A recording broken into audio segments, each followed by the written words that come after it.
So,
do you want to play with my twig and berries? Your twig and berries. My twig and berries. Huh? His twigs. What is cold, Dad? It is a little bit. Just a little.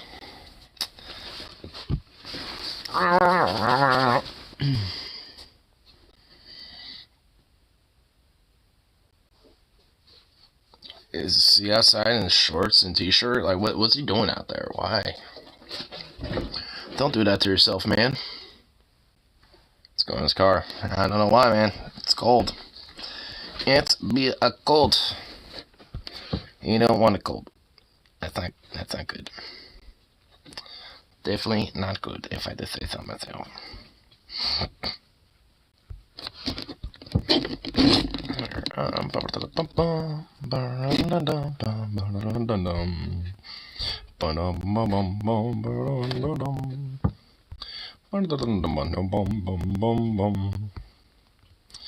Oh, feeling a sneeze.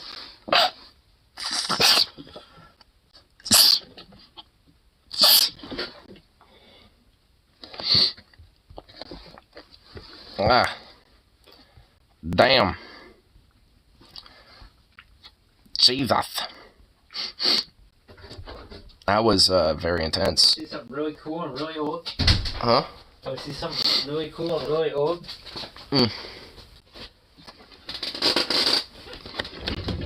Is this like a very old Oreo? No, it's an Oreo box. What's in it is my soap. Oh.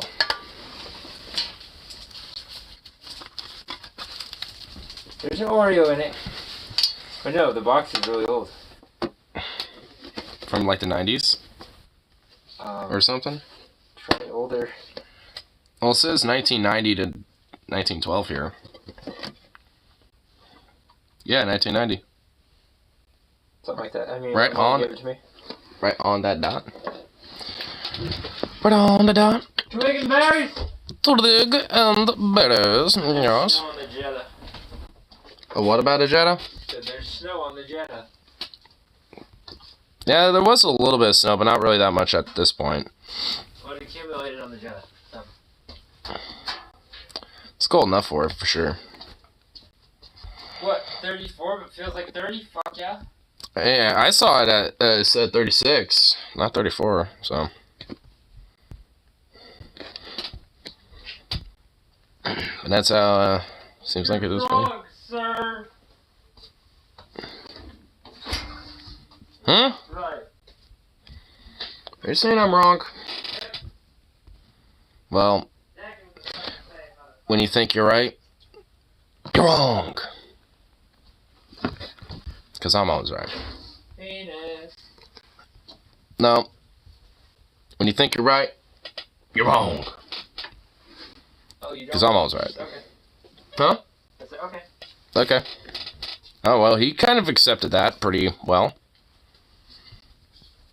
Well, I said what? You don't want my penis? And you said nope.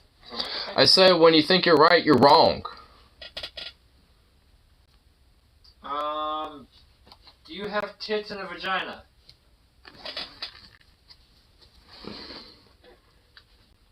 Oh, that's not really like a right or wrong question, I think. That's just like a question of if I do or not, which I don't. Then you're not right. You're not right. I'm wrong. Damn. Yeah! I need to set myself right. Shit. Well, you know what that means. HRD. Huh? Don't you know what women always say? What? They're always right. Oh. So you don't have tits and vagina, right? So you're wrong. Damn. Damn. Kind of wrecked me with that one. I see. He kind of put me in check with that one. I'm not even gonna lie. He kind of checkmated me on that one.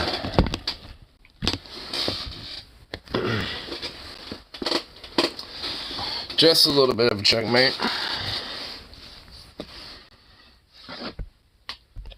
I feel like a Bluetooth should be concurrently playing at the moment. That would be why it's not. It is attached to that for some fucking reason. There we go. Okay, so now it should.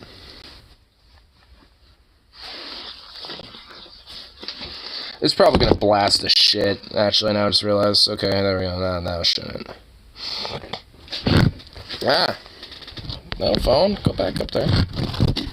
Alright, how am I gonna...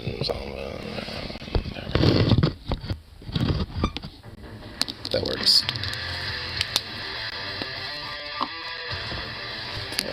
Just ever so slightly. There we go.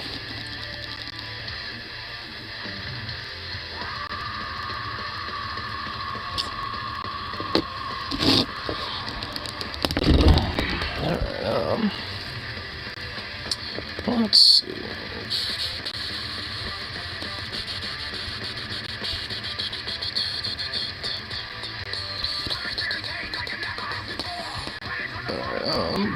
Boom.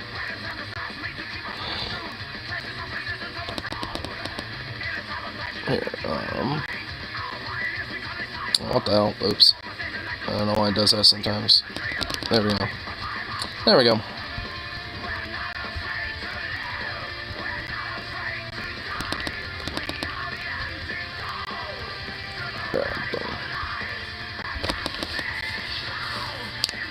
Alright. Oh my god, is it still doing that stupid thing? And there we go. Alright, I don't know why I decided I want to do that. Ay. But it should be fixed now. Oh, Dios mío. Dios mío.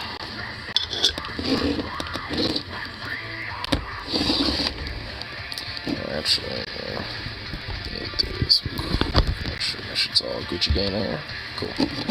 Should be. Hopefully.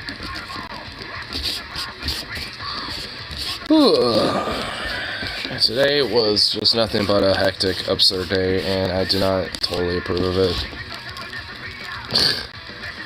Especially considering that I had to basically train 2 people, let alone 1 fucking new person tonight. That's just great. And fucking sucks. So that's always awesome.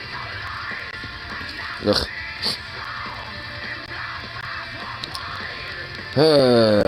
But hopefully this bowl will make me feel better. Hopefully.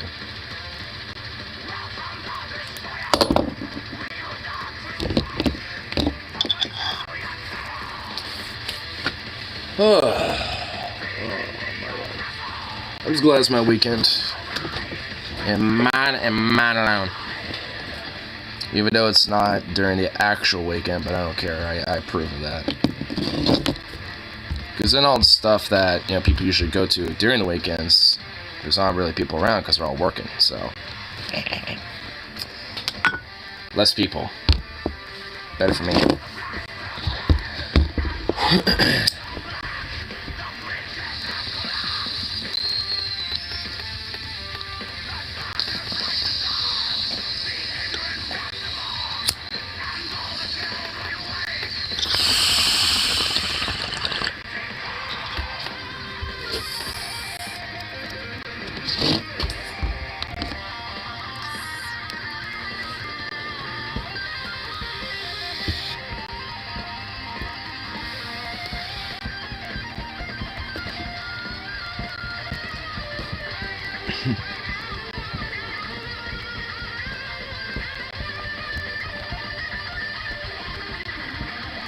do this real quick. Let's get some message on Telegram chat here.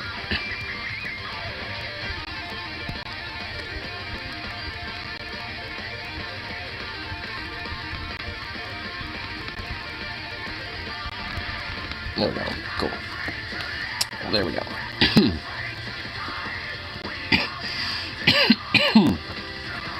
Aye.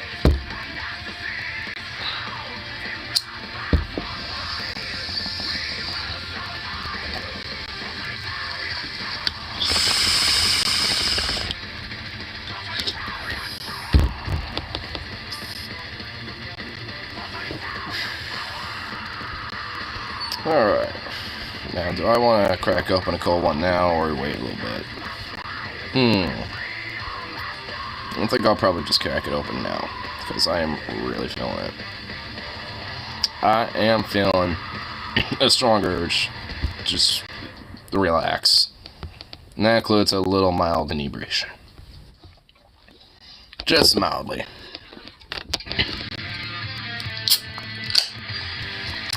Got this puppy open.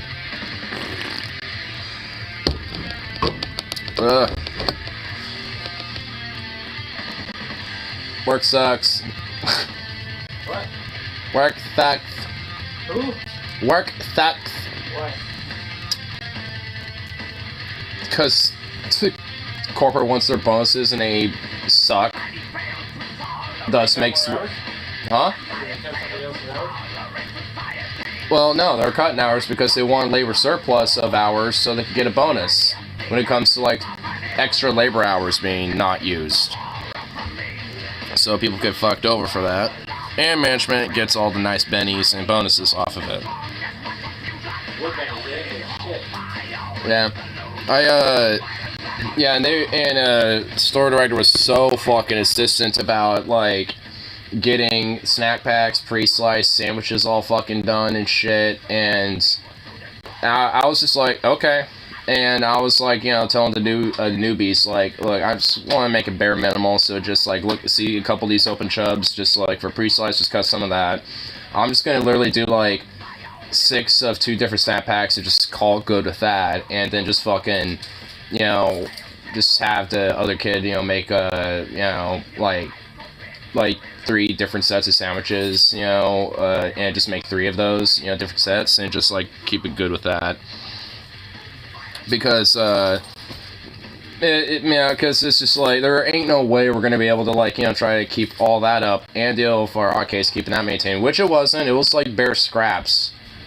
Like, you basically got all the stuff that we're gonna put away for cold. Like, there wasn't even fried left to put away. She doesn't give a fuck. I know, she don't give a fuck about that, which means that, funny enough, the quote production when it comes to the hot case level type of shit doesn't get done, and thus customers get upset why we don't have anything out. And then it's like, you know, it's so stupid. Which, of course, there were not exactly many happy people about us being short of a lot of different things. You realize that if you guys don't have the hot case up, you guys aren't making money. Exactly. And it's like, we can't just, you know, say, oh, we got stuff in the cold case, because then that, you know, cuts, you know, from the cold production, which gets sales there, but then she gets at us even harder about getting cold production done. And it's just like, how in the fuck do you think, you know, like, why do you think, you know, cold production shit gets sold so much? Because we're not, you know, able to keep up the hot case, because we don't have enough people to keep up with all that. She doesn't care. Of course she don't give a fuck. And you know once she figures out, once she gets her bonus, you know what she's gonna do, right? She's, like... She's gonna hire more people. And not transfer anything. And then she's gonna fucking realize that I'm not fucking there anymore, I'm already fucking gone. Yeah. And I've already have, like, you know, was telling all of the other new people that Jacob's trying to transfer, and even there, we're kind of like, really, why?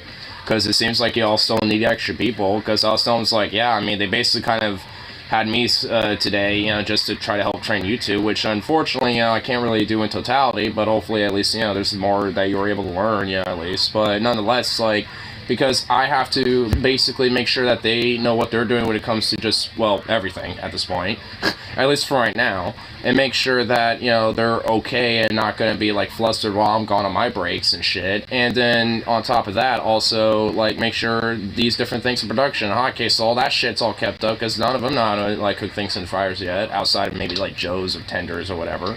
I mean, that's all the bullshit that I really don't care about anymore. I don't either. I really honestly, like, don't. I'm just, I basically at a point, it's like, as long as I can just make sure I can get, like, my back pay and stuff and make sure I just use up all my vacation, all that shit, then I'm just like, yeah. Because I'm already got, like, a few different little things I'm gonna, like, plan on. Like, I know, my mom's actually a little sick right now, so I'm not gonna see her this weekend, but, so I'm gonna just use this weekend as a chance to, you know, look up about butt tendon licensing, go to that new pizza place and see, you know, what's that all about and all that shit. Yeah. So, and at least, you know, for now, you know, at least just, you know, have those kind of set aside, you know, until I can make sure I get all my stuff at, you know, at Safeway all, like, kind of done and settled it out of the way. Because I want to make sure I get all my back pay that I've, you know, that I rightfully have earned and shit, you know, from all, you know, for these last few years and shit, and on top of, you know, like I said, just using up my vacation. So. Dodo. You little butt boy. Sit over here, bud. Sit. Come here.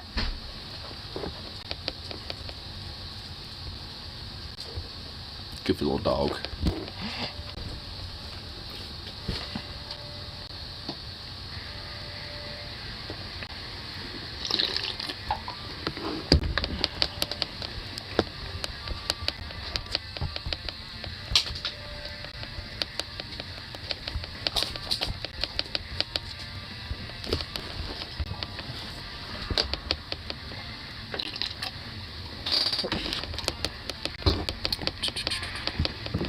Okay, I've been seeing my phone literally at 4% this entire fucking time. Can you please, like, do me a nice fat favor? And, like, that'd be cool. Thanks, phone. At least it's staying consistent on, like, the same level. But that it's considering how low it is, that makes me nervous. I don't like that. Because if it starts going down, that's gonna be like, Which, I hate that, like, I mean, I know why it's like that, though. It's an easy fix, but still. Can you go from 4% to, like, 5 and 6 and, yeah, so on and so forth, phone? Cool, thanks. Because there is a thing called a charger that is plugged into your phone. Boys, what's up? What's up, Stoney? I don't know if you're just kind of caught in the little end, just kind of bitching about work. Today was honestly, I didn't actually get into it entirely. Honestly, today wasn't even really that bad. It was just work that was just kind of all fuckety.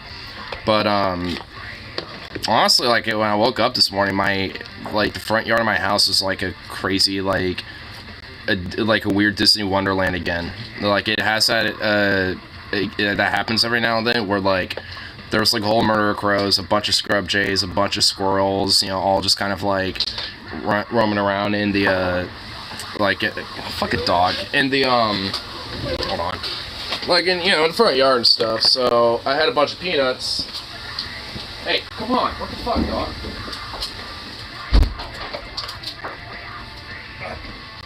What? Come on, sit. So I opened my window up and I started, you know, throwing some peanuts out and stuff. And initially the murder crows was only, like, basically, like, 5, you know, or 6 of them, but then it ended up being, like, 25 of them out of nowhere within, like, seconds. And I was like, oh shit, look at all these crows. And as soon as I started, you know, getting a whole bunch of, handfuls of peanuts thrown out in the front yard, like, they all started kind of swooping down. The squirrels literally started bolting, doing, like, 100-yard dashes to grab some peanuts, and then just bolt to a tree. Scrub jays were, like, doing dive bombs. It was pretty cool. Like, it was kind of like a fun little weird free-for-all that was going on between all the different critters and shit. And it's like the crows let everyone else know, and they all started, like, all the birds were all in the trees, all just, like, encircling the scrub jays, the crows, and a few other birds. And then, the squirrels were all just kind of, like, you know, rummaging around, just kind of doing their squirrel stuff, but you know, as soon as all the peanuts started throwing around, they all started kind of like, you know, looking around from the trees and shit, like kind of staring at the ground and being like, opportunities. So it was pretty funny. Talking Korean tea with vodka. Korean tea with vodka? That kind of sounds interesting. Twig and berries! What? Twig and berries. Twig and berries? When the raccoons showed up, I had to pick a beef with everyone. Well, that happened a couple nights ago when me and my coworker were hanging out, smoking some J's, and then, like, 2 raccoons were running down the street and just started, like, you know, fighting with each other, having beef. Hey, Sukov! What the fuck? Sit!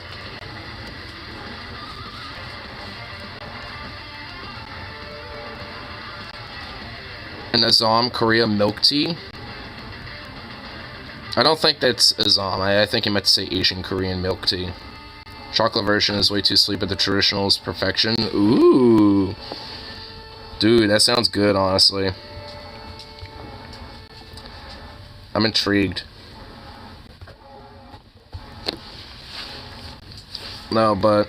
no, I think it's called Assam. Oh, okay, yeah, alright. So that is the brand name, alright. Oh, but I don't know if I was telling you about work, but, like...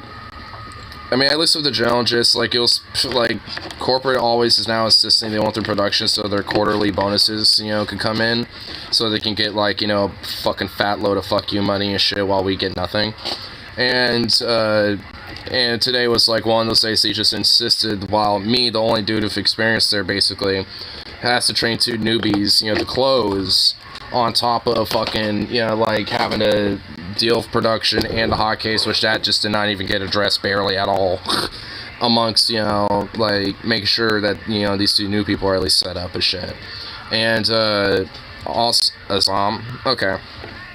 But, and also, like, the assistant store director was cleaning out our fridges, like, mopping them up, you know, the floors and the freezers and shit in our walk-in fridge. And in the freezer part of it, he just decided to leave that door wide open and just, like, left a bunch of mop water and shit in the ground, on the floor, you know, in the freezer. And it apparently froze over. And then, like, the temperature went out of whack, so then there was, like, an alarm consistently going off to where, like, the front end was, you know, coming back and forth, like, hey, what's with this whole, like, temp being out of whack and whatever. And I'm just like, because the assistant keeps leaving the fucking freezer door wide open as he's trying to clean it, but it keeps getting, you know, pulled away because, you know, he keeps getting called up by the front end for some random bullshit. Yeah, dude, it was gnarly, bro. He eventually finally was able to find time to finish that, and, you know, but I was spending, like, the first 2 hours of my, you know, work today just, like, looking at that back and forth at time for, like, frankly having to do everything else, basically. Being like, I swear to fucking God, if this is not done by the time, like, you know, we have to close up and shit, I'm gonna fucking be mad. And luckily, he did finish it and, you know, deal with that, but, I mean, not really completely. There was still some residue and some other shit left over from his, lack of addressing the cleaning problem there, but nonetheless, it was like 90% taken care of, so whatever. I got it weekend, it ain't my fucking problem, I don't give a shit. And also, it's just like, I know for, like, a lot of that, though, was because they kept calling him away, and it's like, alright, you know, honestly, a tip for him would be, tell them that you have a very, you know, important thing that you need to deal with, and it's gonna take about, like, 20-something minutes. Leave me alone, and I'll, like, hit you up, because they have, like, little radios, you know, so they could, like, talk to courtesies and themselves and each other, you know, when it comes to, like, you know, hey, you know, can you get cards, this and that, blah, blah, blah, and all that shit. It's like, use that and be like, hey, I'm busy right now, I can't, you know, address that, I'm dealing with an important thing for a while, you know, it's like, I'll let you know when I'm available again.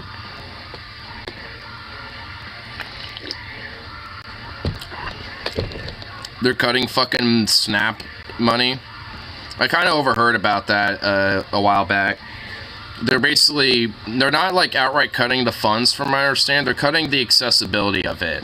So, like, a lot of different foods that normally would already have been fine when it comes to, you know, EBT food cards, Snap money and shit, that's no longer available now. So it's now, like, even more limited. which is bullshit. It needs to be expanded. Like, I want hot foods available for SNAP just as much as, you know, the current foods available currently. The only things I could, the amount received, so they're doing that too. Hey! Hey! So they're doing that as well. They haven't changed the food availability. Well, I know, okay, so maybe they might have just flipped it then. Like, because I understand that, like, they were attempting to push that, but then they, shut the fuck up, it's just me, you dumbass. But then they decide, I'm guessing they probably walked back to flip it, so now they're reducing money instead. Because they know if they just reduce accessibility of different food and shit, that will piss some more people off versus how much they receive.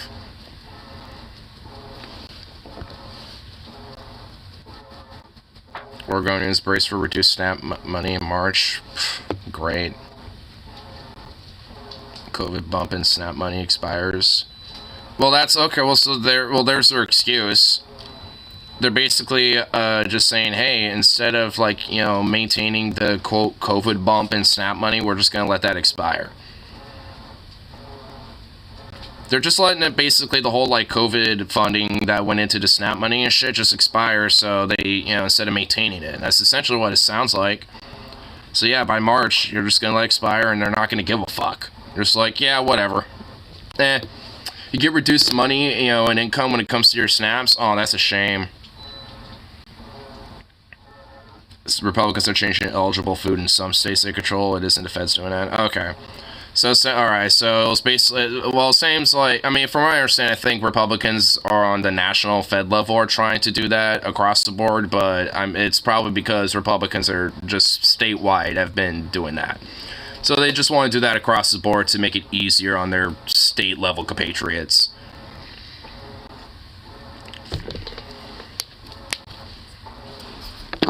And plus, they're all getting paid by the same motherfuckers anyway, so of course they're all going to be, you know, advocating, pushing that.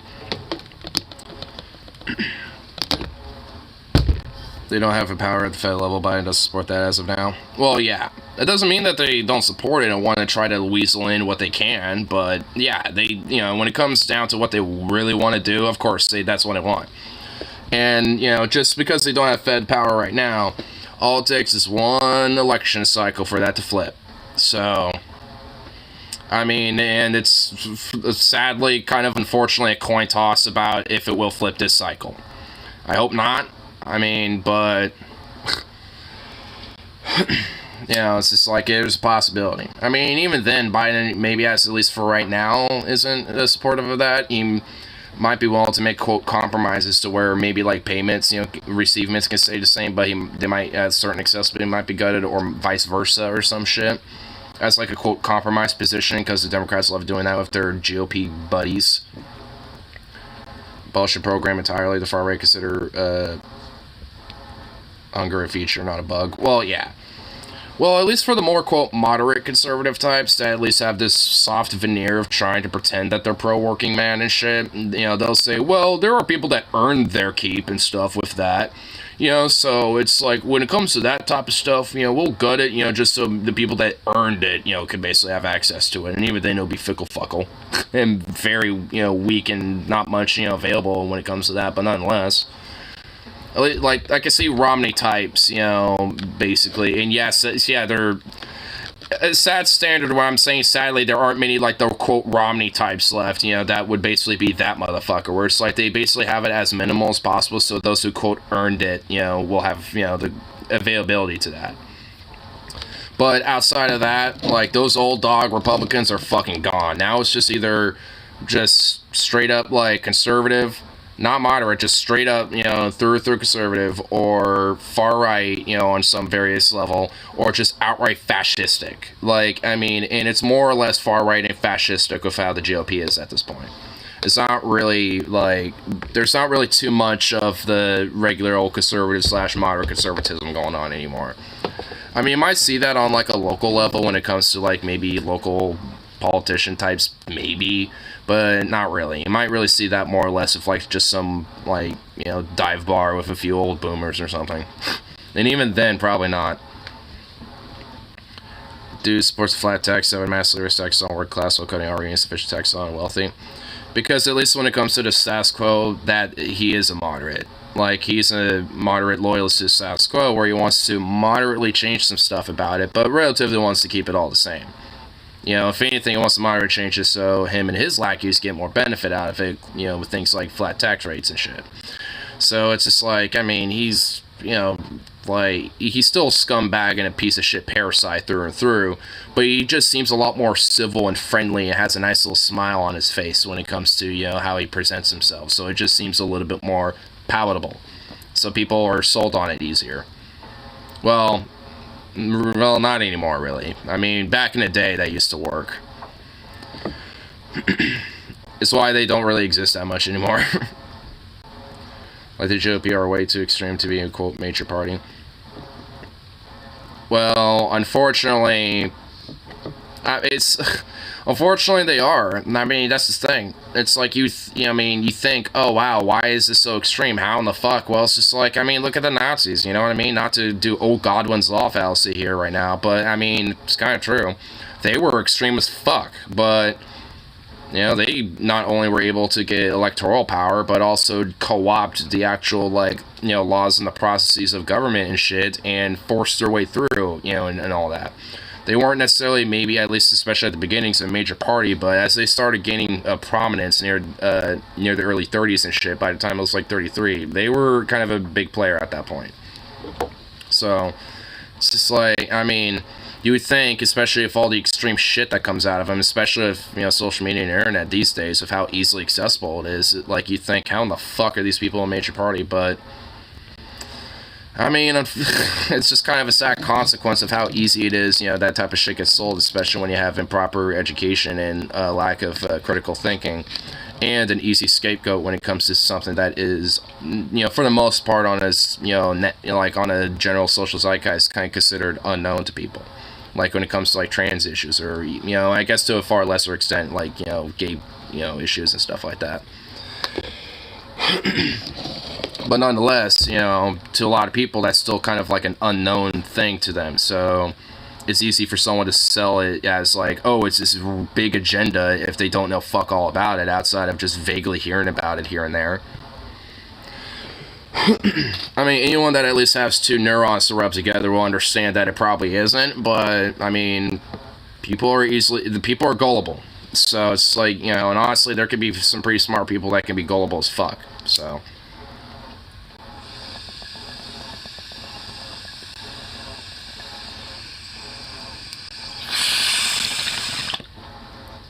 If ignorance and stupidity, it's gullibility.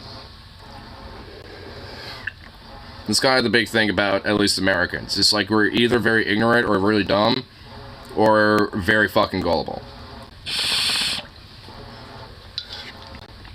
So, I mean, honestly, and those particular traits about people get very preyed on, especially with the far right, because they understand that that's very easy to manipulate. Because fear is something that can easily be preyed on. It's a very subconscious, you know, thing about people, but nonetheless, you know, it's just like, it's something that is, when we are in a state of fear, it's very easy for us to be, you know, like, manipulated in a sense, especially when it comes to our senses too. Like, if we have a heightened sense of paranoia of, like, you know, something being in the dark, you know, it's like you start kind of, your brain starts kind of fucking with you a little bit because of that, you know, because of that sense of fear and shit, and paranoia, of anxiety, of like, there's something in the woods maybe. And there's a reason for it, like, we've evolved to have that type of instinct in us, but these days, I mean, because there isn't really much about society outside of maybe, I don't know, cars or some shit, you know, like, getting ran over by a vehicle or something like that because people are stupid drivers or something like that.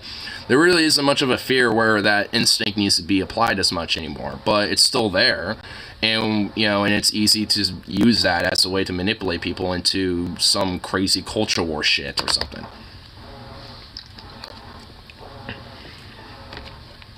Just because it's not really much of an instinct that is used that much anymore.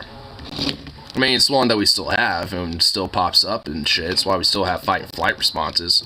But, I mean, at the end of the day, I mean, it's just like, it's something that can still, I mean, if anything, at this point, it could probably be preyed even more so than way back in the day and shit. because there's a lot more of a justification to be afraid of the woods, you know, because there might be like a pack of wolves that'll eat you or some shit. Well, these days, not really. And even if that is a fear, have a 44 with you or some shit, or bear spray or something like that. Like, there's, you know, things nowadays where you don't really, even in that situation, there isn't really that much to fear.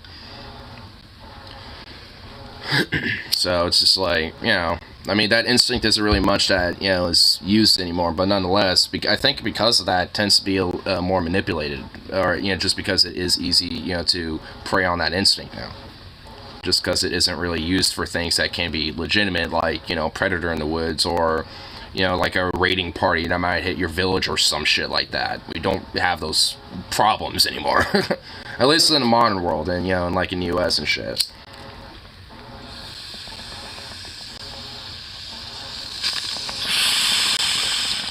Just think about it. Why do you think a lot of weird MAGA homosexual types that collect like 5,000 guns do that?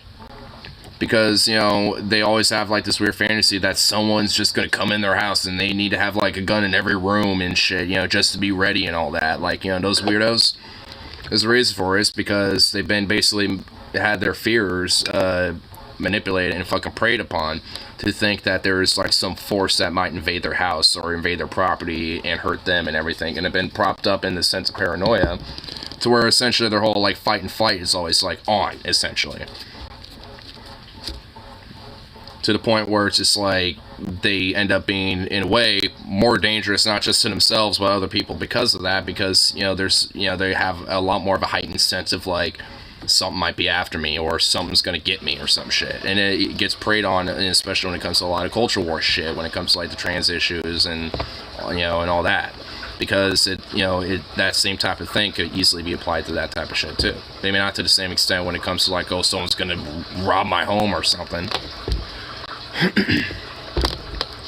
Because, like, hypothetically, yeah, like, you know, especially with the weapons that I have, like, sure, like, I mean, both of them are perfectly fine for home defense stuff, but that's not the reason why I got them. And even then, it's like, I know my house, I would know how to address that situation. There's no need to freak the fuck out and have, like, some weird fantasy about it. Like, if it happens, it happens. And I hope it doesn't, but, you know, whatever, I ain't gonna fucking worry about it. And honestly, I'm in a pretty chill neighborhood anyway, so. And even then, it's like a lot of people that tend to have that sense of paranoia live in pretty safe neighborhoods too. You know, and that's the funny thing. Like, a lot of these type of people don't usually live in, like, quote, high crime areas. And usually and even if that is the case, it's not like shootings left and right or home invasions. Usually it's like petty theft, or like your car tires, or like a, you know, being stolen, or grand theft, or fucking like shit from your car being jacked. It's usually stuff like that. I mean, so it's like, even then, you're not probably going to notice that unless you happen to be up and around at like 3 a.m. and you happen to look outside and see some weird shit going on next to your car. Like, I mean, unless you happen to notice that or got like some security camera or something, you ain't really going to fucking notice that shit. Too little, too late. So, it's a fucking dog. So it's just like, a lot of it, you know, really it's just a preying on, you know, just humanity's subconscious, you know, instinct of, you know, the whole flight and fight response.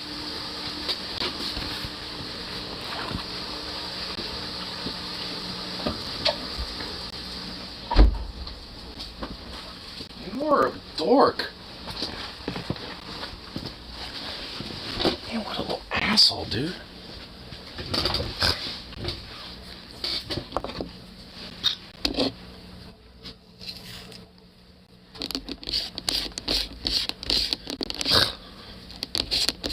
Whenever a door is like barely open like that, he always insists on trying to open it.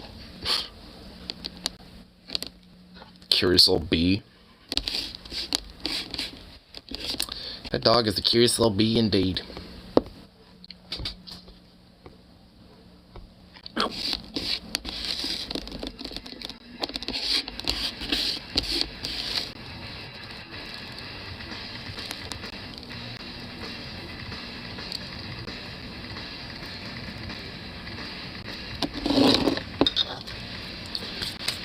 Alright.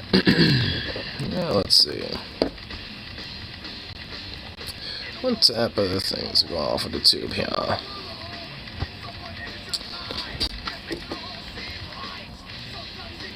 It's fine.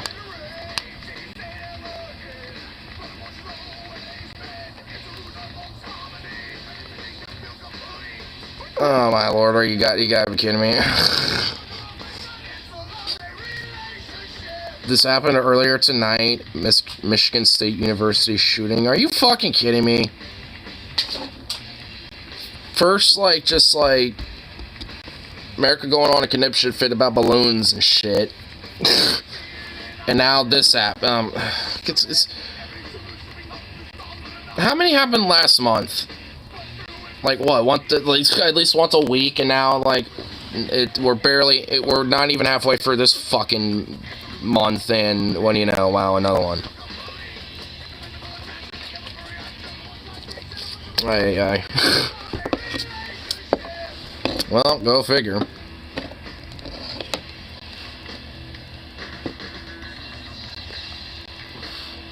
Can I help you, dog? What do you want? What do you want, pup? Oh shit, I just realized I forgot to fucking get a shitload of turkey that I had at the meat counter for him. Saved.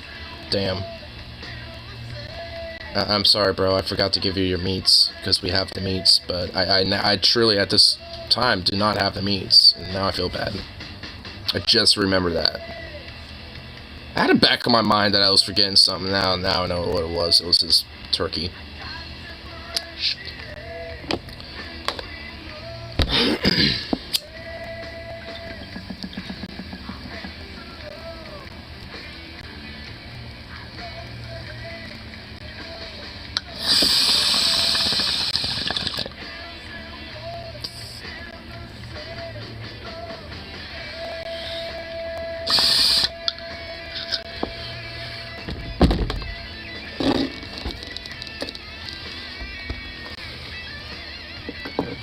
I mean, it's just kind of seeing this whole, Michigan State, news now. I mean, this guy, just kind of with the whole fear thing. I mean, this is just kind of another example of what will just be another cycle of playing up fear, at least when it comes to, the whole homosexual right. Because now they think, oh, well, now this is going to be the time the Democrats are going to ban all the guns and all this other weird horse shit. Because they think literally every time something like this happens, that's the time that they're gonna outlaw everything. And you know what's funny though, that I've been noticing, actually, because when it comes to gun regulations on a federal level, yeah, the most regulations that tend to happen are, funny enough, from Republican administrations. Nixon tried to do a ban on handguns when it comes to civilian ownership. Reagan, I think, was the one who passed the NFA, the National Firearms Act. Trump did that whole bump stock ban. I think Bush also had some regulations as well. Republican administrations are the ones that do gun regulatory, laws and shit. Funny enough.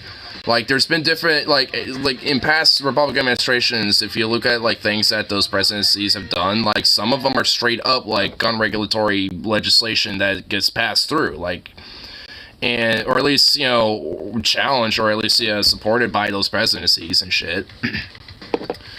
Because, like I said, Nixon wanted to try to do, a prohibition on outright handguns and stuff when it comes to civilian ownership. And mainly just due to, I think initially due to the fact that there was, a lot of mafia organization syndicates that will usually do their crimes with, pistols. And that's honestly not necessarily any inaccurate these days. Usually any crime that involves a weapon tends to be or at least a firearm tends to be a pistol. Not rifles and shit. Things like mass shootings and stuff like that tend to be done with rifles. But just your, I guess typical gun violence, that's usually pistols and stuff like that. And Nixon at the time was wanting to push, some regulation like that. I don't think it ever went through. I think what ended up happening was it being 21 and over. And also, I think he wanted to try to push rifles and everything else, just like firearm ownership and purchasing, to be 21 across the board. Which, honestly, for me, I'm not even necessarily against. I'm actually, favoring an idea like that. But, you know, nonetheless, you know, it's just like these Republican administrations in the past have, you know, done things like this. I mean, it's like, it's not like Dem administrations haven't either, but it's kind of funny that all these Republican, you know, voters and shit always think that it's the Democrats that are trying to ban guns or whatever the fuck, when Republicans also push a lot of these fucking regulations.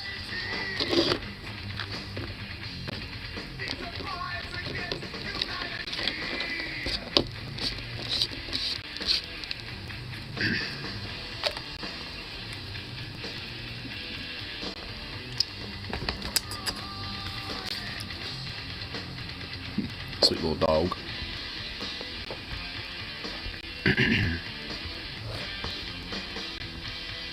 But I just find it just lame that, I mean, despite, you know, the fact that these things, you know, are still a problem and keep happening, there can at least just be some basic, you know, sensible, you know, shit. It's like, you know, I don't know, like permits, basic background checks, and, you know, like actual like hands-on safety training and shit. Like those big three, you know, would definitely, I think, help address a lot of these issues. Like just restrict accessibility to these things, and people who can qualify and pass, you know, the accessibility tests, then there you go, have at it, Hoss. You know, it's like, but when it comes to like people that can't pass that shit, then better luck next time, bucko. Or probably not at all, depending on the circumstances. If it's like somebody who's just straight unhinged, yeah, you know, it's like first strike, you're out. But if it's like some dude that, like, you know, is going for like anger management classes and is be able to, like, you know, help address, you know, some of their situation when it comes to their, you know, temper or things like that, and proven themselves to be more of a stable person and stuff in comparison to being more unstable in times past, and, you know, then I could be okay with that. Because people obviously can change, you know, over time and stuff. Like, there could be people who can be, you know, depressively suicidal and stuff, you know, but later down the line, they're not, you know, because over time they end up, you know, like, being okay due to their circumstances, because they end up, you know, having a better outcome, you know, due to, like, being able to be more financially stable, or just better, you know, like friends, or, you know, just a different environment that's, you know, better suited for them, or whatever the fuck, you know. And due to that, you know, and if it's like they still want one and are able to show that they're totally okay at that point, then sure. So again, it's just like there needs to just be a restriction of accessibility. Like, you don't need to, like, you know, at least from in my mind, you know, have to do outright bans outside of very certain things like RPGs and shit like that, or like outright like cannons and machine guns and artillery, you know, like, and machine guns in the sense of like a 50 caliber machine gun and stuff like that, like a Dishko or an M2 50 cal, you know, those things. You know, or like an M249, like, you know, people don't really, you know, civvies don't really need that, you know, but, like, if it comes to just, like, you know, anything else, I guess is already kind of pretty, you know, common on the markets, you know, these days, then sure, whatever. Just pass the, you know, requirements, you know, when it comes to into testing and qualifications when it comes to accessibility and, you know, training, and as far as I'm concerned, I don't care. And obviously, at least when it comes to the permits, they should be renewed, you know, like, you know, kind of like how, like, driver's license would be. And for me, I would say, like, I don't know, between 3 to 5 years seems pretty reasonable. Just to round it off, 5 years, you know, seems nice. Seems pretty decent, you know, because at that point, you don't have to, like, constantly, you know, have to go renew your thing every, you know, couple years and shit, and at least kind of give some time, you know, before you have to, like, go over and renew and stuff. But, you know, also, there should probably be at least maybe, like, a monthly checkup of, like, hey, you know, just want to make sure your shit's stored properly and this and that and blah, blah, blah. You know, so just, like, these basic little things, you know, could, I think, help alleviate a lot of these fucking issues. And honestly, due to certain circumstances of, like, your living conditions, let's say you're a dad that's got, like, a 8-year-old and a 5-year-old or something like that, then it's like you probably need to have more stricter accessibility qualifications versus someone like me who doesn't have kids, because now you got a bunch of curtain climbers that we have to worry about on top of you. And if you're totally fine, outside of maybe one day you accidentally leave your gun out and shit, and your kid gets a hold of it, then that is a major fucking problem. And it's like, that's, would be held accountable to that person, who obviously, to the father at that point, and needs to be, treated as such. But it's just like, and that's why I would argue that having at least a monthly checkup to be sure it's like, hey, where's your gun safe, and make sure that your firearms are there, and that's where they are stored and not in the reach of your children, and they cannot access these things, and just have those basic things, and just being like, all right, as long as you, it's kind of like, I don't know, like how I would get like a health inspection at my work or some shit, being like, all right, just, all right, make sure it's stored properly, yep, you got your firearms in there and stuff, inaccessible to your children, yep, all right, cool. And then it's like another month or so later, they'll come around and check it up again and make sure it's basically exactly how it was last time, or at least if it's moved, still meeting those requirements, so it's just like, shouldn't be that big of a deal. But some people just cannot handle the fact that the government might just get in their fucking house, or it might get in their fucking life and shit. And it's like, well, you're handling a pretty dangerous fucking thing, sorry. I mean, it's just like, and even if it's like, let's say, hey, this is out, like, why is your firearm on the table and not in its safe, even if you have, like, a reason, like, oh, I was cleaning it earlier, and I have it right there because I haven't put it away yet, then it's like, alright, well, put it away, and, we will mark this, and we'll come back tomorrow, and just make sure things are, just make sure you don't have it just lying around or whatever, but, but we'll just mark it, as like a yellow instead of a green, for passing or some shit, and then we'll just come back the next day and just make sure things are good, and then from there, just, just let it be at that point. It's like, alright, you put it away, everything's all good, you put it back where it's no longer accessible to kids or anything like that, and, all this shit, then fine, cool. Then it's like you were responsible at that point, so it's just like, that's really what it's about. It's just trying to maintain responsibility with this shit. And as long as people can maintain that, I don't ever got a problem with, people owning boomsticks. Just go for the accessibility and safety training, and, and I, at least in my mind, be okay with having maybe at least a semi-monthly or at least a monthly basis of, checking out, make sure your shit's secured properly and all that, and kind of like a health inspection or some shit that a restaurant would take, and I don't think that's a big deal. At least not to me. Next stage, Florida's book ban is banning books about notable minority people. Why they're even banning a book about current Supreme Court Justice Sonia Sotomayor. Wow, dude, really? Can we just rename, like, Florida the Fourth Reich? The Fourth Reich of Florida. Because that essentially is what it sounds like. We are the Fourth Reich of Florida. Yeah, you thought it was Germany again. Nah, it's just Florida this time. The Fourth Reich is not as impressive as it was the last time, when it comes to its power. But, hey, we're still the Fourth Reich. Fear our methed out alligators and our Florida men in our book bannings. I will actually fear DeSantis, though. That guy's a fucking psycho, and he's kind of the reason why this shit's happening in the first place. And other fucking states are gonna follow suit with it. In fact, I think there have been some already that are trying to already do it.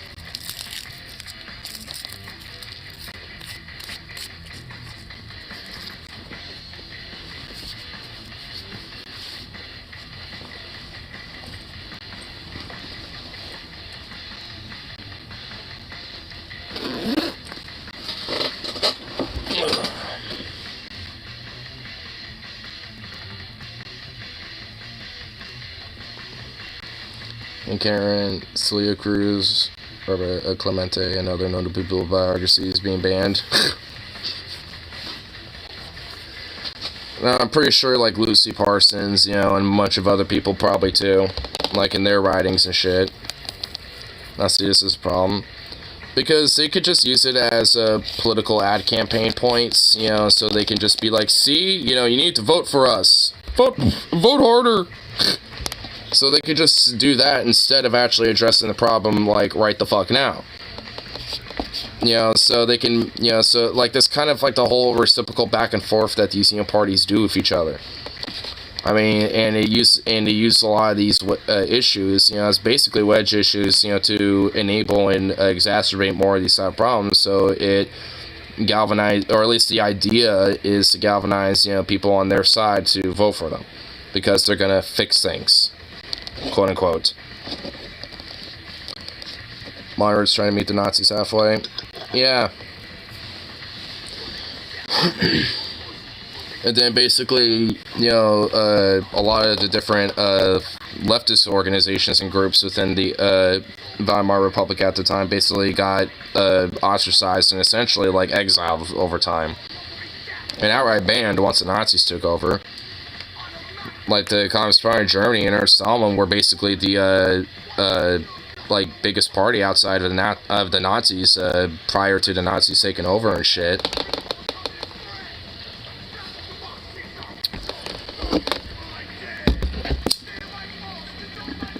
Fucking hell. It's plugged it.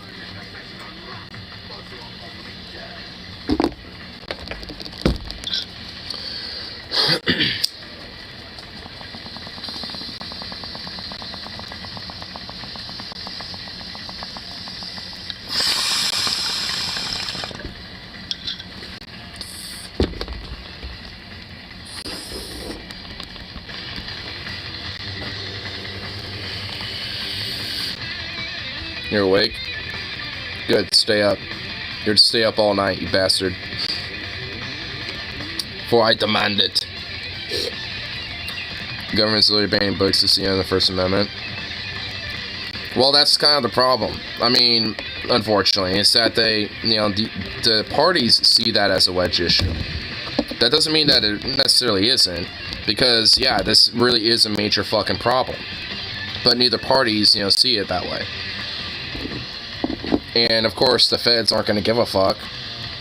And progressives are, I don't know, doing what, really? I mean, honestly. But then fucking, like, a lot of the lefties and shit tend to be either infighting with each other, doing weird Hogwarts discourse or whatever the fuck, or, you know, just other random bullshit, you know, infighting and, you know, and not really focusing on these major issues. And if they are, I mean, nowhere near enough is organized to actually really truly address it outside of just, you know, defending yourself and you and yours and your communities and shit.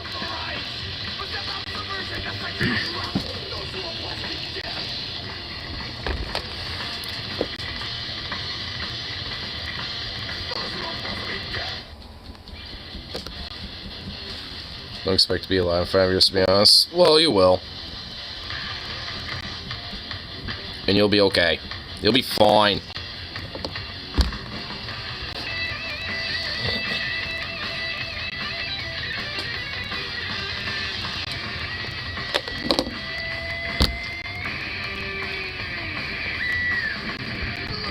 Progressives are trying to shore protections in liberal left states.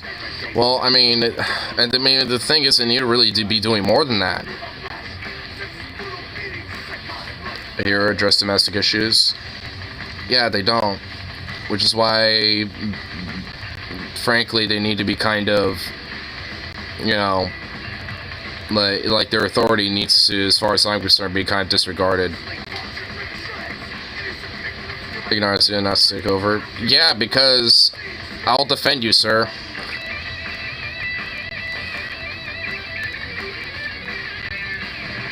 Of course, fucking Stoney being a troll. No doubt about Brandy, but I mean, we allow these folks to be read. These goddamn SCW queers will just get all woke and start grooming our kids, taking our rights away. Okay, majority. Well, at the very least, they could probably, I don't know, start raising hell about it and being like, you know, and just start, you know, directly naming people and just start directly calling this shit out. I mean, just start making that a legit major priority and get at least some form of a national movement around it. And if, like, if the Dems and the Fed, you know, on the Fed side of things and DNC want to, you know, call them being uncivil and pariahs or whatever, then fuck them. welcome that shit with open arms. I welcome the hatred, as FDR once said, right? Because controversy makes some money. It goes to the point, like I said, why these issues are used as social wedge issues. When it comes to the establishment, because it makes them money. And and that's the problem. I mean, they just need to start openly calling this shit out, even if it does make them quote unquote pariahs, and the media just starts demonizing them and shit. Because if that's essentially the case of what happens, because they start calling this shit out and being very fucking aggressive on it, then so be it. The demonization is better than no coverage at all.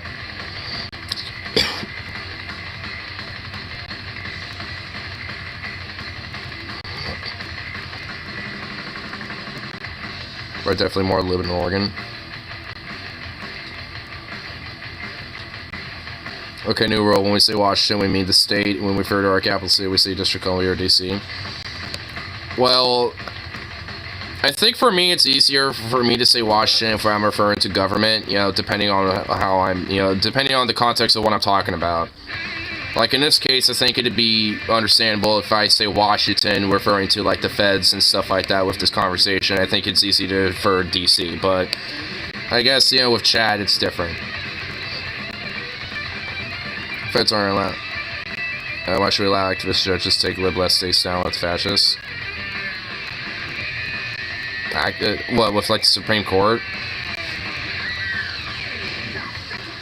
I mean, because, frankly, it's like, why? Because, like, the American system's unfortunately just literally structured that way from the start, when it came from, the whole, like, 3 branches of government. And it's flawed and obsolete as far as I'm concerned at this point.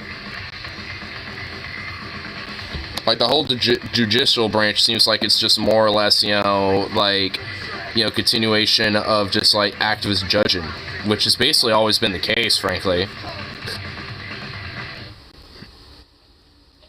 If we dissolve federal government, they can't do it. I mean, they still could, just state by state, and even then they could still expand on the whole idea of, doing it on a more national level, because there still needs to at least be some form of a federal government for the states.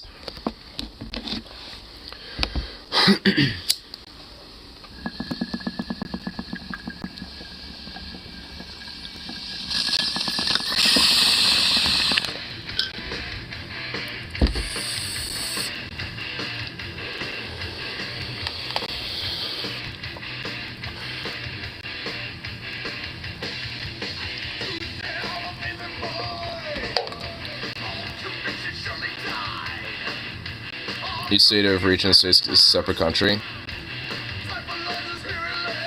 I mean, I just don't really see how that would be, like, possible, though, realistically. I mean, it's just like they're, like, because, I mean, if each state is its own separate thing, like, due to the unstable power grab and shit, it will end up looking, honestly, kind of gnarly in all sorts of different regions of the country. And not in a good way. I mean, like, post-Yugoslavia, post-USSR, yeah, kind of like what Venom is saying a little bit. Is possible.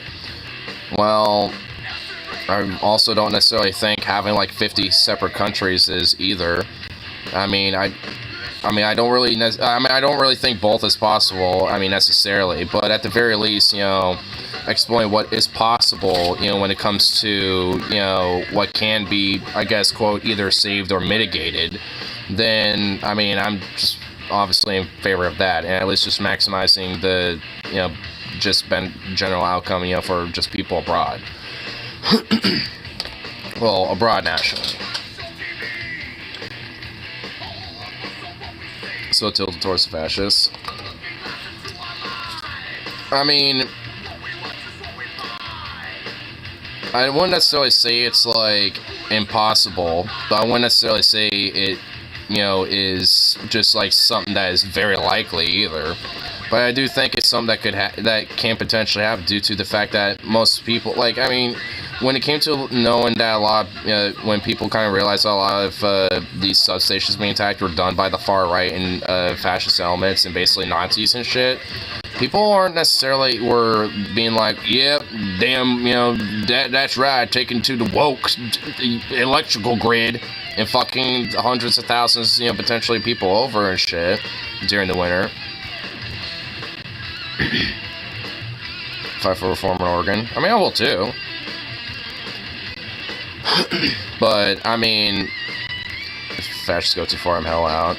Well, see, that, causes them to win because they want that. Like, I mean, people like Matt Walsh either want, the left, generally speaking, not just trans people and LGBT abroad. They just either want them executed or literally out of the country. And frankly, I'd rather, at this point, fucking, fight them. And I'm willing to stick around and do that. I would just hope that people that, aren't, like, in the nation having to fucking, fight that shit, are also willing to at least help support that, in how they can. Because fascism as an ideology definitely is something that needs to fundamentally be fucking quelled.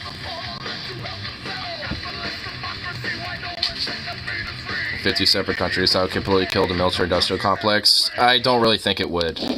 The military-industrial complex will just go to different countries like Germany, the UK, and Switzerland, and Israel, Iran. Well, not Iran. I mean, but Saudi Arabia. Like these. And also depending on how much arms manufacturing are in these different separate countries, then those companies will just straight up just continue to set up business and basically make those countries essentially just a militarized state by basically having it entirely owned by the military companies at that point.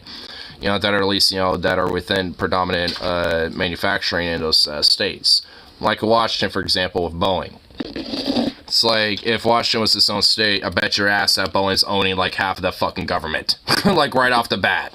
Because, I mean, they have a predominant amount of their manufacturing and military bases up there. So, I mean, the military-industrial complex, when it comes to a war being a racket, I mean, that's still going to keep going. I mean, because there's other nations and other forms of capitalism still being upheld in the military-industrial complex internationally is still being upheld. It's not just in the U.S. that shit's being propped up.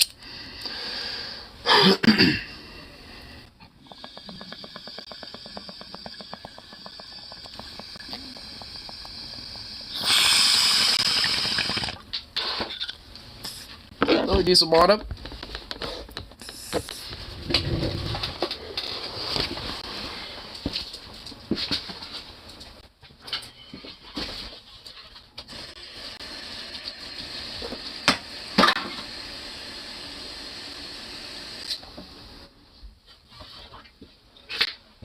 There you go.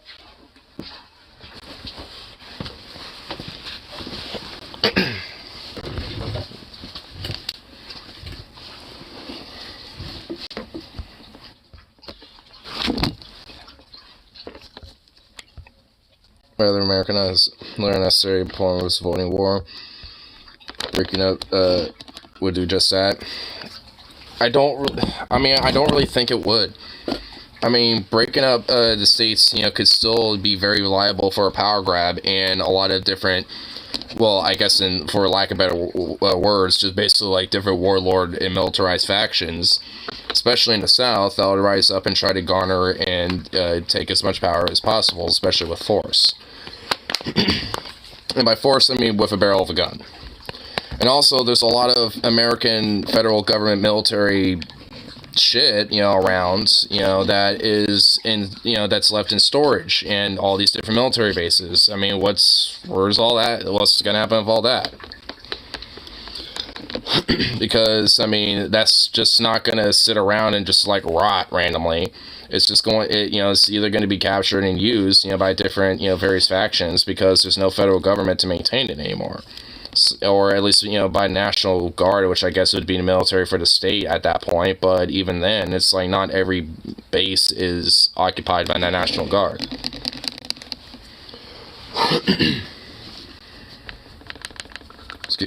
Resemblance of rights to loyal fascists. Because there's other ways to fight back against them outside of just break it all up and give up on it. Because there's at least a lot more of an ability to, try to at least, regain some structure of, like, the Fed gov concurrently, at least, doing a lot more with the current means, more so than just trying to break it up and start fresh. Because there's just no way that would be able to be agreed upon, at least on a national level. I mean, it's like no politician or like is stock trader or like bank or nobody's unfortunately going to be able to agree with that.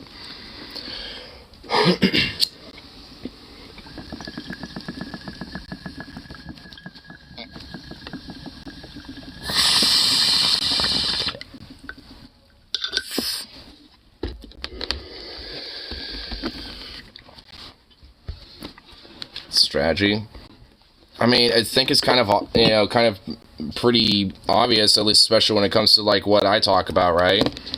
It's like, I mean, being active, in the work and labor spaces for one, revitalizing community collaboration and working together with your communities and shit, knowing your neighbors and stuff like that. Trying to actually like get together on localized levels, and once there's like more of a ability to push for a lot of these different types of policies on localized levels and work your way up. It's called a grassroots movement for a reason, and shit takes time.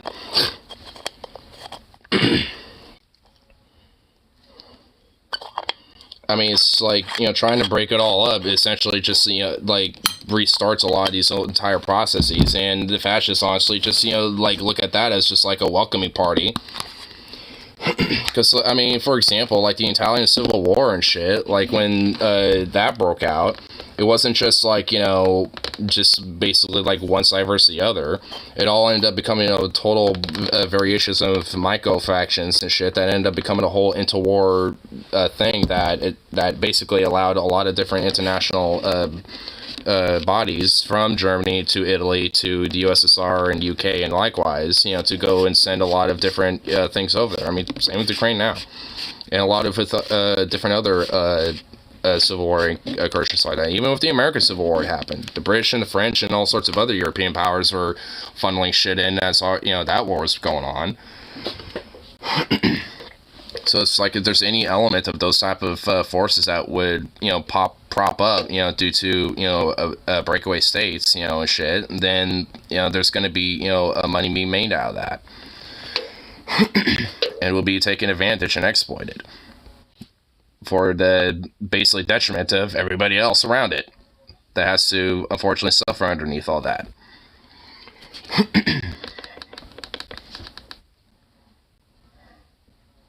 Blue states are willing to openly violate court rulings. I'm definitely in favor of that, because there needs to be, like I said, more of an aggressive challenge and a push, against this type of shit. And I think, that's a part of it. And using at least, what is a part of the current system to, and exploit it, in your own favor, especially when it comes to the whole, like, quote, states' rights idea that, the right loves to prop up so much. Because at the very least, if they want to bitch about that, then be like, well, states' rights. Yeah. Because, hey, it's true.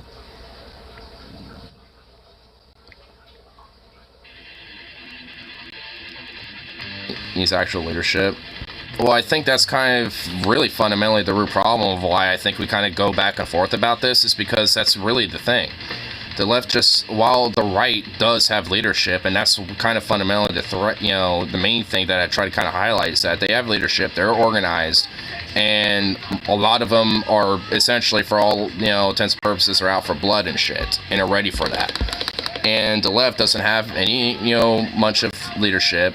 A lot of different factions have basically 1,000 different ways of how they want to go about doing shit, and they all infight each other for the most part, so it's just like, what really needs to be the case is it needs to be like more of a singular thing. And honestly, and I always say that labor is the tide that raises all ships. I mean, frankly, it needs to be with that, I think, especially considering a lot of problems like the whole railway shit going on, not just with the whole strike breakup, but with the whole derailment that just happened in Ohio, and if a lot of union efforts that have been happening off and on for the last few years. Like, it's a ripe opportunity, I think, to use that as a really good singular national movement to push for a lot of different left ideas that a lot of other factions are bickering about, which even then are more or less just like back burner issues as far as I'm fucking concerned.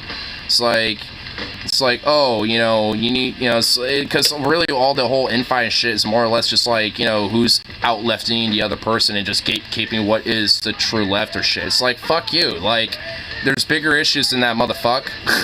You know? Because there is.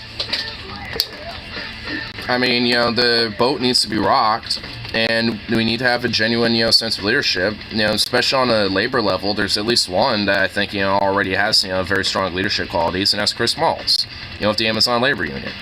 And, you know, and him and with the ALU and, you know, with other different labor unions that have been propping up, with the Newsies Labor Union and with like Starbucks Labor Union, etc., they've all been working together, you know, to try to push a lot of this type of stuff, a sense of solidarity. And that's what needs to be the case, is actually having solidarity with what we all agree with, especially as progressives and leftists. We all at least 75% or more agree with pretty much everything. So let's, you know, have solidarity on that and fucking have a singular, you know, movement on that, and then we can have like a back and forth and, you know, discuss all the other minute issues and details later. As long as we can at least have a basic, you know, structure of pushing, you know, this, you know, main thing forward first. You'll see riots, non-armed, yeah. I mean, you'll definitely, yeah, if there was an outright national abortion ban, there would definitely, I think, be riots, including in conservative-leaning states, for sure. For as long as I couldn't leave. I mean, I wouldn't blame you. I don't really, at least unfortunately for me, I don't have a means for, you know, like an ability to leave, so I'm just in it for the, I mean, I now recognize that, so I'm just like, well, I mean, whatever happens, I'm in it for the, you know, long haul, and I'm in it for the fight, so, I mean, I'm not gonna make some weird fantasy about it. I'm just gonna, you know, I, you know, suspect, you know, could go certain directions, but beyond that, it's like, hey, you know, I'm stuck here as this is, and I unfortunately don't really have the means to get the fuck out of here. If I did, yeah, I would do that and take as many people as I could with me, frankly, or at least give them at least enough means to, you know, to be able to do that and try to help them, you know, once I got out. Because I think for the people, you know, I would at least, you know, encourage, you know, that do leave, is to basically, you know, look back to the people that are still left behind and at least help them in any means that they possibly can. And if that means just like $5 here and there or something to, like, you know, a fund to get them the hell out of there or some shit, that's one thing. I mean, you know, really anything, you know, sending them, you know, some extra food or something because they can't afford it.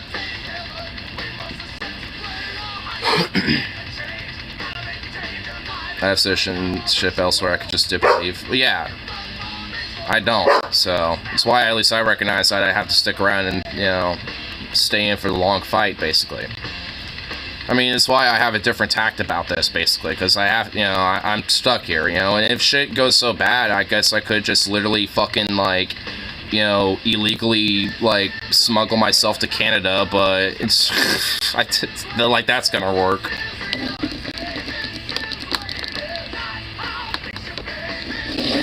I don't think secession necessarily warrants nuclear genocide. I don't think it does either. I just think there's a possibility that things can go hot in certain regions of the U.S. Like, I think there were probably, maybe not the, I guess, nation of Idaho, but probably different weird militias and fucking, you know, paramilitaries from that region that would use that as an opportunity to try to fuck with people in Oregon and Washington, for example. You know, just as like a, you know, one thing. And in the South, I'm sure there'll be all sorts of crazy fucking shit going on. You know, and I think that's where, you know, honestly, like the South, you know, that, you know, that leading up to kind of like the Mason-Dixon line, quote unquote, where it comes to, you know, the more northern territories on the East Coast, I think that's where a lot of the more intense shit would happen. You know, like the PNW, general West Coast, like Southwest or Midwest, I don't really think that's where a lot of shit is really going to pop up, so to speak. There might be an occasional thing here and there, like, you know, I guess what you would consider like a skirmish, but beyond that, like, you're not really going to be getting much. Like, around here, I don't really expect much to really be crazy outside of, like, well, how's our government gonna look like now? You know, just kind of the instability of just, like, what's gonna happen next, I guess. You know, but, you know, and, you know, like I said, there would probably be occasional skirmishes. I'm sure, you know, Proud Boy types would use that as an opportunity to try to fuck with Portland.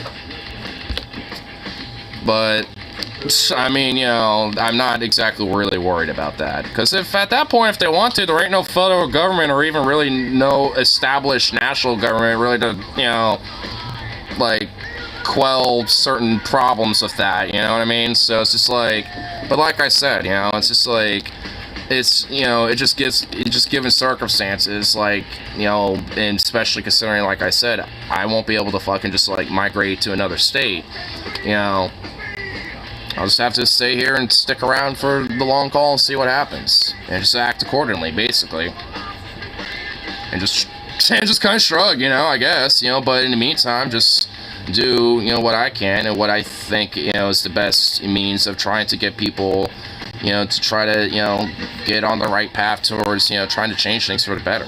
At least, you know, when it comes to, like, you know, labor stuff, when it comes to trying to unionize workplaces and, you know, get people on board with that type of stuff, because I do think that's a easy door to get people into, at least on a general level, to kind of some progressive and lefty ideas, at least on economic levels. On that, at least on those ideas. I mean, and that can at least potentially build some bridges, you know, towards different social issues, and it can help, you know, bridge those type of gaps. It doesn't, you know, and like I, you know, I mean, I'm saying it's not a total cure-all, but I think I think, you know, for me, it's the best direction, at least in my opinion. Because labor is the thing that, you know, it's a tide that raises all ships, because it's like, you know, it doesn't matter if you're black, white, woman, man, gay, straight, trans, NB, whatever the fuck. If you have to work, you know, and grind your ass and shit and break your back, you know, to earn a little bit of bread and, you know, pay your rent and just barely that, basically, then, you know, it's like labor is something that's going to be relatable, you know, at the very least, when it comes to at least, you know, that common problem and that common plight and that struggle and shit. The working class struggle. Never had loyalty to the shithole. I have more loyalty to my city and state than the federal government. Same here. Like, I mean, I have more loyalty to just, like, well, I mean, it's not really loyalty. It's just kind of like, it's more or less I just feel that, like, Portland and Oregon, just generally the, you know, Cascadia, really, in the Pacific Northwest, it's, you know, it's what I call my home. And I guess in that sense, I have, quote, loyalty to that. I'm not, like, you know, heart bleedy about it, I guess. But, like, yeah, I care about this place. I care about, you know, my town and, you know, the states here and, you know, like Washington and Oregon, you know, really. You know, the PNW, I care about, you know, this place. You know, it's just like, you know, for me, you know, it's just like, you know, I want to, you know, see it taken care of, you know, so, and that means the people, you know, there in the environment, you know, here, everything, you know, it's just like, because I give a shit about it, and I don't want some weird fuck, you know, like, you know, or like some crazy, you know, backwards ideology trying to destroy that, and I recognize that, you know, in other regions, you know, it's like, I can understand why, you know, like, you know, people might have a sense of, I guess, you know, loyalty when it comes to, you know, being their little plot of dirt, you know, when it comes to, like, you know, Appalachia or, like, in, you know, the Bayou or whatever the fuck, because I have that same feeling up here in the PMW, you know, but it's just like, you know, the overall idea is just like, you know, kind of needs to, you know, be directed into something that actually, you know, benefits, you know, that place that people call home. Nation of Antifa super soldiers when it comes to fighting Germany and CSA as the fascist nation in all other times. I've never seen that portrayal. Well, I think it's just because the meme is that, like, it was like the rare time where America was fighting literal Nazis, so I guess technically they were being like anti-fascist. I think it's because of that. Because you'll see, like, pictures of, like, American battalions, you know, that would have a captured Nazi flag, you know, from an outpost that they, you know, took over, and all of them signed it and everything. You know, so, like, all the soldiers of the company would, you know, from, like, you know, the 55th, you know, infantry division or some shit. Like, you know, if they capture an outpost and they see a Nazi flag, you know, flying, you know, they'll cut it down and then, you know, just sign their names on it and take a picture. And then, like, the company keeps it as, like, their, you know, kind of like the, you know, trophy that everyone kind of collectively has. So when they go back home to, you know, their base and shit, you know, like, you know, home plate, you know, then they can have it displayed. Or someone, you know, from the company keeps it. I call you a socialist fascist for fighting Japanese fascists. Human rights are much more important than being united. I'm not going to unite fascists. Well, I mean, wait, who said? Wait, what? Wait, who said about united? Wait, what?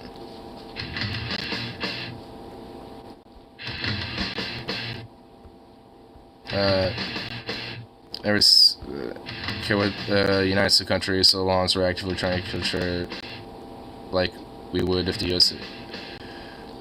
Oh, we aren't trying to. I mean, it's just. I mean, huh? Okay, huh? Okay, so I'm missing some stuff in the chat. That's why I'm confused. Hold on. I don't care what you... Well, I mean, I kind of do care about what unites the country, because, like, if what's uniting the country is, like, the woke groomers, like, if it's that, then I kind of have a I would have a fucking problem. I mean, you know, so, I don't know, like, I'm a little bit 50... It's like, yeah, human rights are more important than, quote, being united, I get, yeah, sure, but... I mean, that does, I don't know, like, I feel like, I mean, at least for that comment, yeah, I'm a little more on Stefano's side. At the rate a hot war between states would. Okay, alright, like, alright, like, I mean, I've kind of moved on from that specific point, like, I mean, have your final little hash outs of that, and be Gucci. Because, like, I mean, like, look, I get it, like, I mean, I don't, like, because I think, you know, for those specific hypothetical scenarios, when it comes to that type of shit, like, I'm not comfortable, no one said you were, I mean, no one said you were, but well, I'm not, obviously, but I don't know about Venom, I honestly, it's just, like, I think, I mean, honestly, I think what he's saying is that, like, the fascist side would, you know, it's like, they would be the ones who'd want that. But either way, I don't know. I don't care. Like, you know, when it comes to, like, the ideas about how, you know, where to go from here, so to speak, about dealing with, like, you know, the actual fascist takeover of the U.S. and shit, it's just like, I mean, at least with these particular ideas, there's obviously an impasse about it. But nonetheless, I mean, I think we're still all at least in a general agreement about, you know, the idea about, like, hey, you know, left should organize and unify on a general issue and have, like, some leadership around that and fucking at least go from there. I think we can at least all have an agreement about that, you know? It's because it's like, yeah.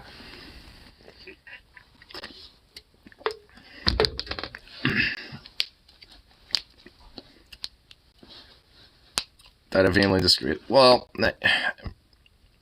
since I'm a man, I can just pretend I don't, like I said, since I have no power. Well, I mean, okay, like, oh my god, anyway. Alright.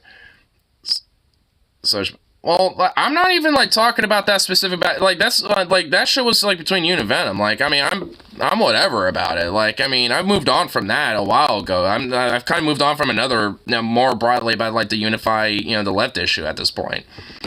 You know, at least when it came to, like, you know, labor stuff. Oh my god. Stony, quit antagonizing him.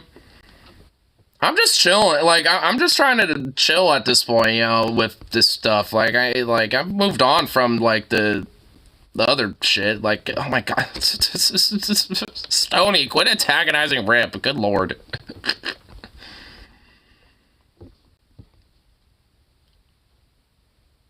Breaking up the country.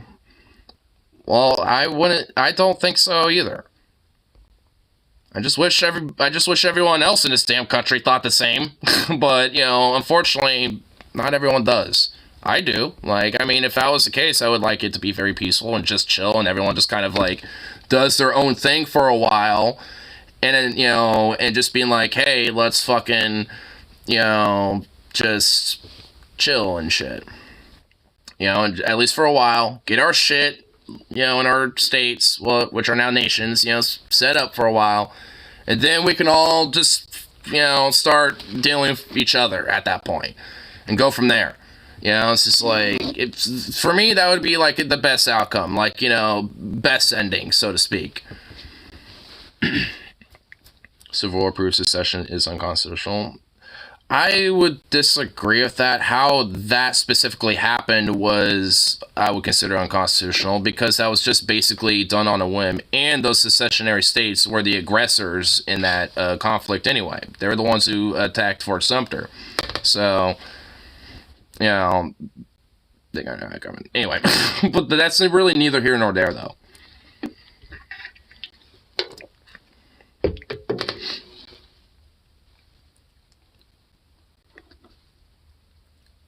Constitution last session with a specific process. Well, yeah. That's what I'm, you know, like, that's why I'm just like, you know, saying, disagreeing with him saying that it's unconstitutional, because like it can't be, like, and it is. Like, there's nothing inherently unconstitutional about, you know, a state or a region of the United States wanting to secede. I mean, there really isn't. Like, I mean, there is a sense about, like, if there would be some qualms about if, like, at least if, so to speak, you know, the United States was still, you know, an existing entity and not just 50 separate things.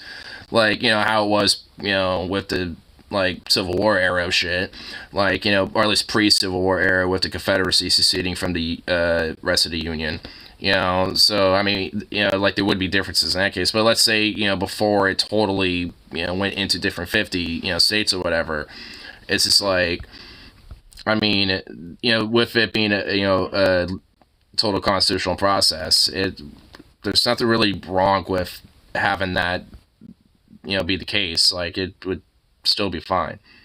The qualms is if, like, those secessionary states, you know, would attacking and being aggressive towards still existing United States or the other nations that have now separated into the other states.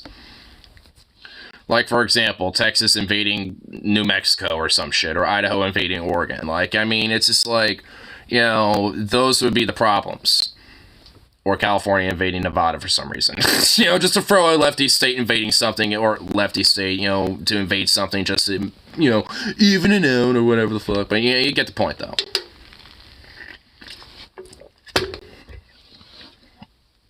They're banning books about famous minority folks. Yeah. They're even banning shit about, like, fucking Queen Bess. Like, she was the first, like, African American native pilot and shit to, like, do sorties and shit like that, and have a pilot's license in the U.S. and shit. And she actually got a way of doing that because she actually got a pilot's license in France, where she could have an international pilot's license, so she'd get away flying. The world government would set the current paradigm. A large majority of the people in the world are authoritarian, living in authoritarian countries. Well, in the current paradigm, yeah, a world government would not be good. I am in favor of a world government, but it will not concurrently work. Or work well it won't. Well, yeah, I think now it wouldn't. I think there would be an eventuality where it would have to possibly, you know, at least be some form of a structure and shit. Oh my god, how are we getting into, like, world gov? The globalists have taken over. The globalists have taken over my chat. The damn globalists. The globalists here, if they're world woke, authoritarian, reptilian governments. Hey, I have to have a little humor in here. I mean, we've been getting a little spicy, it looks like, in the chat. I have to at least try to lighten things up, okay? I'm trying to lighten things up a little bit. Man, I'm the one had kind of like an off day and shit, and, like, I'm not the one being all like, blah, blah, blah. I'm the chill one over here. Like, what the fuck? How am I the chill one and the chat's all spicy right now?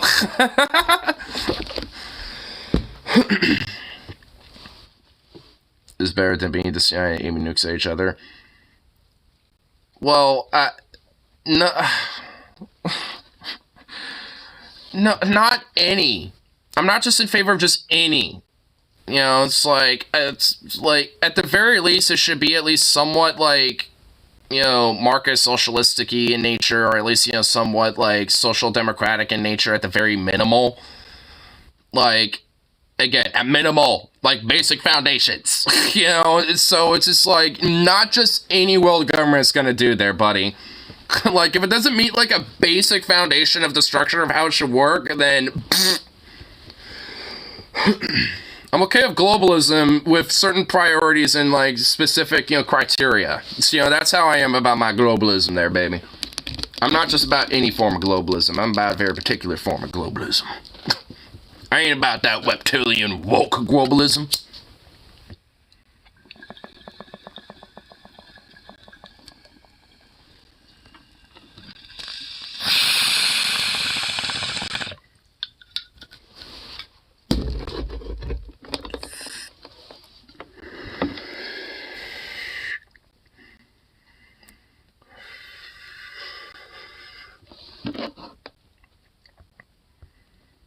I vehemently disagree with that. Not much would have a world war to be under accountable authoritarian world government regime. Oh my god, what no.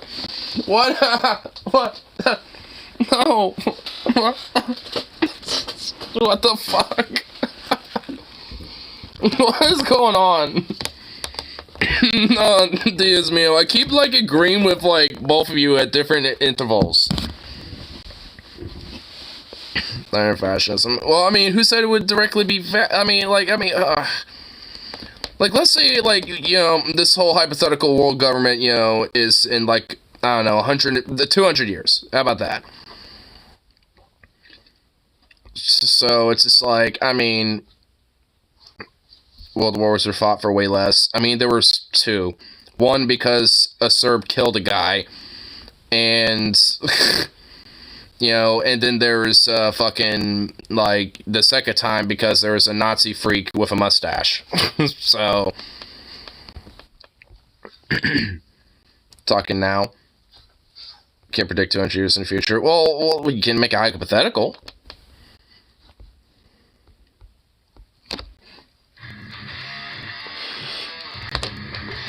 We can have hypotheticals. Futurism. Lol serves based right-wingers.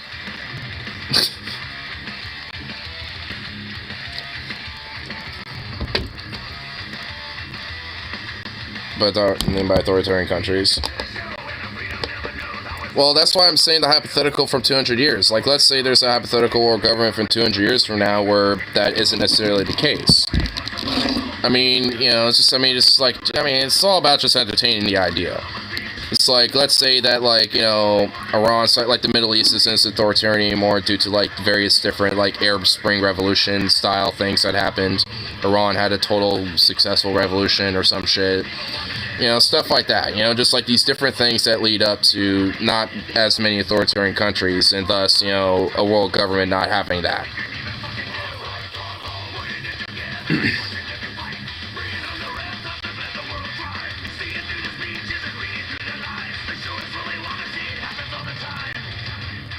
Both the American Anglophones and Sharon say you guys underestimate just how authoritarian conservative the whole Western world is. I mean, it is. That's why I'm saying, like, in the future. Like, I think, down the line, something like that can be possible, but, I mean, like, there's just obviously gonna have to be something that is gonna take a long time. Because there's obviously a lot of variables, such as, the developing / global south, or developing world / global south that, are still gonna, have a lot of these very social conservative views. So would have the Japan.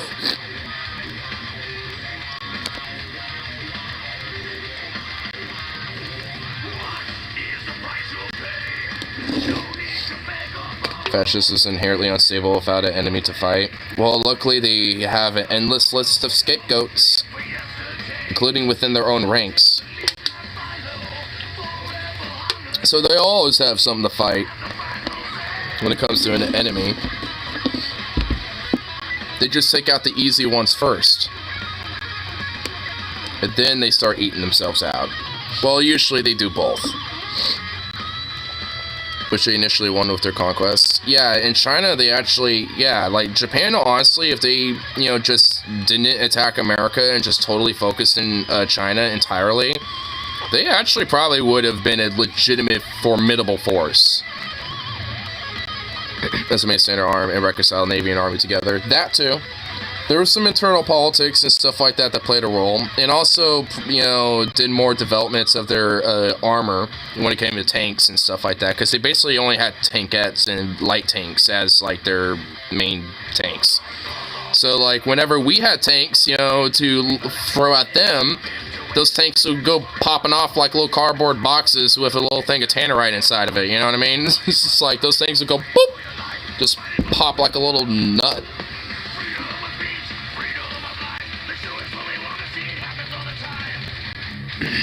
Then it should play, this victim has got away with too much. There were no better Germany was. You know, the Germans feel guilt and Japanese don't largely. Fuck Japan. I mean, honestly, I kind of tend to agree. Dude, there was like that one time where Shinzo Abe was in a fighter jet that literally had the numbers 731 on it. Like, they, if anything, they kind of rub it in. It's like, yeah, we had Unit 731, we did war crimes and stuff, we're gonna deny it, but fuck you, yeah, we kind of did it anyway. Both China and Korea. And honestly, and I do think, honestly, it was more fucked up than the Holocaust in some cases. The only reason why it's probably not as recognized is because it didn't kill millions upon millions of people. Because Nazis are a lot more systemic with it. The Japanese used it as, like, experimental, you know, like, justification. Like, they used it for, like, experiments when it came to, like, doing, like, you know, tests with diseases and parasites and shit when it came to trying to use biological warfare and shit. All sorts of other stuff. It's just like, I mean, they use it as an excuse to basically do some very heinous fucking shit, which is why Unit 731 is, you know, very explicitly fucked. They're not the only unit to do that shit, by the way. They were just the ones that did the most fucked shit.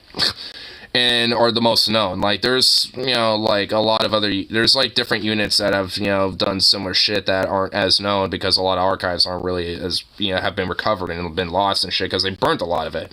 Like, the Nazis tried to burn their shit when they were losing and having, you know, either the Americans or the Soviets or the British, you know, creeping up on their camps and shit. It's like, by that point, they don't want to, like, show them how many really were killed off and everything and how much, you know, was documented, so they tried burning everything. Didn't really totally work, though. I mean, besides, I mean, you could just fucking look, you know?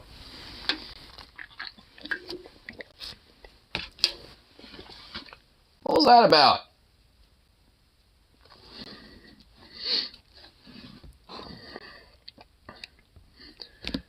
Victim over to specific war supposed to UK, yes it is. Yeah. I mean, and honestly, it's just like, I mean, I wouldn't think that, like, you know, nuking them is, like, necessarily, you know, a good thing, but that doesn't necessarily mean that they're a victim at all. Like, they're still part of the Axis powers and vehemently fascist and racist as fuck when it came to their shit. But dominant party parliamentary system now, which is with the Liberal Democratic Party basically being the equivalent of the Republican Party here, by the way. So they're very conservative. I will grant, like, the biggest communist party that exists, like, that isn't technically the, you know, like, the, you know, like, leadership of the country and shit is in Japan, where it's about, like, 4% of, like, voters and shit like that, about, give or take. And they actually do hold a few seats in Japanese government and shit.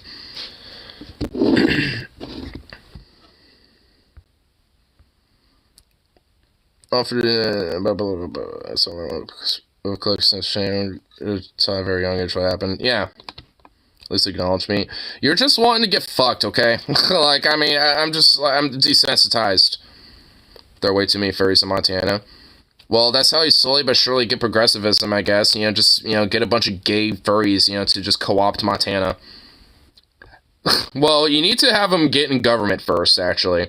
Just have Montana, like, get co-opted by furries, you know? Like, the state government just slowly but surely is just co-opted by nothing but furries.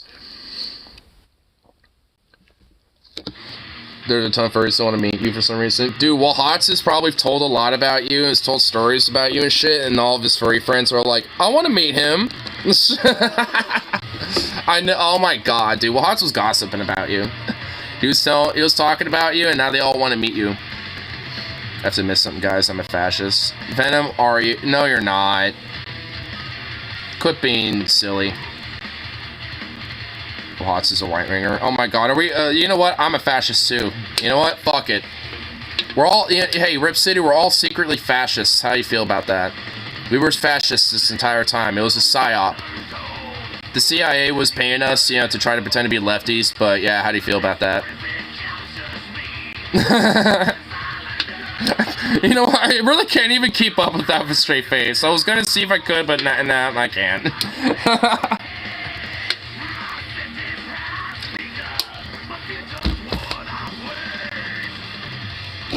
It's like, yeah, me, Stony, Venom, we're all fascists secretly.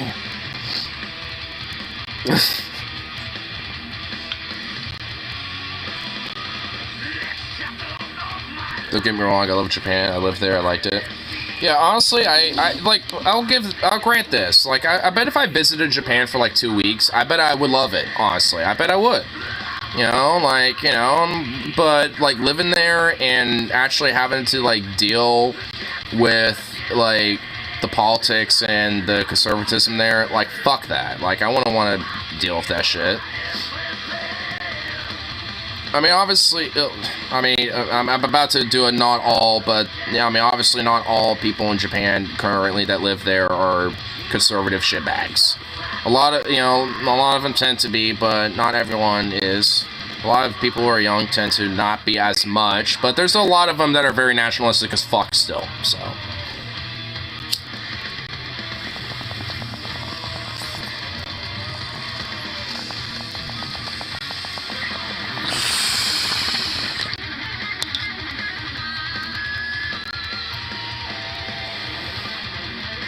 Racist in the city, yes. Yep.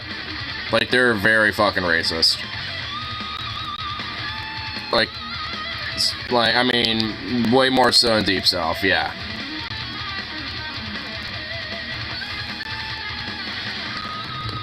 I mean, it's like, if you think, you know, some of the racist cartoons that, you know, America has put out, you know, during World War II about Japan is bad, like, honestly, they view that about other Asians and other ethnicities, but, like, times 10. And I'm not even, like, being that hyperbolic. Yeah, Carl's kind of contesting that right now. Well, not contesting, like, validating it, you know, confirming it, you know? It's just like he's attesting to, you know, what I'm talking about. And I haven't even lived there, but I kind of understand that. Because Japan has a very strong imperialistic history, and they really haven't, like, and basically were occupied by another imperialistic power with MacArthur and shit afterwards, and basically was, like, numbed down with their military, but beyond that, like, when it comes to, like, their conservatism and their economics and everything, it's just kind of, like, almost like a carbon copy of America, you know, to some degrees. And basically, you know, because of that, you know, a lot of that whole social conservatism, it's all there, you know, it's you know, it's just, there wasn't any real reason to challenge that, at least in the eyes of, like, the American, occupational government. In Germany, there was, but in Japan, and it's just, I mean, well, you know, it's all just those damn Japanese Tojo sons of bitches. Who gives a fuck about those sons of bitches? I'm just saying sons of bitches instead of, like, you know, some other slur that I really don't want to use because I don't want to feel bad. But you get the idea, though.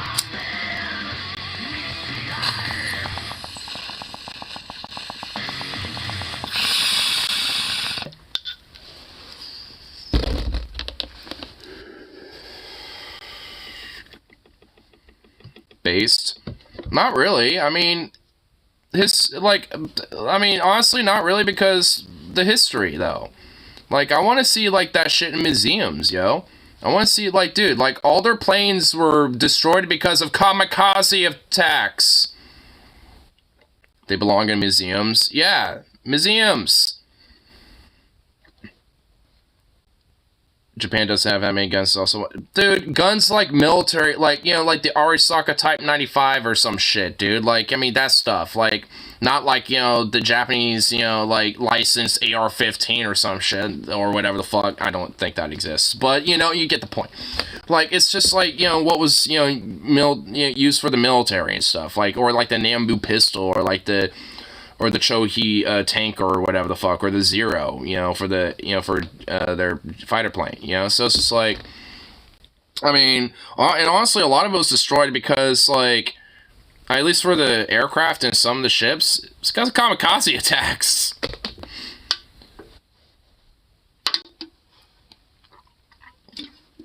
I thought this is Japanese licensing AR-15. I just said that. I know. I was just making a point, but you know, I obviously don't think there actually is. Well, I mean, there probably is for like the Japanese Defense Force. Like, they probably have like a small, you know, arms manufacturing just for their defense force specifically. You know, probably. You know, but it's more likely just imported to them. Because America, yay, we gotta make sure our military, you know, companies are making some big bucks. Woo!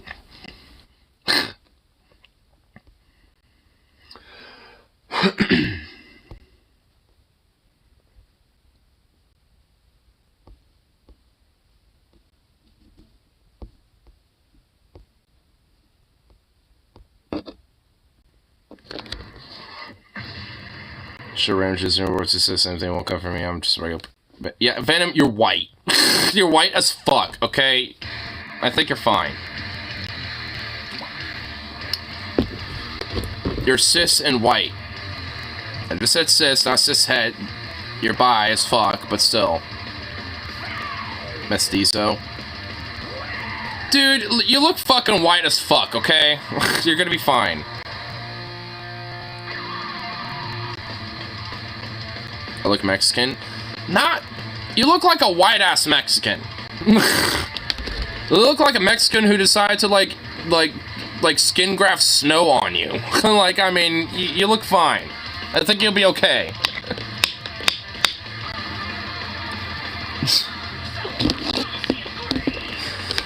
A Mexican that skin grafted snow on them. Oh my god. He's part Native American. I mean, I can, yeah, I mean, honestly, like, you know, if you look at him enough, sure, but, like, you know, at glance, he's white. Like, off a glance. I mean, sure, yeah, like, never mind, whatever. It's called white passing, you know, and shit. It's like, I mean, like, on a surface level, you are. Yeah, God, everyone has to be goddamn technical. I probably should have not made that motion. I probably just made Venom be like, oh.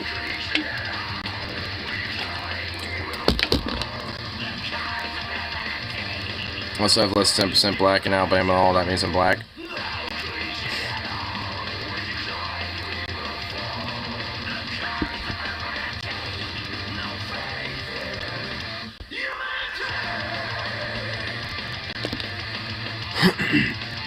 Most Mexicans are either Europeans or mostly European. Venom could blend into Mexico in terms of physical appearance.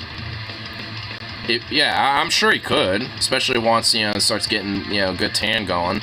Oh yeah, definitely. I most certainly would not at all, unless I was in Argentina, I guess.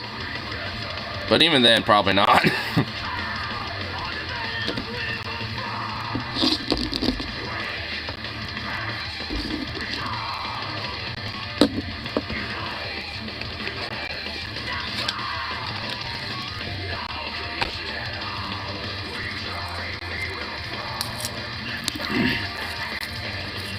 To blend in Mexico, most people speak Spanish to me when I walk up to them there.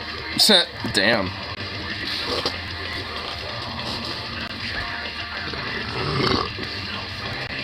Pretty good burp.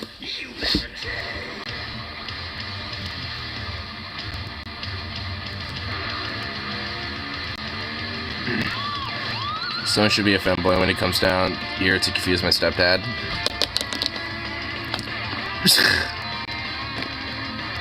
It's like a piece of engineering to play around with. I mean, I do too.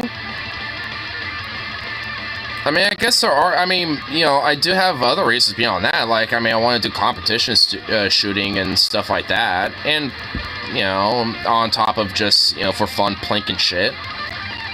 I mean, those are like, I would say, the big 3 reasons as to why. I mean, especially when it comes to like old ass like bolt actions, you know, from like the 1900s or like old World War II weapons and stuff. Like, I love that shit.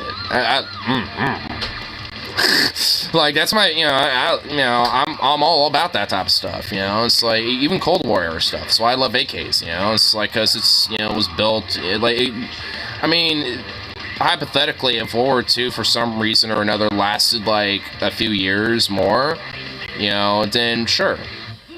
You know, it's like I could see an AK being used, you know, at least, you know, kind of like the STG was, you know, in, you know, late, you know, war period. Well, at least SKSs for sure. Because I think, I don't know if they were or not, but I know the SVT-40s were, but I don't know about SKSs or not, but either way, I mean, I find them fun. I mean, it's like, I don't even know anything about really practical stuff in this. I mean, the only thing that I have would just be a 12 gauge, because I can load, like, a birdshot in there, or even, like, you know, beanbag, you know, shot or something. You know, I can load something that would technically not be, you know, like, outright terrible. If you can buy beanbags. I can do it online. Yeah, you can't pick them up at a fucking store. But you could order it online. True.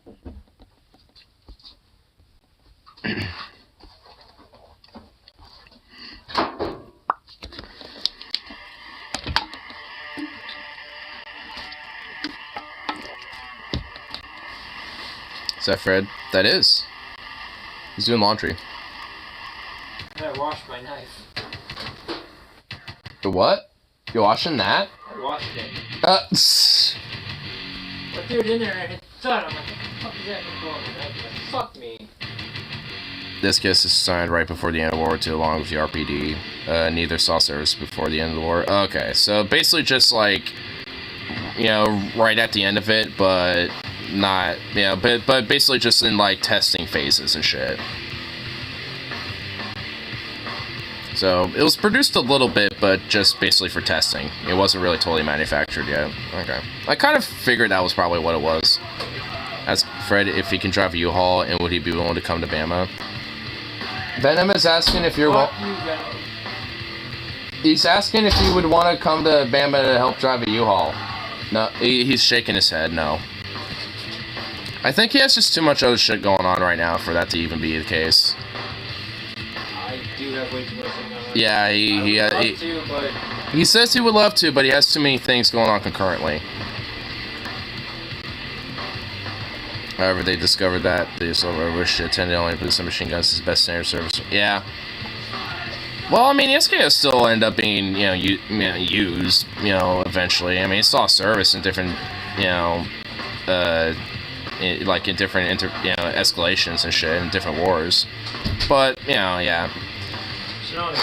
It's more, I think it ended up just being more of like a marksman rifle, kind of like how the SVT-40 was, you know, for some instances at least. It's adjusting on the ground. Huh? It's adjusting on the ground. A what? Adjusting? Oh, snow? Hey. Nice.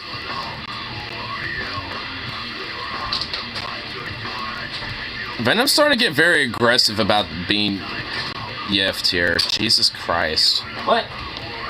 Venom's like, I want to get yiffed, damn it, and it's gonna, and one way or another, it's gonna happen. Basically, get fucked. Or fuck.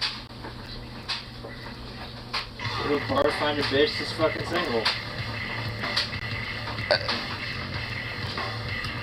Well, he's also bi, so I think he means, you know, not a chick, because he's predominantly had chicks in his life. So, I think he's meaning more. There's 210. I'm a $150.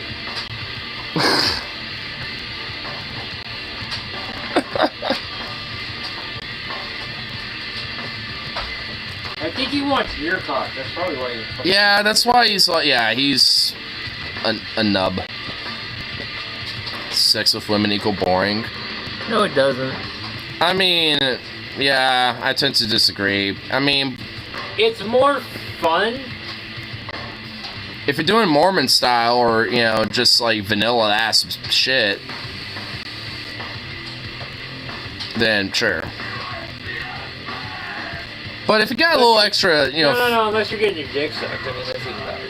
Oh, yeah, that's nice too, yeah. But it's nice to play with tits for your fucking Oh, yeah. Get a little tit fire going down now.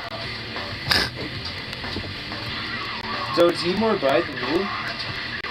Or are you guys about the same? I don't know. I mean, I don't know. I don't... Truth to be saying, I mean... For me, it just, like, fluctuates. Sometimes, you know, I'm feeling, you know, some of the pussy, but sometimes I'm feeling the pussy. I've never seen a girl, though. Well, I mean, I'm just not actively, like, looking around for anybody or anything. So... But still, I mean, every now and then.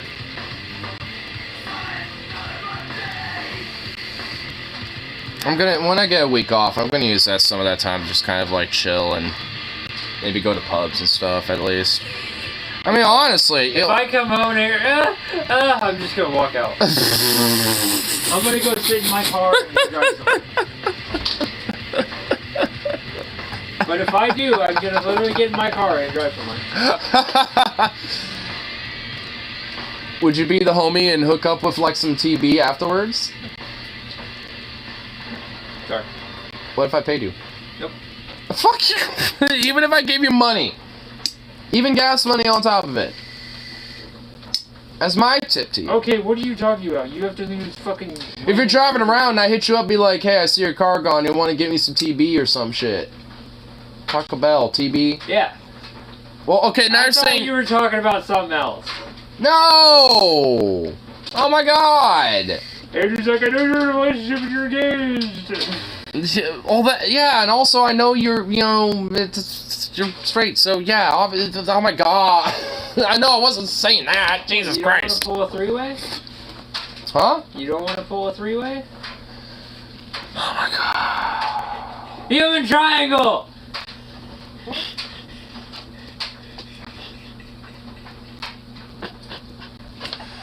Oh my god. I love you, bro. Rip City's out here going, Shanae, Shanae, oh yeah. Homie, high five. Human triangle. Yeah, human triangle.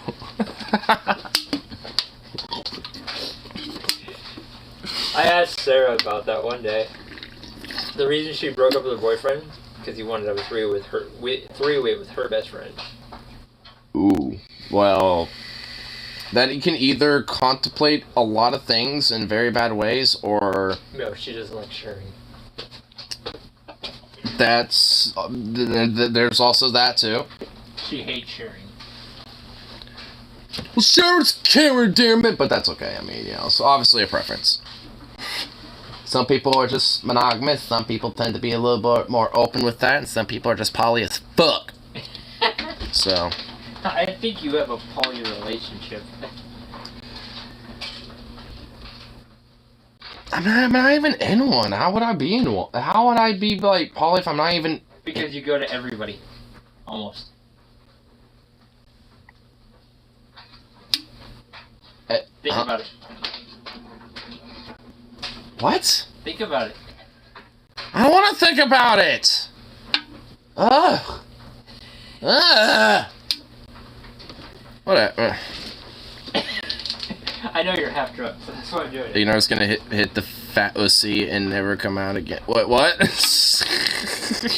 What? What? Oh my god, I'm being confused. I don't like it. And I know I've had this Stancy, you know, Potenza Link, you know, sitting here. Whoever told me to growl at him when he bites because this is very funny to me.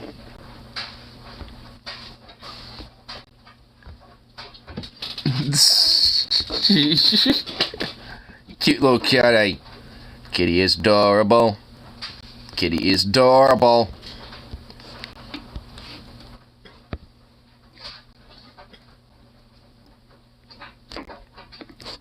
You're never confused about sexuality? No, it's not that. I'm just confused about the never mind. Whatever.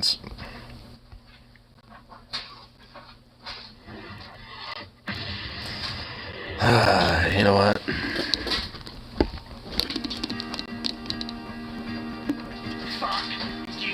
You're a fucking wanker, we all punch you right in the balls. Fuck you with a fucking anchor. We're all cunts, so fuck you all. fuck you. You're a fucking wanker. We're gonna punch you right in the balls. Fuck you with a fucking anchor. You're all cunts, so fuck you all. Go! The song's great. Turn this up a little bit, I don't care.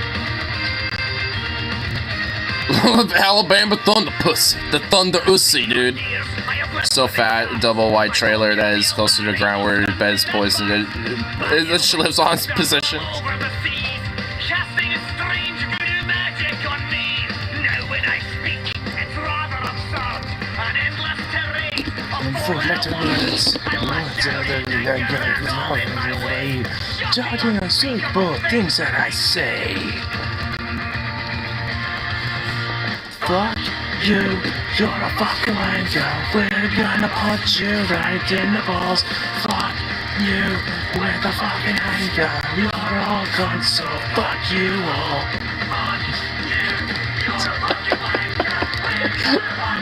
I fucking love this song so much. You're all cut, so fuck you all.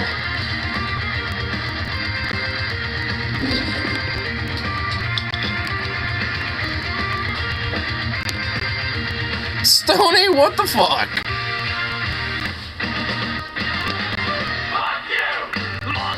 You know, it doesn't have to get a license, you can just get a permit. I'm at least gonna try to get to deal with that shit. As long as I can get to deal with that, then it should be fine. You told that and wait, no, that actually happened? No, don't tell me. Do not tell me. No, Venom, no. Stoney, it, like, are you and Venom doing a meme where, like, you say something crazy about Venom and Venom pretends that it's, like, feels no, dude, that real, no,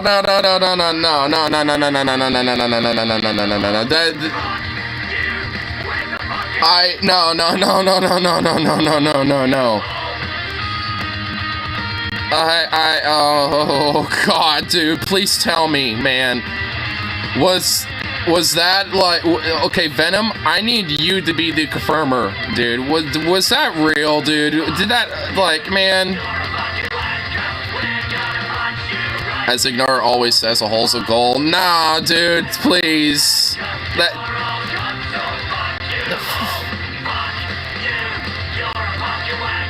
you're gonna punch you right in the balls. Fuck you. You're a fucking rancor. You're all guns, so fuck you, Venom.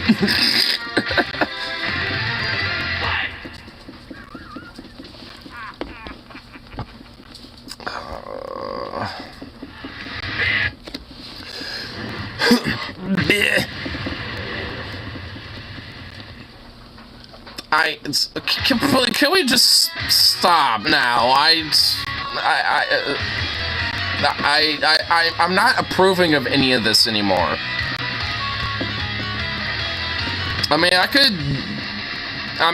It's like,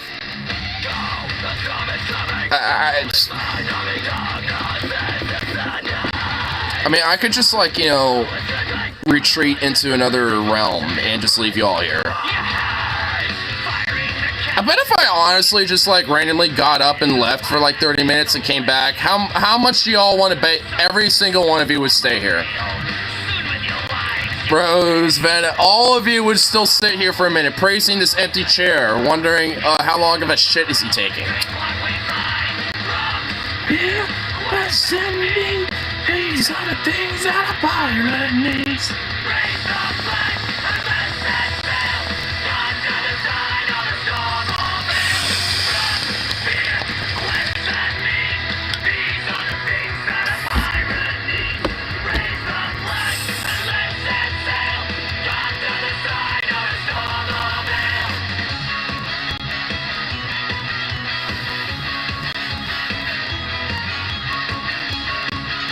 Big no reading the chat. I just remembered we're out of milk. Yeah. Hey, I need to go grab some milk and bread really quick. Alright, son. I'll be back. Figuring wants to drive around when mom's stressing, he needs to get. But if he just wants to get the trip done on. Yeah. I have leftover Cuban bowl chicken and rice and black beans from yesterday. That sounds awesome.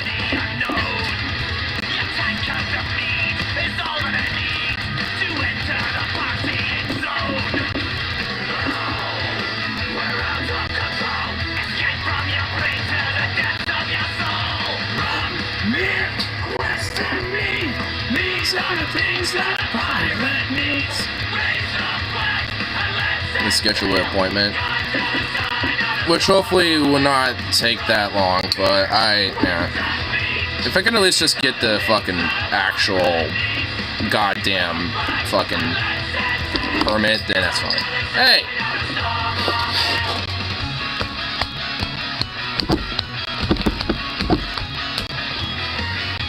Goofy little dog.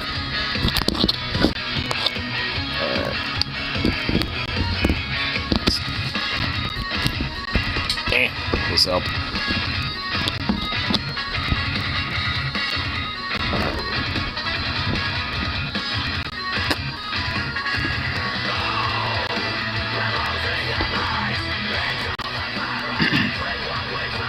For me, you can get the same day if you either go to DMV hella earlier or willing to wait an hour or two. Which either way I will be okay with as long as it can get done.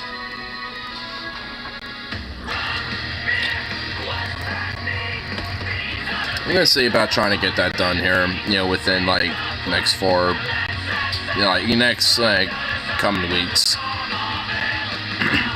I'm putting that more on the front burner now, just because of the whole Alabama trip. Because I'll admit, you kind of propped up this whole like, hey, you want to help me take a trip to Arizona with driving a car over there? It's like, what? Okay, I guess I'm doing that now too. So it's just like, okay.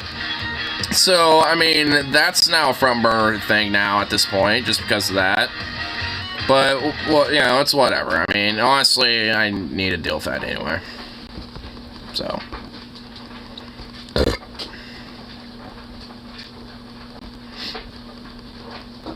Boo-boo.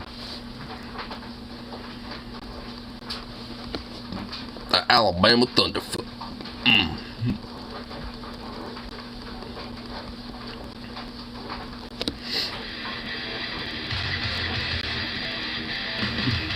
I'm not really having hiccups, seriously.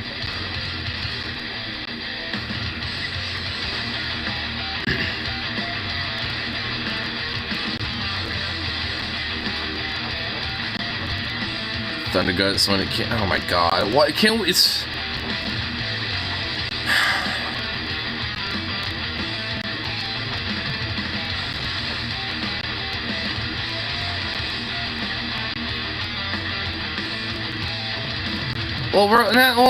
I just... Okay, you know what? Fine. The song just started, but goddamn you, fine. Wait, what the fuck? When the writers really want you to write off a character? Okay. Go on ahead! I'll hold these monsters back.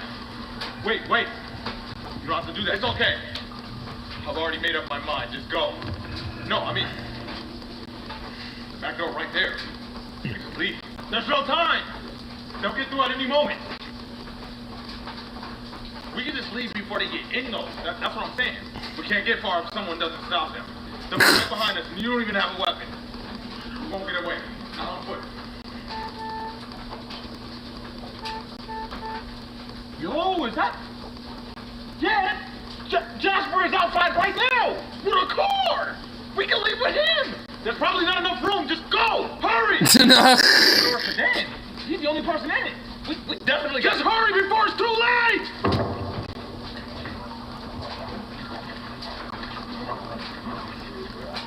Man,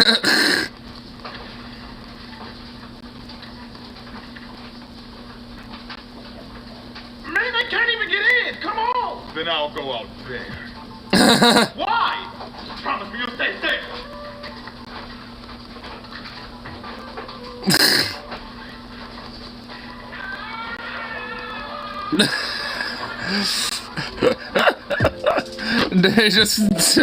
It just kills him. Damn. Rip. Damn.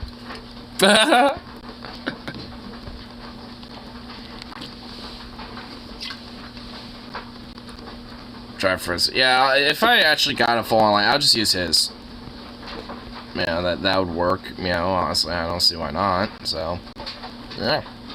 That would work, I would think. No. Well, yeah.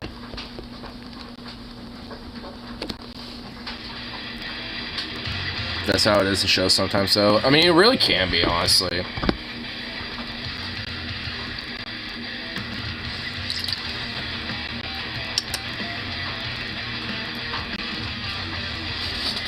What you doing, you little butt? You're a little goofy pooch.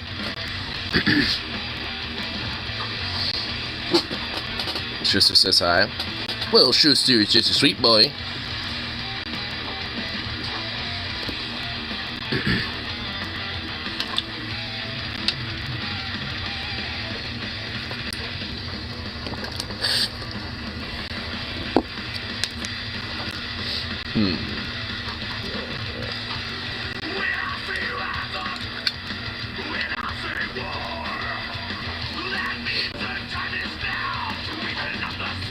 Securing heat? I don't think humans are capable of going through that.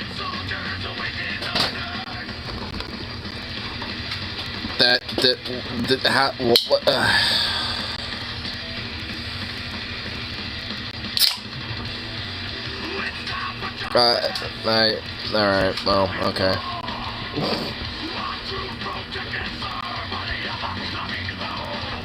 Why? Why is this like? Why is this just has to be the chat now? The fuck?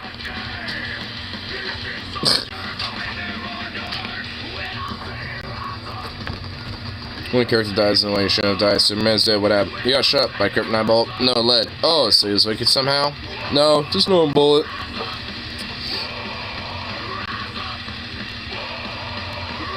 He took his brothers with him because he's small. Simon Schuster. Simon Schuster.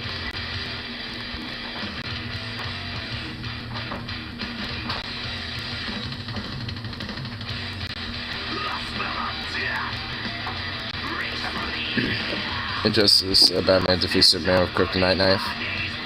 Nice.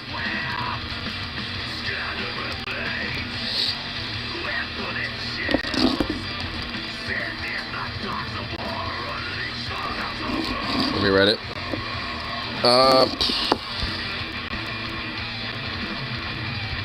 I mean, when it comes to comics, I haven't really read many, so probably not. Kryptonites? Yeah, definitely, yeah, no.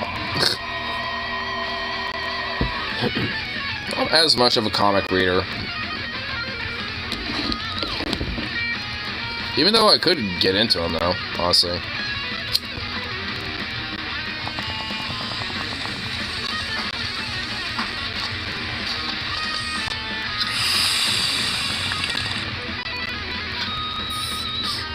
No, not that, I meant it. Oh, like, actual it? Yeah, I haven't read it. Yeah, Pennywise, yeah, no, I haven't read it. I mean, I'm aware of it. I kind of know enough about it, but... Yeah, when it comes to actually, like, you know, being, you know, like, reading it and, you know, all that, yeah, no.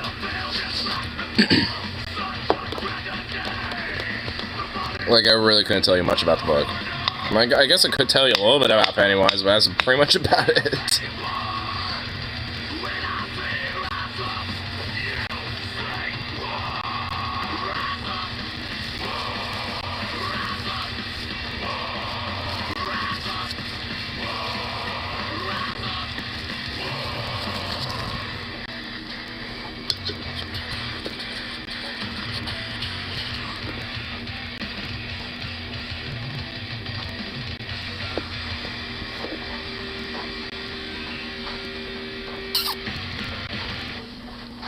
boof.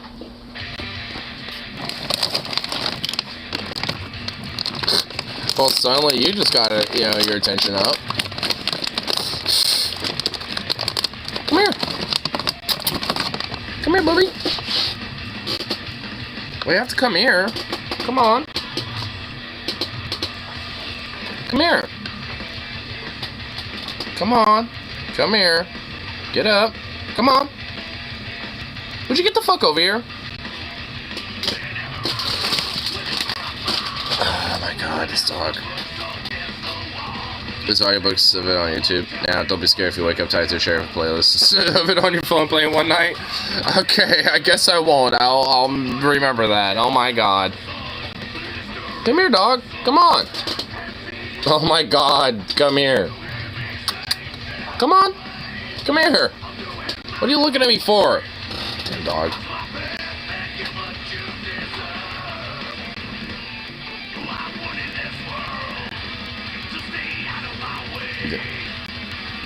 Without a fight. Well, oh my god. I don't even think it would be those states anyway that would be doing that.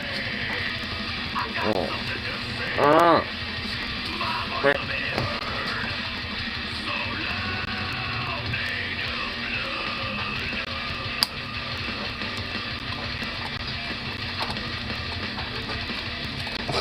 Really?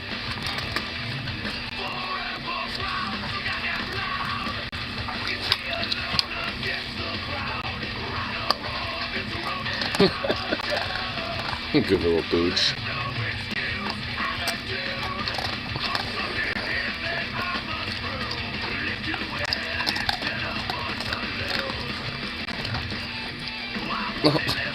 Hey, you got a little bit left on my hand, dude. Here, hey.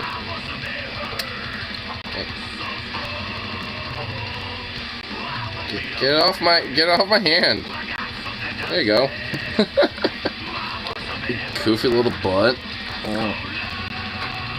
You goofy little chungus. You're just a goofy chungus. Oh. Who's a goofy chungus? Oh.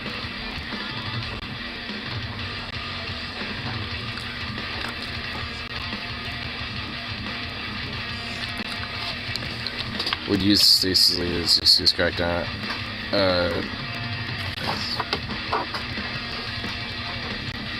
The U.S. remnants. Yeah. Well, there wouldn't be any remnants. There would basically just be the 50 states. I mean, at least what he was trying to hypotheticalize.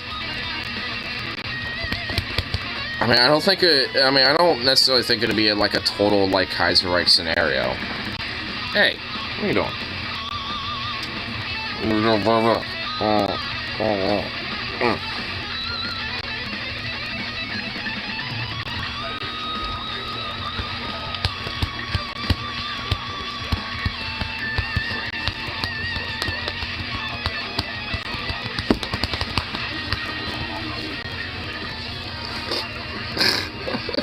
Look at you, you're such a goofy boy.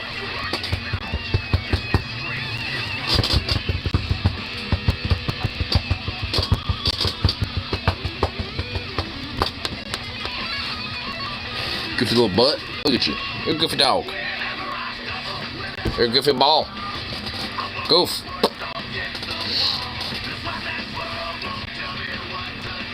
For a period example set. Well, I mean, I'm sure. Why is this being brought up again? Like, it's just. I guess I grow a little weary of that specific topic because it's like, I'm a little bit, I guess, a little bit more online of your position on it, but I'm more in the middle. I guess I'm a fence rider with it.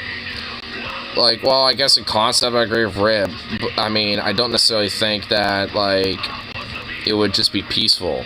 And that doesn't mean that he's obviously advocating, like, escalation, but I think a part of the consequence of something like that would have, different parts of the country get, escalatory, and unfortunately, I suppose, militant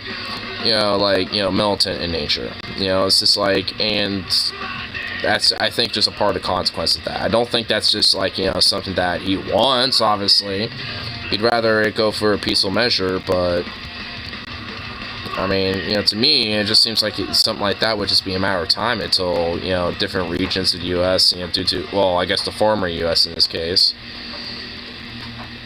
So, I don't know.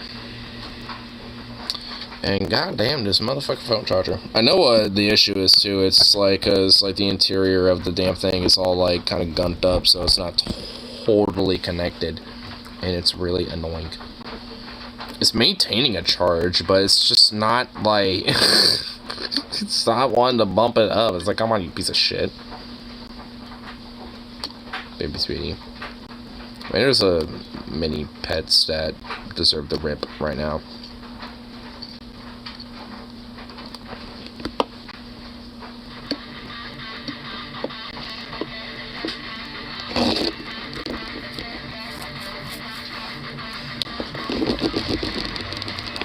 There's Sweet, there's Bandit.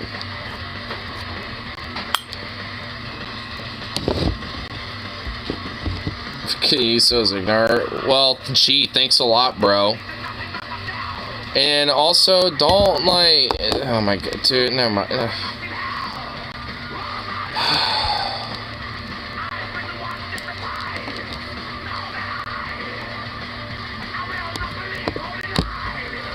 Just gonna start grinding this way and just get bull loaded, damn it, whatever, fuck it, I don't. You know that was sarcasm now. I mean, that's why I'm just sitting here just like, you know.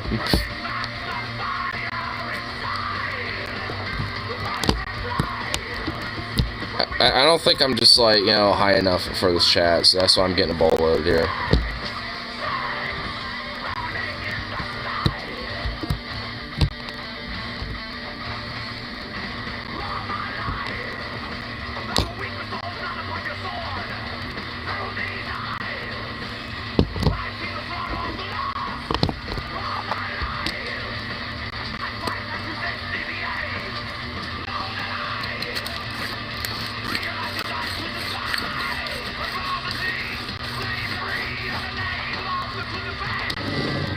Do you believe the planet itself is alive and trying to rid itself of us?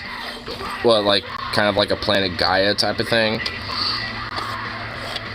I mean, I don't think the planet itself is alive now, so not in a literal sense, but I do think that the environment, you know, due to our rapid acceleration of that type of shit, you know, and our human intervention, I guess has like a consequence, I suppose it is, in a way, but that's just, I mean...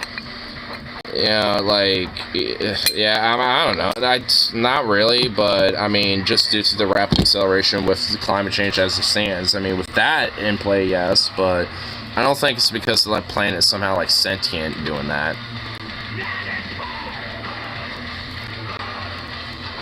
What the hell? Oh.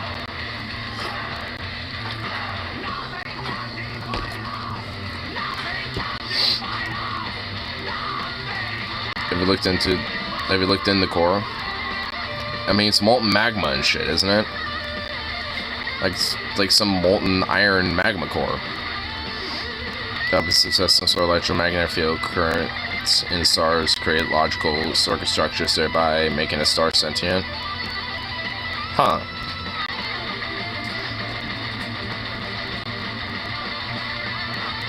That's kind of interesting. Definitely kind of peculiar, at the very least.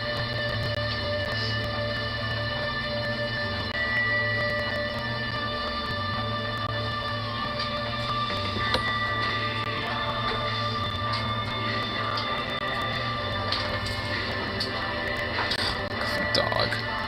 What are you... I just want to, like, rummage around and just, like, scavenge random shit. Little fruit. You see that? What if this is in it? If that's in it, then, well, fuck yeah. I worship my new overlord. I mean, you underestimate me, dude. I'll just worship that as our new overlord, basically. I mean, that's all I'm seeing it as.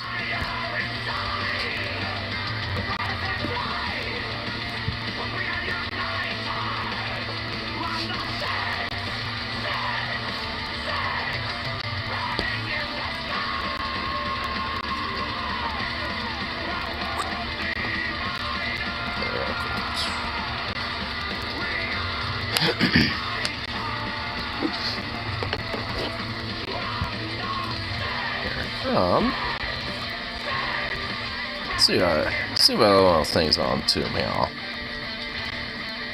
It's random little shit to check out. Let's say. I know people eat healthier. Money, information, tastes, options, unsure. Probably money. Well, taste probably. I have no fucking idea. If anything, it's probably the lack of options that would be the issue. More so than options, because food deserts.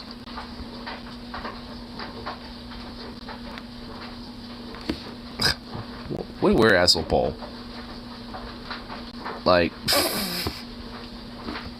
oh.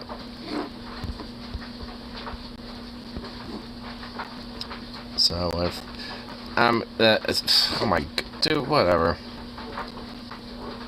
I see you did though. Well, hey, you can fucking put up a damn fight too. I mean, because you have before in the past, so you know you're damn capable of it. Don't be a damn little bitch, man. I tell you what, brother. Don't be a little damn bitch. It's ready to go.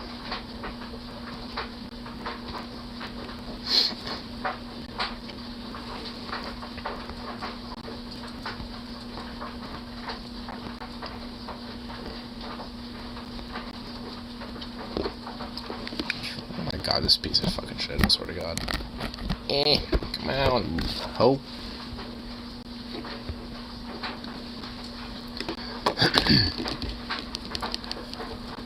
I swear, there's probably like a random off chance that this might just like randomly like boop, have a buffer zone going on. That's just because my phone's being a bitch. But hopefully, it should at least be something that could be fixed. I already know what possibly could be the case. Because I know like with like phones sometimes like there's like the shit where like sometimes with the actual port of the charger itself like will build up with lint and stuff. And you just basically need like a tiny little pick, to just kind of like just get that shit out. And that actually does kind of help with the connection charging issue. Because the reason why is because all that lint buildup is making it harder for the port, the cable itself to connect to the damn thing. That's mainly the reason why, at least. At least when it comes to like USB-C cables. The old ones, I mean, it's mostly the hooks. Like, those would never ever stay connected. And also, those things are never consistent length. Like, some of them were long, and some of them were, like, short. It's like, what the fuck?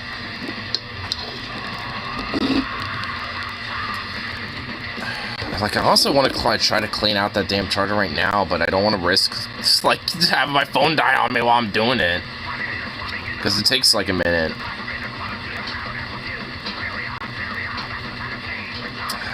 Part of me saying fuck it. Honestly, there's a part, there's a part of me. Long and short. Long and short? How's that even work? It's long and short? Huh?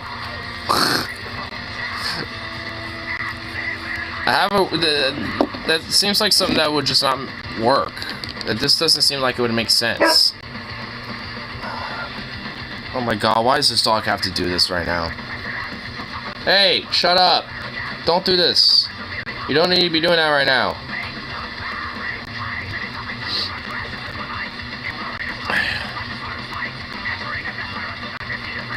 It's the other way around. Long dick is short shits. Well, at least you acknowledge that, finally. God damn. Oh, there we go. Good burp. That's good little bip. So much yes.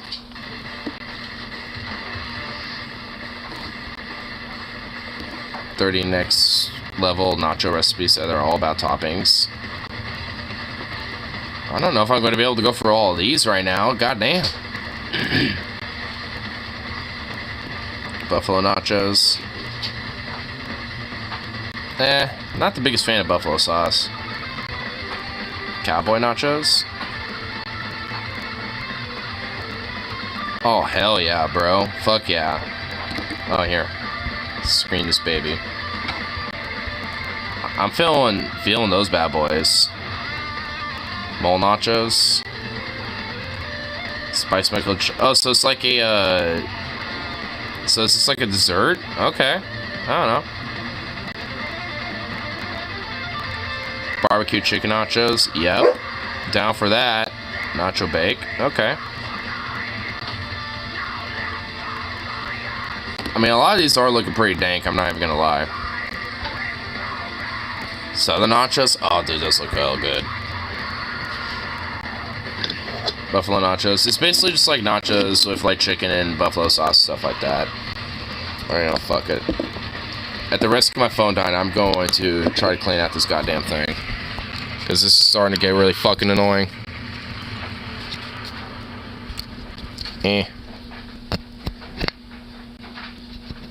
Come on. Oh, of course. Like I said, fucking charter was being a bitch. But it's fine now. Got it fixed. Got that shit fixed. I hope.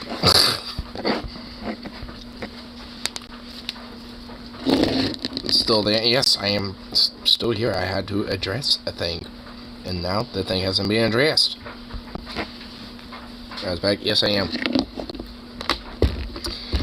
Fucking charter was being a bitch.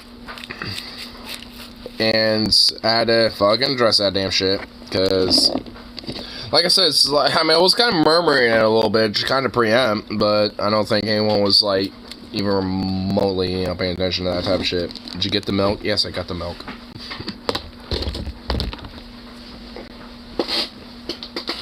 Ugh. There you go. Well, I was also seeing if, like, Onion Nuggets was still around, but... Dude, they fucking got, like, it got copyright struck. Look at this shit. Look at this. Video contains content from CBS CID. Who the fuck did not copyright grabs, dude? Like, bitch. Like, are you fucking kidding me, dude? Maybe I just want to use that to, like, kind of fuck around and goof. But no. Wait, what? Yeah, I mean, here. Look. See? Yeah. Look at this horse shit. Boo. Boo. Like, maybe I wanted to use them to exploit content. I don't know. But no, I guess not. Because now it's apparently copyrighted for some retarded reason. That's from today. Yep, that was today's Onion Nuggets. Which that makes me wonder, is like, is there anything on the about that? Working on the VOD, getting unblocked so it could be viewed again. Okay.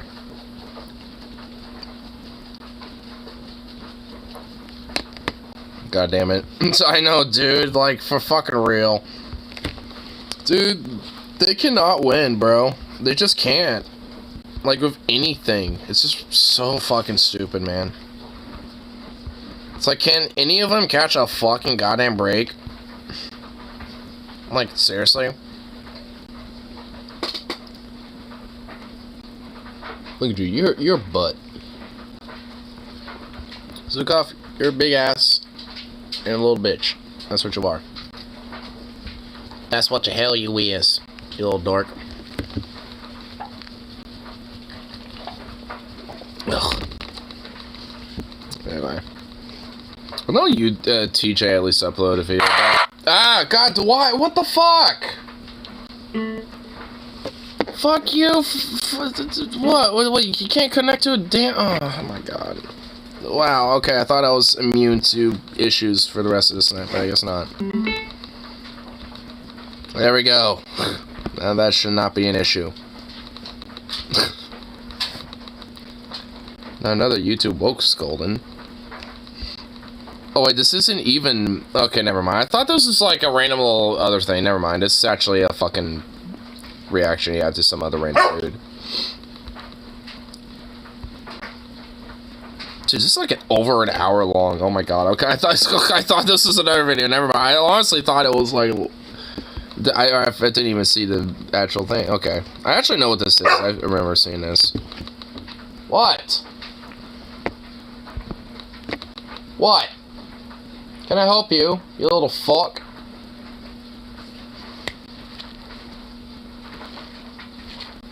You know what I mean?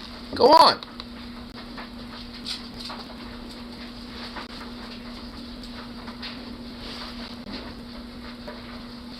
I'm gonna grab your little tail. Yeah. Quit wagging it.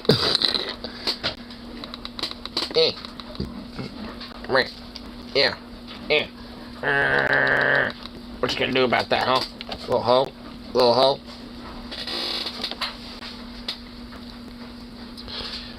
Yeah, quit being an asshole. It was sit in your damn chair. Go. Sit. Go on. Sit.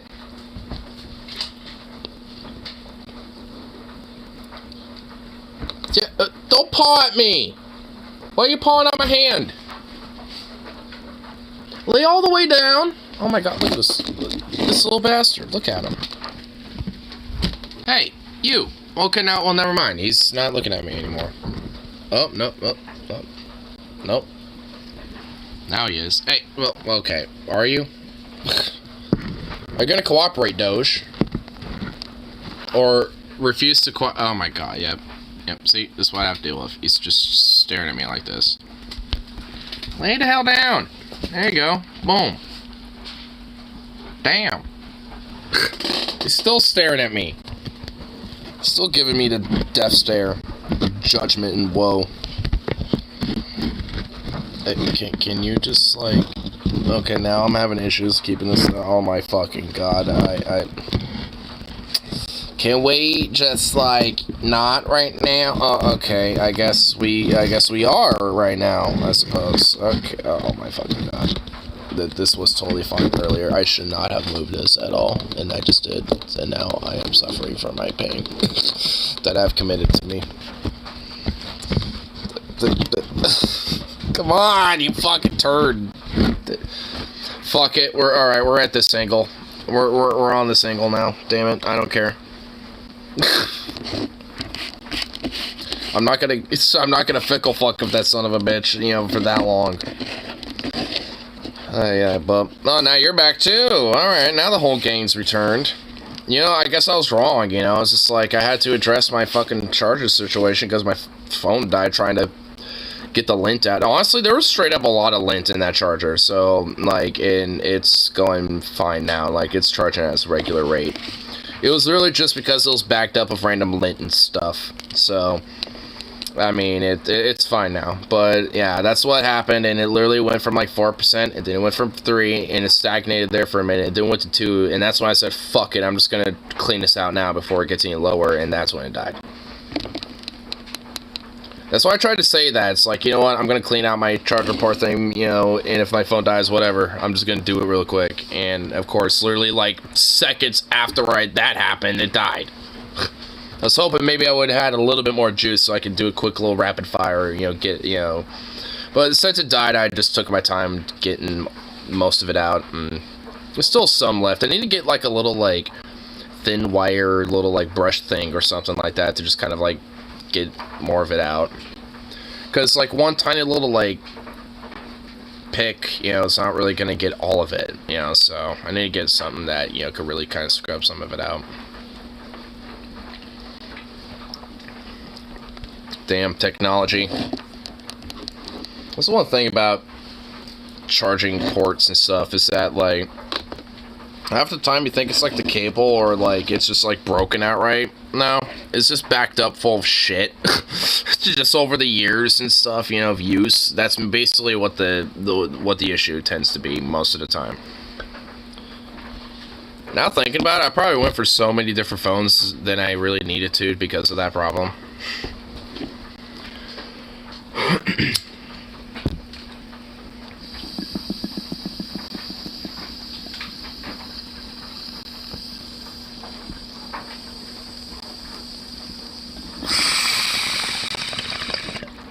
Frankly, I will admit, I'm surprised this fucking phone still works. This one's probably the most bigged up one I've ever had. It still works mostly fine. Starting to have hiccups here and there, but luckily I have a backup. Why am I trying to fickle fuck with this again, knowing I'm gonna do this in futility? Oh. Okay, there we go. Is it Norwegian? Yeah, I am. I'm part Norwegian. See, I've always said I'm like 20% Norwegian, quarter Irish, and the rest of it's like Northwest European. Oh my god. There we go.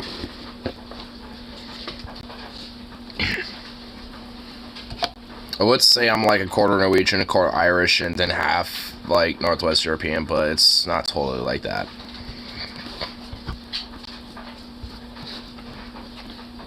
It's more like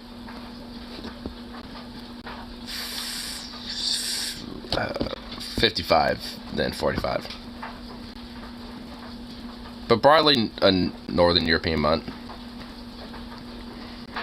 So I guess partly. I wouldn't say entirely, but at least in some part, I suppose. I mean, not really so much anymore. That's why, just on a general level, I just find it kind of cool. But, I mean, overall, I mean, I think, you know, a lot of kind of old mythologies can be kind of cool and shit, but I just know more about Norse / Nordic cultures and mythology and shit just because I know more about that. At least a little bit more so than other shit. I wouldn't necessarily say I'm like an expert or something. I wouldn't be calling myself that by any means. What is your deal, bub? What?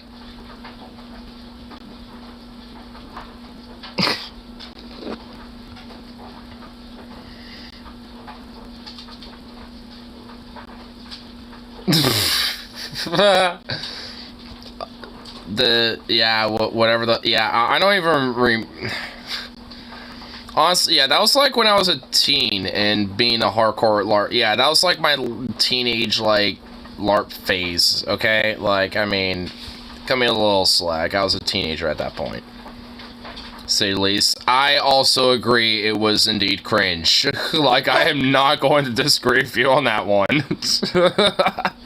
Like, cause it be a little bit. What the fuck, man? Can you not talk? Can you just, like, just sit and just stop? You have food, you have water, there's nothing for you to freak the fuck out of.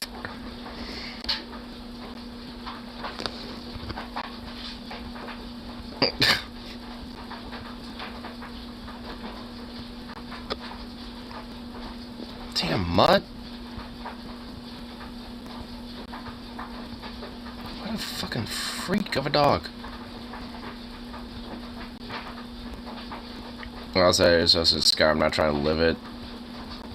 Not every kid is just like a lot of other kids have very creative imaginations, and I'm one of those people. So okay, I mean, again, cut me some slack, at least just a little bit. I mean, come on, it's cringe, I will admit, but I mean, still, it's just like it's just that like high school teenage level of cringe that is, you know. It's whatever, you know, it's just like it's a thing that exists, and it's pretty much like most kids go through that phase. I'd argue legit most, you know, kids go through like a weird cringe LARPy phase. At least to some degree or another. Oh my god, this whole little cold vortex shit.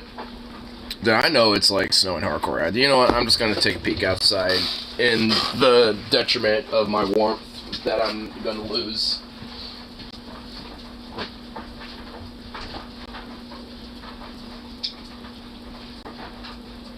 Well, there actually is a little bit of snow.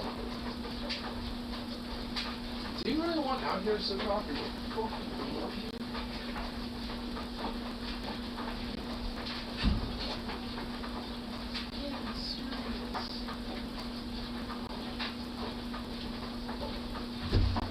because this dog just wants to be out here. What the fuck? Yeah, get back inside, please. Just get in here. Come on. Oh my god, it is cold as shit out there. What the fuck? You know what? I'm grabbing my hoodie that I left in my in my room. I'm grabbing that. Oh my god.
Bouncy boy.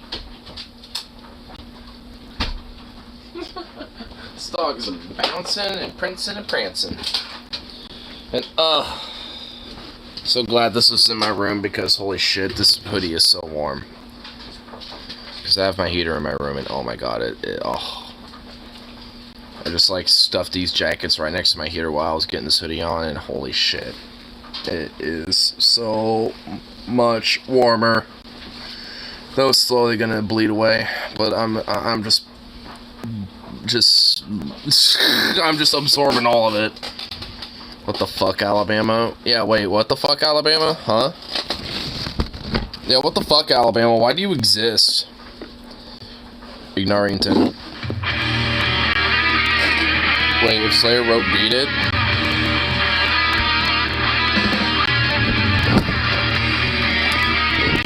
I'm digging it.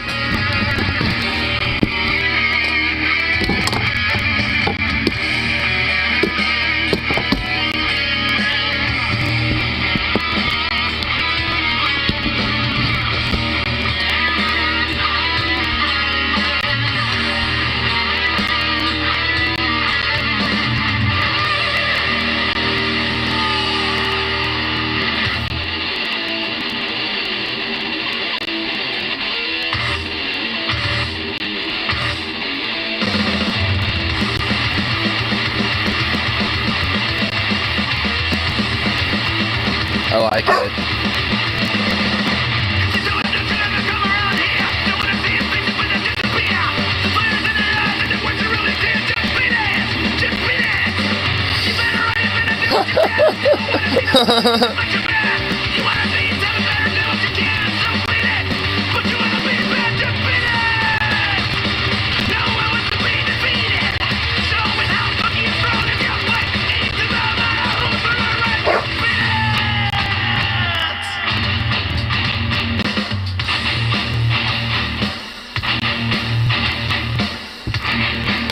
Dude, I love it. This is great.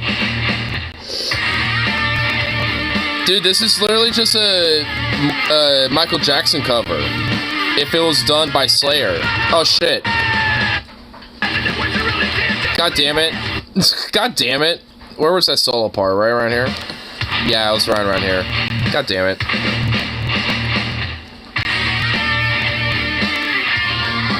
Metalheadness. How do I... What do you mean one-up it?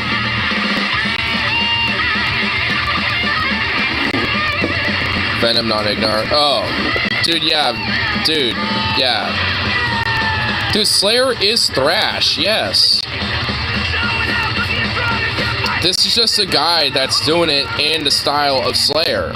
Like, this is thrash. Like, he's doing thrash metal, yes. He's just doing it in the style of Slayer. Wait, oh my god. Okay, whatever. I'm grungy emo kid, not a metalhead. Ha! But this combination is funny and good. It is funny and good. And that's why I like it. Yeah, I'm not the biggest fan of Slayer. I like Slayer, but not, you know, everything by Slayer. More into other thrash like Destruction, Exodus, Overkill, Sacred Reich, fucking, yeah, Megadeth, Anthrax, Testament, Death Angel. That's just speaking of. More thrash.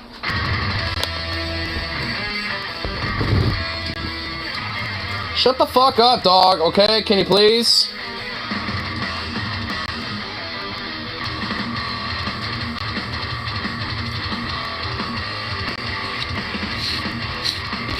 For hair metal to thrash metal. Well, thrash metal is just basically a more heavier version of hair metal. Had a good voice when he was young and he... Well, yeah, I mean, early Megadeth. That 3 Days Ace touring? Yeah, I kind of saw something about that, but I didn't really get a chance to read it yet.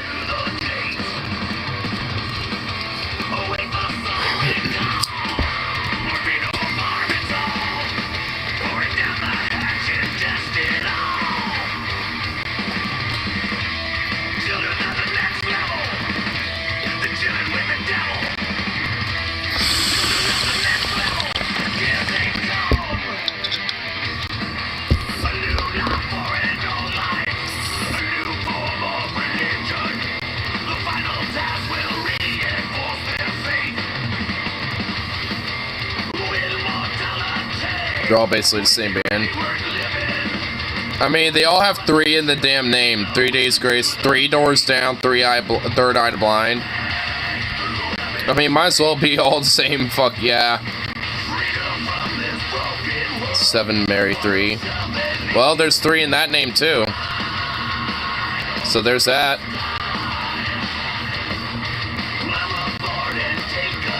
But they're just guessing the new singers. Boo. I don't really know or care. I mean, I remember seeing them live on my 18th birthday, and it was pretty cool, but... I mean, I have a positive experience seeing them live. So, honestly, I mean, I'd probably be down to see them live again, just because I, you know, thought they were really good live last time. And me and my friends, like, we were all the ones who started the fucking mosh pit. So, I also kind of feel proud about that. No one was having a mosh pit in that fucking show until me, Logan, Harley, and Tyler and I, like all 4 of us, we all started a mosh pit, and that got everybody else to start moshing. What year was your 18th? 20... Fuck. Oh my god, why are you making me think about this right now, dude? Shut up! Get over here and sit! Man, fucking dog.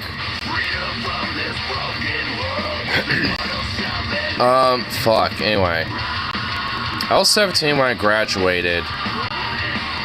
Okay, so 2015, it was that year. fucking dog, man.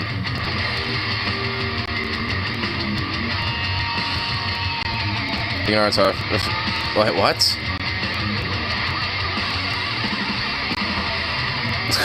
Okay. If I remember, 3 Days Grace, the original singer, left in 2015. Well, if that's the case, then I probably saw them with the new singer, and they were good live, so I don't know, whatever. If I like them live, then probably gonna like that, so, and yeah, and I kind of like 3 Days Grace, so.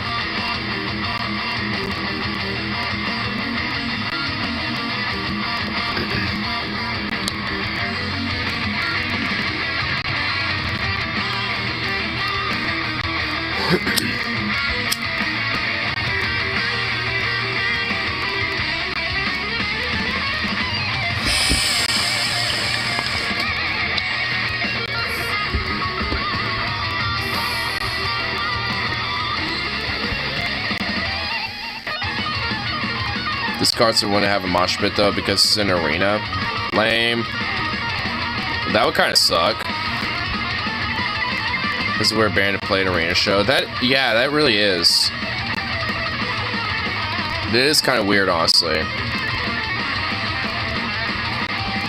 Because I definitely wouldn't think of them doing that. But, alright. Well, I guess, I mean, I suppose they did. So.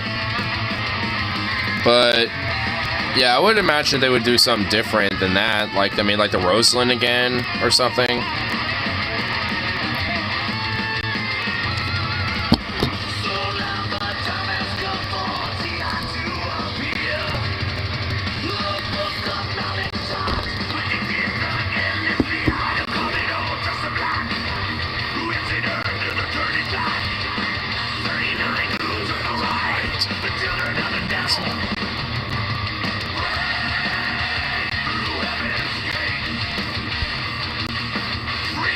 Go to a Starset show with me if they came to Portland.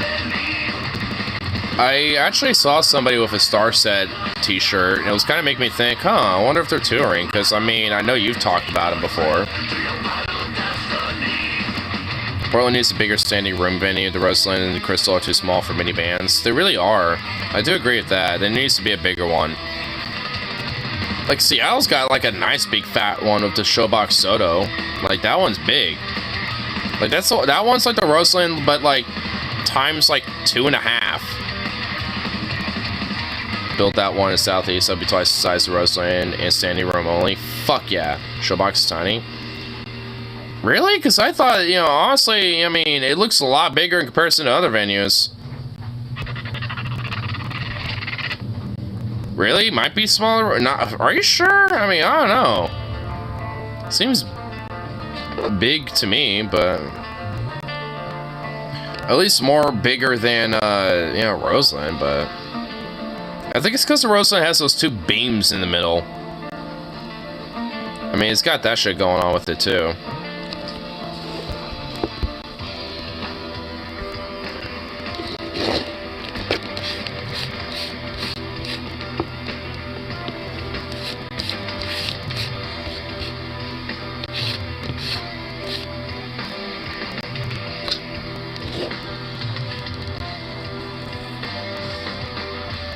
Showbox is 100 or 1150 feet or square feet, and so the Roseland is just barely bigger. It doesn't seem like it though, because it has an open floor pan, and the Roseland doesn't. I mean, I don't know. I would feel like, you know, the Showbox at least uses it has a better use of the fucking space capacity, not square feet. Huh. Well, okay. Well, I don't know. I mean, just... well, capacity and, like... I don't know. I mean, okay. Well...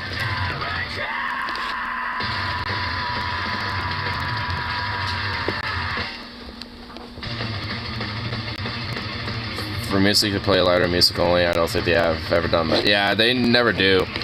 They mainly play lighter music because, you know, of all the animals that are there. Like, heavy music might kind of fuck with some of them, probably.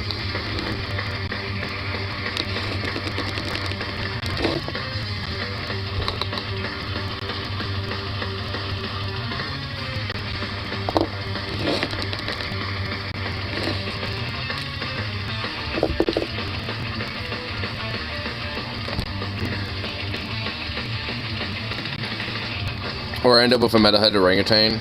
That would be based. Hell yeah, dude. One of those, like, elderly brothers of wisdom, you know, just becomes a metalhead. And it makes sense. Is the organ zoo good?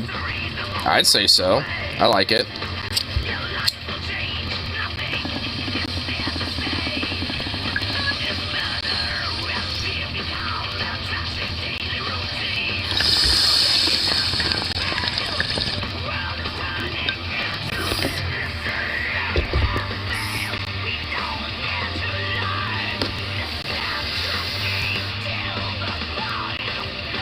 I think.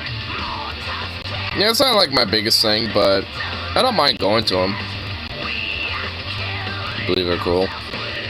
Well, at least for the organ zoo, they tend to at least, you know, be ethical when it comes to the treatment of their animals there. And they also just expanded the elephant exhibit, so they have a bigger exhibit to, you know, live in. So, and also it's a lot better than the old exhibit that they had. So, I mean, at least for the organ zoo, they actually do kind of give a shit about the animals that they have there. And I think it is one known for being one of the better zoos in the country. I don't know where it sits on the list, but I know that at least the organ zoo tends to be pretty credible for, like, you know, it's, you know, like, for being more ethical than, you know, having problems. It's pretty big, honestly.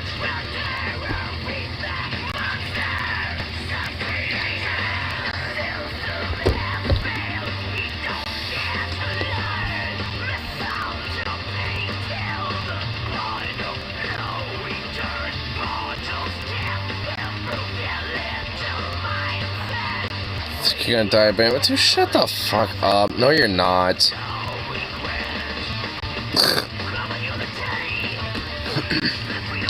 I'm like, oh my lord. Give me a goddamn break, bro.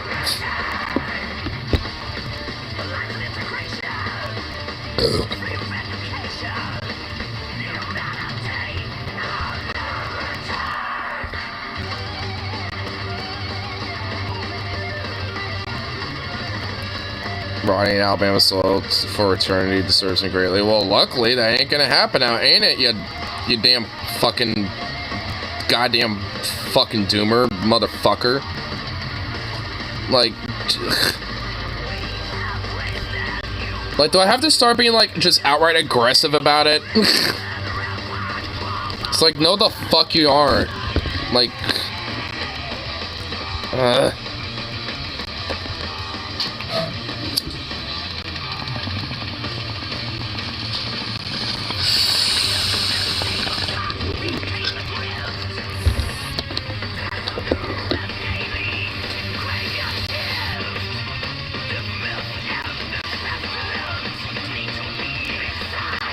so yeah, Moody Arizona changed the name to Venom to fit in. Yeah. Instead of just being Venom, you could just be Venom. Yeah, that works. Yeah, just do that instead.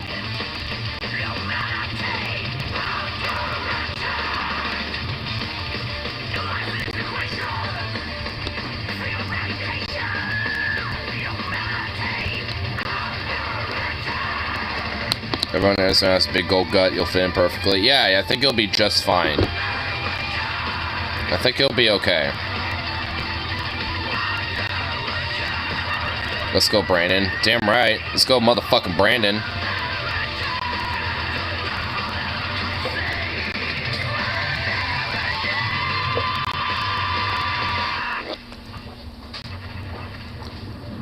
Veneno in Spanish. I mean, that works too. I'm gonna have some classics for you now. Some songs you know from back in the day. This one is from 1983. One of the first songs we ever wrote. And Mikey here might remember the fucking riff for you. This one is the Mad Butcher.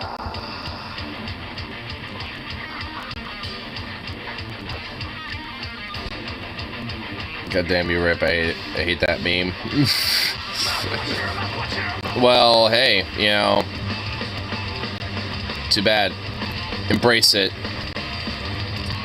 You know, there was like a straight up, like, unironically, there was like this little, like, 10-year-old autistic kid who was 10.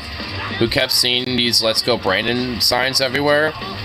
And that kid literally thought, unironically, that those signs were, like, trying to empower him. And he was like, yeah, I could do anything. And started just randomly do shit that that kid didn't do. Like, I mean, the kid straight up, like, in a few months' time, wanted to go, like, go to one of those little rock climbing gyms, wanted to, like, learn how to ride a bike because he didn't know how to. And all sorts of random shit. And I was like a little 10-year-old, bro. I mean, it's like, and it was like a little, like, black autistic kid. I mean, it's just like, if that kid is empowered by Let's Go Brandon, then you can be Let's Go Brandon into straight peer empowerment, bitch. Let's go, Brandon. Yeah, I tell you what, brother. Embrace that shit, motherfucker. So Confox accidentally did something good? Yes. Exactly. That's the unintentional consequence of conservatives sometimes. Like, I mean, the silver lining about conservatives and their weird bullshit is that every now and then, like, they unintentionally do good things by, like, having other people, like, take their shit out of context. Like a kid, with Let's Go Brandon, because that kid happened to be named Brandon and thought that all the signs, like, he basically thought his, like, a bunch of people in his community were like, yeah, you could do it, kid, literally thought that they all just recognized him and shit. Honestly, it's wholesome. I mean, it's like, I'm not one for, like, those weird wholesome article bullshit things, but that one kind of, like, I was like, alright, I'll grant this one, the pass. I could give a pass, to, those articles that trying to do, like, that whole, like, perseverance porn shit, or, like, the fucking, like, weird encouragement shit, like, every now and then. And at least in that case, I would say so. It broke her heart, and she named me after him. She was a big fan of the Brandon Brown. Well, I mean, hey. I mean, that's, I think, incredible, thing, to name your kid after. I did not ignore it. I looked at it. I read it. And I just said it was, incredible and wholesome. And I liked it. Oh my God. I barely, like, it took me, like, 10 seconds. And you're like, oh my God, you did not. You went, like, you're fine. Oh my goodness. I just acknowledged it. And you're already, like, typing away as I acknowledged it. It's like, hold those horses. Man. It's like, what the hell? If it makes you feel better, my mom named me unintentionally what it actually is, because she was high on morphine. My middle name and my first name are supposed to be flipped around. Like, I'm not supposed to, my first name is not supposed to be the first name, it's supposed to be the middle name, and my middle name is supposed to be my first name. But when the doctors came up to my mom saying, what are you going to name your child, she was all up in that morphine, after surgery, and just straight up, no fucks given, just was like, yeah, just blah, blah, blah, blah, blah. And the doctor's like, okay. It didn't really think to, consider that she's probably joinked on the morph, you know what I'm saying? It's just like, I mean, like, and ever since then, it's just been that way. And honestly, I bet if I legally changed it, I could, do that, and have an actual justified pass, for at least one time. And not be a big fucking deal, at least. It was named after that raccoon that courageously sacrificed his life for the hat. I'll be okay with that. I'll grant it. I'll grant you that. I'll grant the origin story. I'm okay with that. I gave birth to me without pain medication. My mom mostly did as well, but I would not come out. I was stuck in there for a few days. So she said, fuck it, just knock me out and just C-section the bastard. Like, so that's what happened. Like, I mean, it's just like, I just would not, I mean, with this fucking big-ass noggin, like, yeah, there ain't no way I'm getting out, you know what I'm saying? That natural way ain't working. So, yeah, they had to cut me out. Same thing for my brother, too. Though I think it was just because he was just generally a fucking big-ass son of a bitch.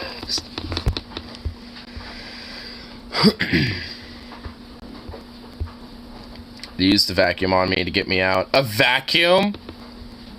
has a head like Stewie Griffin. No, I don't. Stewie Griffin has a football head. I don't have a football head. The Bama vacuum where they just go straight to the titties and name Jeep. What the fuck?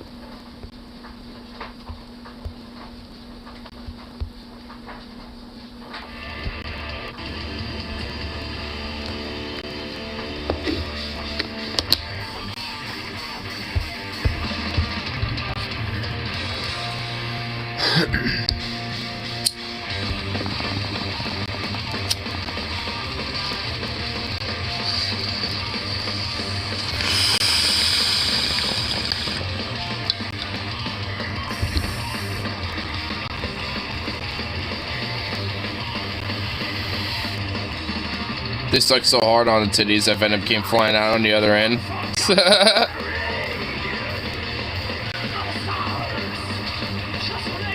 It sounds fun to visit. Good food and outdoor views. Good weed.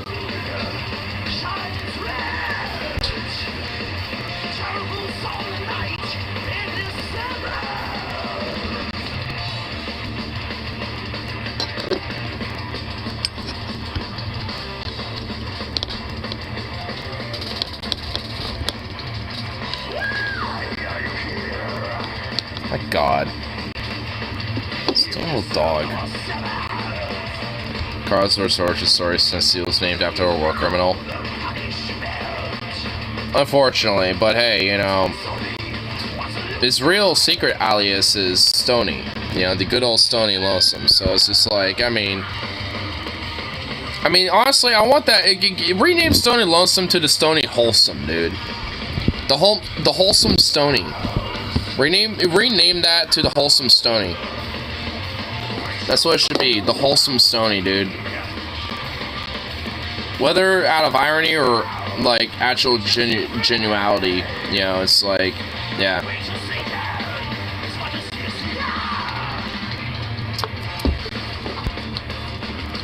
You're gonna have to tell my mom wants to music she drives with her. Don't worry, she likes Journey and Pearl Jam. I like Journey and Pearl Jam, and Pearl Jam's Gen X. But also, like, I mean, I'll bring music that can at least be okay for her to listen to. I'll bring, like, Sabaton and stuff. I'll bring, like, you know, quote, softer metal.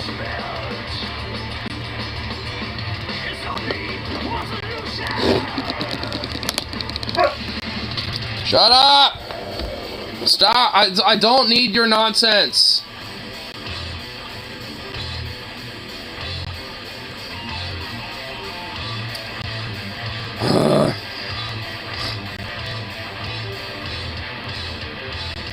It doesn't ever need to be played again, ever. I almost got kicked out of Journey. Like, I was at a Journey concert, and before the show even started, I almost got fucking kicked out of it. And also, like, I formed a conga line, like, not conga line, like, you know, one of those, like, you know, like, can girl kicks and shit. Like, I formed one of those in Don't Stop Believing. We're literally doing, like, the Don't Stop Believing.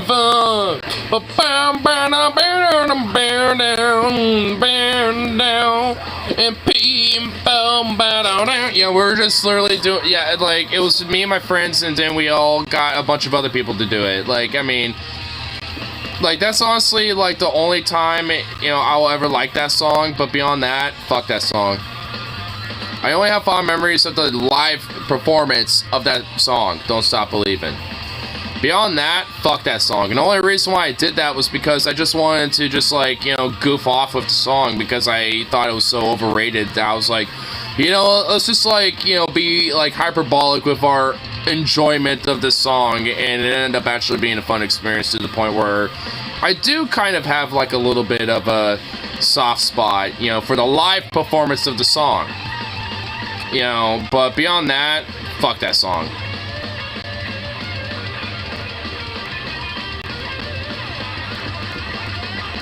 Carl, don't tell Mom that that's her favorite song.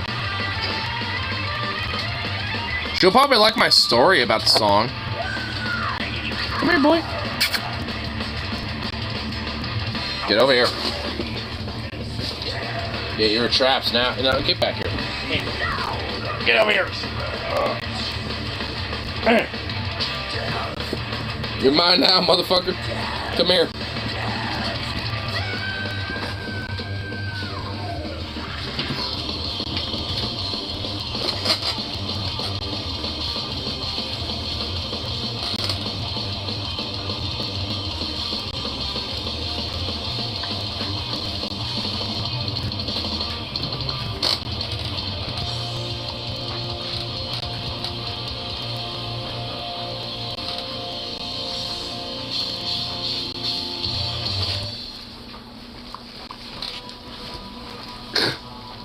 You're a freak.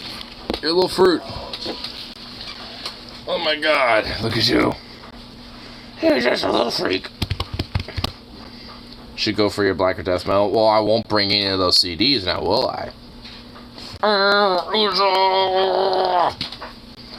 Big little fat boy Chungus. Big little fat boy Chungus. He's a big little chunk old boy.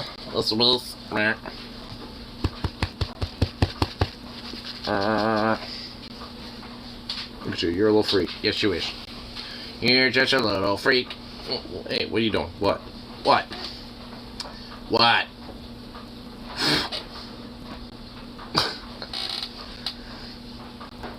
Brings his labor song collection. I don't have any of those CDs either, but if you have an aux cord, I could play those too.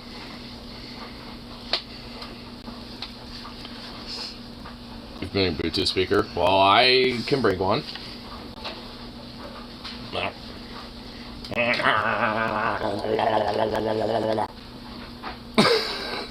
You look like you're just so offended.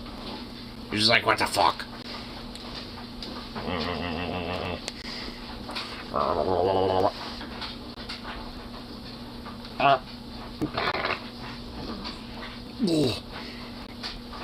You're fruit. You're just a fruit bat. You're just a fruit bat. Yes, you're just a big old fruit bat.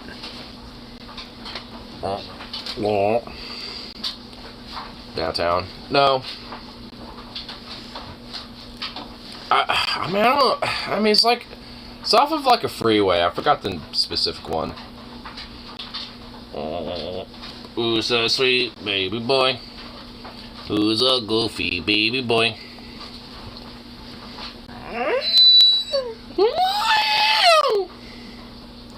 Who's a big vocal boy?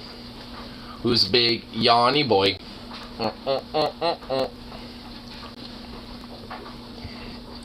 This is the west of downtown part of Washington Park. Okay, there. Well, there you go. Part of Washington Park. Yes, it is. Yes, it is. Look at this little freak. Look at his little foot just sitting here. Look at his little feet. Look at his little feet. I like how the camera is strategically placed to where everything below the feet is not showing. Which, good. Good. Meh.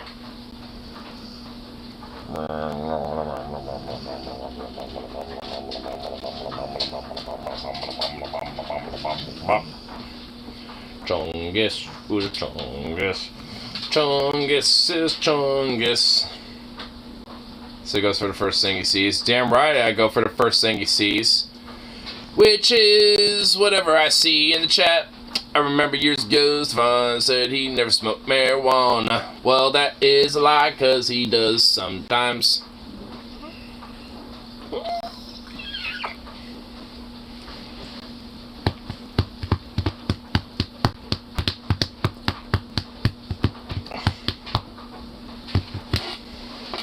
Right. Right. Who's that little Chungus? Who's that little Chungus? Who's a little Chungus? It's weird. It's weird.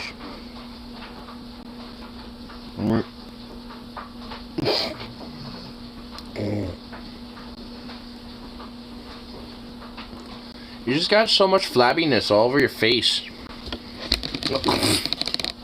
Ah! What are you doing? Well, what the hell is this? What? Ah! Assault! I'm getting assault. Ow! What are you doing? Whoa. Whoa. He does that a lot. He groans and grunts like that so much. Whoa. Whoa. Whoa. Whoa.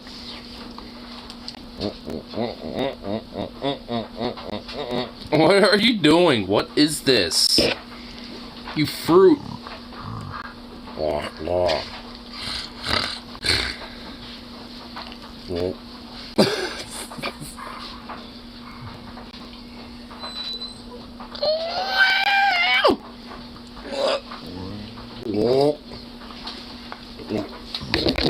Hey, careful. Careful, you little fruit. Oh my god, look at you. Oh my goodness. Look at you. Oh, you asshole. You just kicked me right in the face. Oh, oh, now you're wagging your tail. Oh, you little shit. You're proud of that, aren't you, little fucker? You're proud of that, you son of a bitch. Oh my god. Ow. Alright, you're done. Alright. Alright. You're done. Go on. You can move along now. He just straight got me right in the face. Would you quit straddling my leg and just go? You can move along now.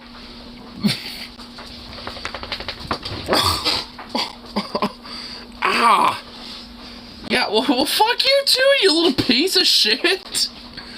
Kick me in the face? What? What? You're done. Fuck you. Move along. Go. What the hell?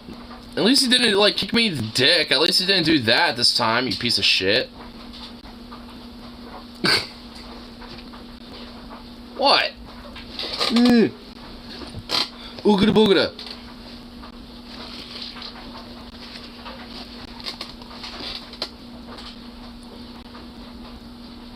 Do you know what fear is?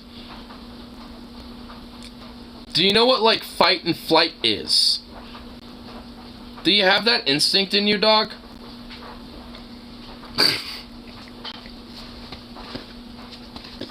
Get out of the trash. You're really starting to test it. Just sit the fuck down.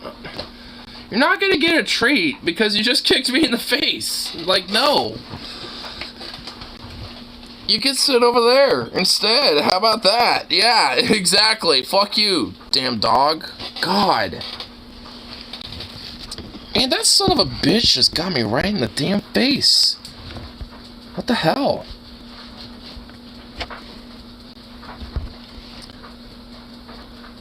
City has buses, that's it. At least it's something. Alabama doesn't have fancy metro subway. I guess we're all talking about public transit. As I was, you know, like literally physically assaulted by, like, you know, my dog.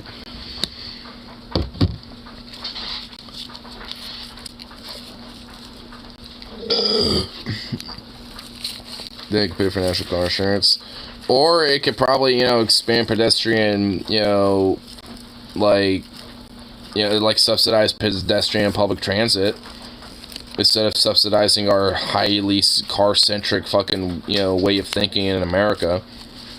Yeah, like, seriously, stop overly subsidizing cars. Like, yeah, exactly. Like, I'm not even really necessarily against the idea of having, like, you know, some form of, like, you know, a subsidized, like, insurance thing, you know, like, at least when it comes to just, like, other things, like, you know, cars and shit. But, I mean, like, can we at least get, like, you know, healthcare insurance, you know, dealt with first before we start, like, subsidizing other insurance, you know what I'm saying? Yeah, so, yeah. Price out of transportation. No, what?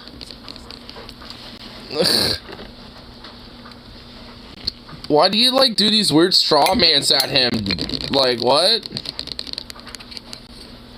People shouldn't have to go for thousands of dollars in debt just to pay, buy a car and get it to work. You need to expand transit and walkability. Yeah.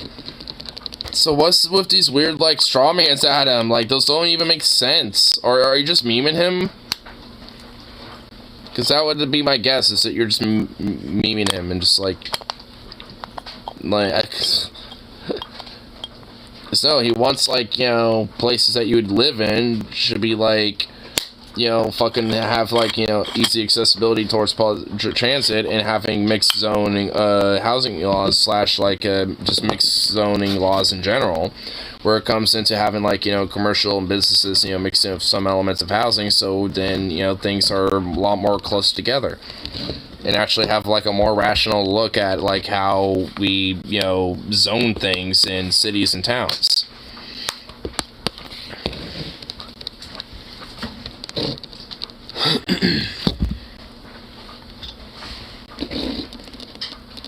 If we're gonna force insurance to make it national, I'm okay.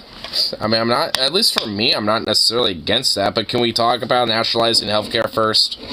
Like, before we start, with that, when it comes to that stuff, because there's honestly better means of dealing with shit. Like, I'm against, like, subsidizing, the whole car-centric, like, infrastructure in America at this point. Like, I mean, there's public transit, you can establish metros in different towns and cities that don't have any. Like, I mean, there's all sorts of different things that, can definitely, be implemented. I mean, it's just like, but at the same time, it's like, yeah, like, there should definitely be, like, some sort of, like, subsidization, when it comes to, like, at least, when it comes to just, like, the general, like, maintenance costs, I suppose, but at least when it comes to just general, like, accessibility, like, I mean, at this point, it's like a lot of the environmental consequences and a lot of the just statistics of, people getting ran the fuck over or dying in car crashes and shit, too, is another thing. Just kind of far outweigh the benefits in my mind when there's just plethora of other means, to be able to transport yourself from point A to B. From General Taxation Fund, that one opts into. I mean, I'm fine with that. Because not everybody, drives, obviously. Spending far more than that on transit, yeah. Fucking shut up, man!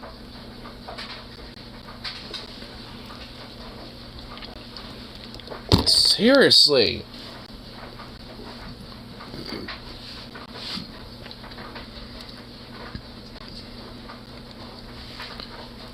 Infrastructure improvements and universal healthcare. Yeah, well, yeah. I definitely would rather, be spending tax revenue on those things.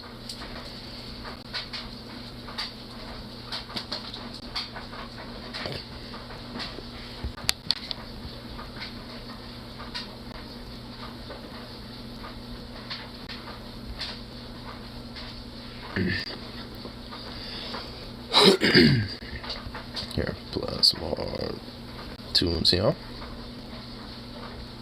Bada bing, bada boom, boom, boom, boom, boom.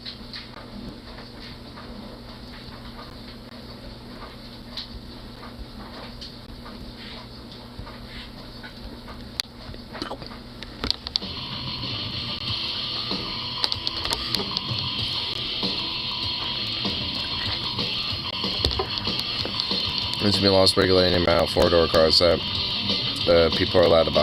95% of drivers could get by a daily after a two-door car. Yeah, I'd agree with that. Because everyone needs to be in their gigantic fat-ass pickup truck, four-door pickup truck, too, that has a gigantic flatbed in the back that they use to haul literally nothing but air. Maybe their dog occasionally. But that's about it. The smaller four-door cars. I mean, sure.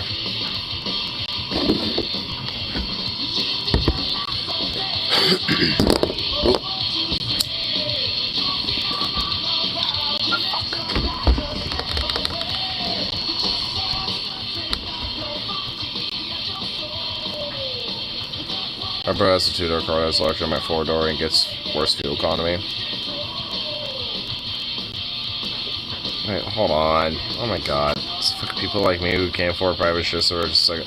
No one's fucking saying that. Oh my god. Like, holy shit. That would work if someone was saying that, but no one is. Like, oh my god.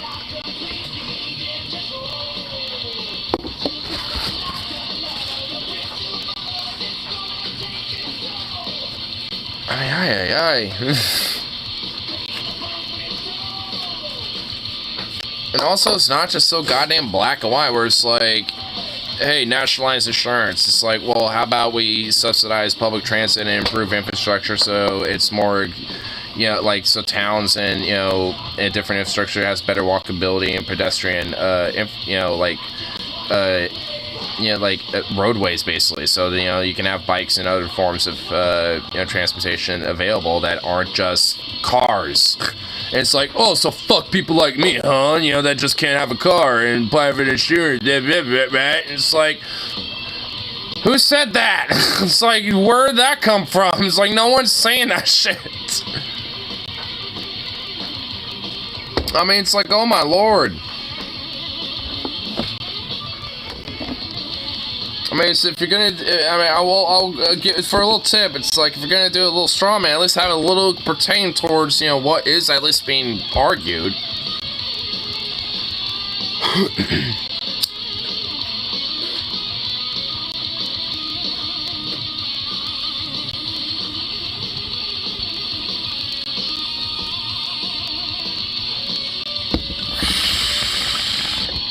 Expand sidewalks and other safety infrastructure to make communities more walkable. Yeah, exactly.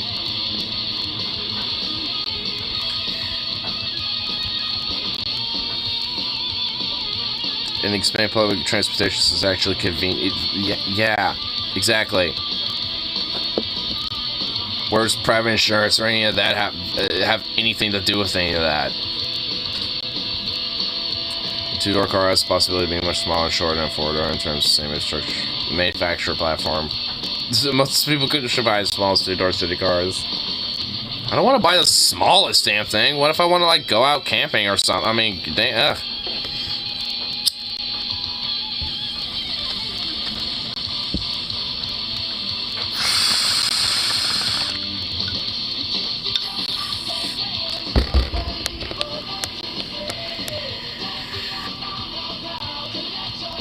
Like, I really had a great project near us as a kid, but it's not just near me, it was literally, like, right outside of my damn house, for fuck's sake. Like, I mean, straight up. Like, I mean, and it was great, and I've been wanting that for so fucking long, and honestly, there's more not necessarily of cars, but with people. There's more bikes, more people walking up and down the sidewalks now, because the road is safer because of it. The government isn't. Yeah, it also, yeah, it is. The government isn't forcing people to buy cars, or else I would have one.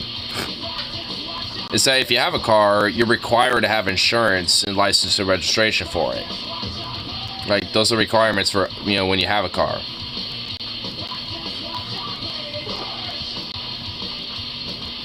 We're in the SUV for a day or two. To buy outright when you get a new car. Well, what if I have, like, a little, like, sedan that, you know, or something, you know, like, or some shit. Like, I mean, you don't have to, like, you know, have, like, every goddamn son of a bitch, you know, like, everything, you know, to have, you know, to, like, go do that. But at least I want something with a little space. Plus, I got, like, Zukov that, you know, I might want, you know, to bring around with me. I want him to at least have some space in the back.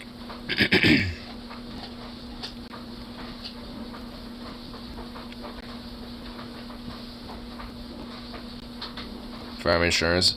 Well, start talking about the individual mandate for healthcare first. Like, seriously, like, because isn't that more of a prevalent problem than fucking, like, cars, which are more dangerous than, like, our fucking privatized healthcare and shit? Well, honestly, that is very fundamentally more dangerous. But what you get my fucking point. Never mind. you get the point. Like, if you're gonna talk about this whole insurance thing when it comes to, like, healthcare, it's, yeah, exactly. Why is that's what I mean. It's like, if we're gonna talk about mandating insurance when it comes to cars, then let's talk about that with fucking, like, healthcare first, because that's far more of a prevalent issue. Like, far more, like, by, like, a scale of, like, you know, from here to damn Andromeda. So correct about that. No, not this time. This is a meritable whataboutism because healthcare is far more important because that kills way more people, and that is far more exploitative to, you know, the average person, including you, than having a fucking car. Sorry, you know that's the truth. You know it. You can't just whataboutism on that one on me. Including people like me, and your mom, and my dad, and say what you want, your stepdad, and your dad when he was like, everybody. But, really, like, no. I mean, like, seriously, it's just, like, not the, I mean, in this case, it's like, when it comes to, like, you know, mandating insurance, healthcare is far more of a prevalent issue. Because I'd rather, when it comes to sick, you know, people being sick and having healthcare problems, I'd rather them just get the help, you know, that they need and shit.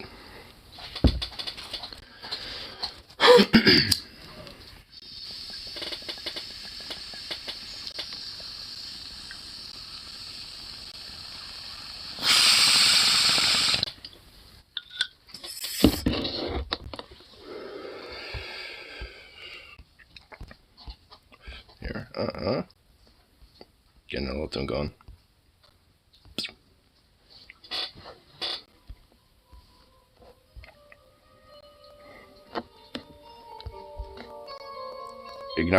Are people getting names mixed around? Do things with you like to show you in Alabama? Alright, I mean, that's fine.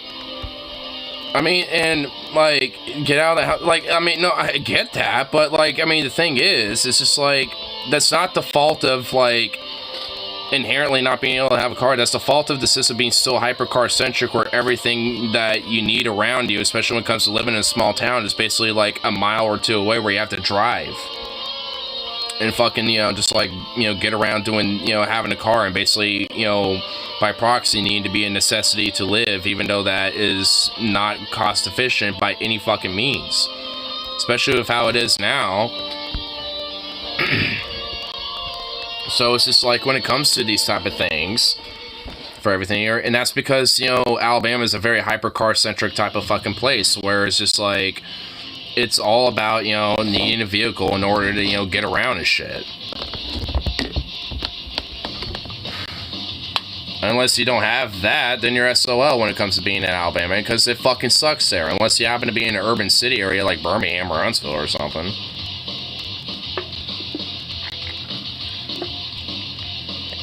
If anyone wants to go, he's gonna go. Then that's the part of the problem. Living in Alabama when you don't have, you know, a car and shit, or an ability of financial means to get insurance. I mean, it's like, I get where you come from, Venom. I really do. I seriously. I mean, I don't want to, like, have to deal with insurance and all that bullshit when owning a vehicle. I mean, I get it, yeah. You know, but, like, I mean, that's just because of how car-centric and how much, you know, the automotive industry has, like, co-opted, you know, government when it comes to legislation, shit like that. I mean, it's just like, I mean, for, you know, it's like, I get it. I mean, it's just like, when it comes to, but when it comes to the whole argument, at least when it comes to the premise of, like, hey, the government, you should, you know, be paying for insurance. I mean, healthcare, I mean, that, I mean, being a whataboutism isn't, because that, you know, because that is fundamentally far more of a bigger priority. That doesn't mean that, like, oh, people that don't have cars get fucked. It means that, like, they at least, you know, the bare minimal, at least have their healthcare needs met. And then from there can at least, you know, that issue can be addressed.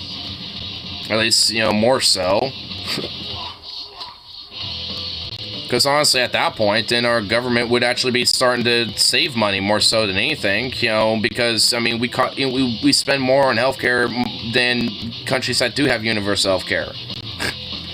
So, I mean, it's like, I mean, again, it's like, I mean, no one's saying, like, oh, fuck people that don't have, like, you know, vehicles or some shit. It's about trying to have, like, small towns like yours that are more accessible for people that don't have vehicles. Because I don't. I'm just lucky that I live in a place that is accessible for pedestrians like me. You know, and things are mixed zoning. And there's businesses, you know, mixed in the neighborhoods and shit. So, you know, it's not super difficult to get access to a job if you don't have a vehicle and stuff. Like, I just, you know, but that's, you know, unfortunately, kind of more or less an anomaly in this fucking country than not. It shouldn't be. The anomaly should be that a town doesn't have any transit and, you know, accessibility and stuff. That should be the anomaly, not the other way around.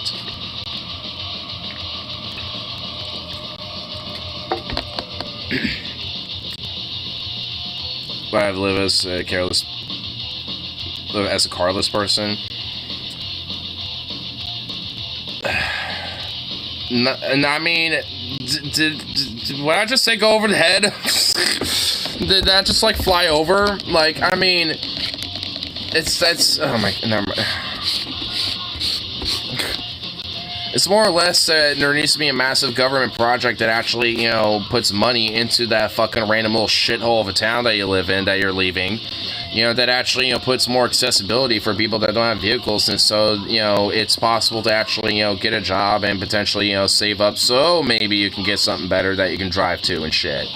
Or whatever the fuck. Or, you know, or maybe get at least something a little better. I mean, it's just like, I mean, you know, there's more to it than just like, you know, as is. I mean, there's a lot of other problems that, you know, are the indictment of why, you know, things are the way they are, and it has nothing to do with, you know, the individual merit of, like, somebody having this or that, or having this money or that money. Sasco managers. Well, that's why I say federal government projects and shit. But either way, I mean, that's besides the point. And it's just like, and honestly, a lot of the reason why, you know, the town is the way it is because of that shit. It's not because, you know, of, you know, anything that you did or didn't really do. It's not because you didn't get a car or did, you know, this or that or whatever the fuck. It's because they're pieces of shit that don't, you know, actually account for, you know, general human needs and stuff and human merit. And when it comes to actually, like, you know, propping up, you know, just the general human, you know, conditions, you know, that are in this fucking country, which are crumbling, you know, everywhere.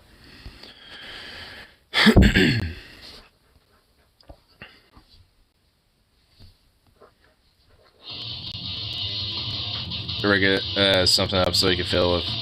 What the fuck?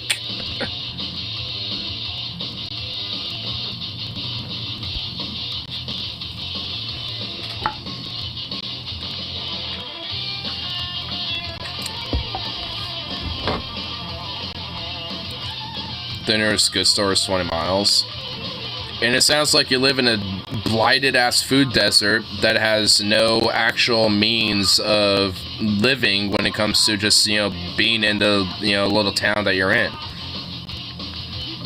Because for people that just just on the virtue just live there, you know, without, you know, really much of anything besides the roof over their head, they're just fucked.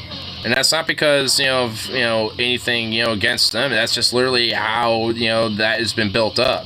And the fucked up thing is that, like, you know, before vehicles in the automotive industry started becoming a major prevalent thing, like, a lot of towns and a lot of cities and shit, you know, did have at least some element of, like, you know, streetcars or, like, you know, some form of public transit, like, you know, little, like, you know, horse and buggy, little, like, you know, wagons and stuff that will carry, you know, a bunch of people and stuff, you know, one place to another.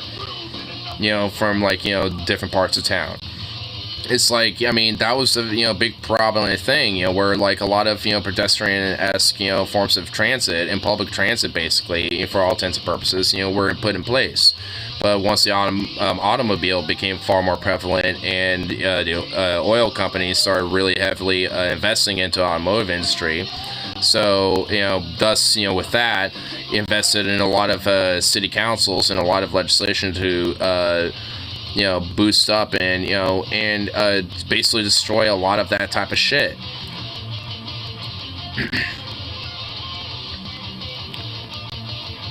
For SCR for working. Now, I don't blame you for that. I mean, I wouldn't want to fucking work for $7.25. Because, yeah, that is a slave wage. Especially these days. I mean, honestly, as far as I'm concerned, that type of fucking wage anywhere is fucking criminal.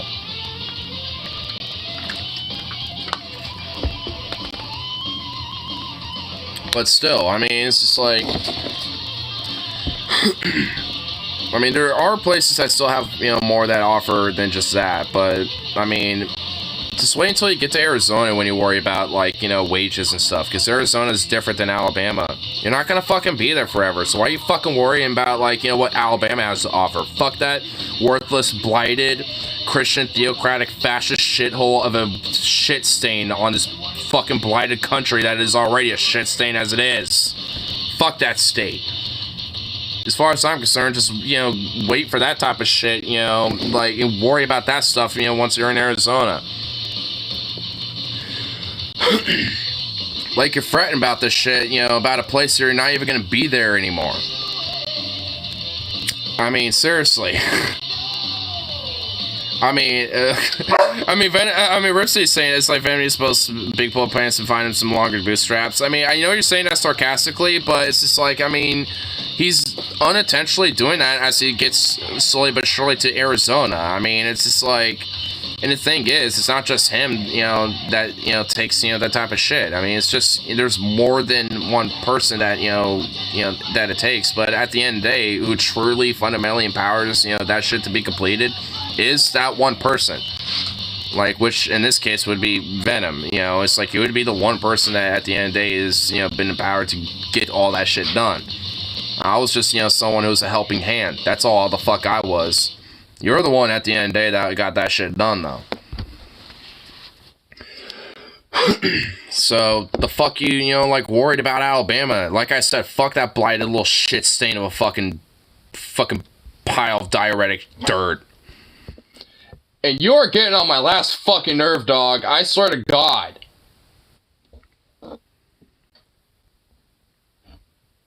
It's freedom to work for Alabama slave wage. Who cares? Don't worry about it. You ain't gonna fucking have to work there. Fuck that state. Fuck that shithole of a state. Again, like, seriously. Like, I mean, as far as I'm concerned, don't worry your little sweet ass about Alabama anymore. God damn it, Stoney. Yeah, you know what? Yeah, deep down, yeah, like, secretly, the Albanian government has a way to extradite you because you're secretly an atheist, and that's haram. So you're going to be extradited back, you know, put to execution because you're an atheist now, because Alabama's a theocracy, so there you go. Yeah, you know, deep down, that's what's going to happen. Oh my God. But anyway, but look, I mean, look, Venom, you know, just at the end of the day, like, look, I mean, don't worry about the whole fucking shit about Alabama. Like, look, yeah, like, obviously I know you want to get out and stuff, but you're about to. And honestly, I feel like the impatientness of having that about to be the inevitability is probably, you know, kind of playing a role, because, like, obviously, I can tell, it's just like, you know, you're looking there, you know, being that shithole, being like, I'm about to get out of here. Oh my God, why can't it just happen? I want to get out. You know, you're literally, like, you know, foaming at the mouth about it. Like, I totally get it. Like, I mean, you know, you're, you know, it's an inevitability that's happening this year, and you just want it to happen. I mean, but, you know, but, I mean, it's just like, one day at a time, you know, gotta take the breath, bro. I mean, don't worry yourself about it, you know? You can't, like, you know, get too hyper-fixated, I guess. I pray, well, because he's a piece of shit. I mean, he's doing that because he wants to stall it out, because he wants to fuck over her, really. That's his stupid ass.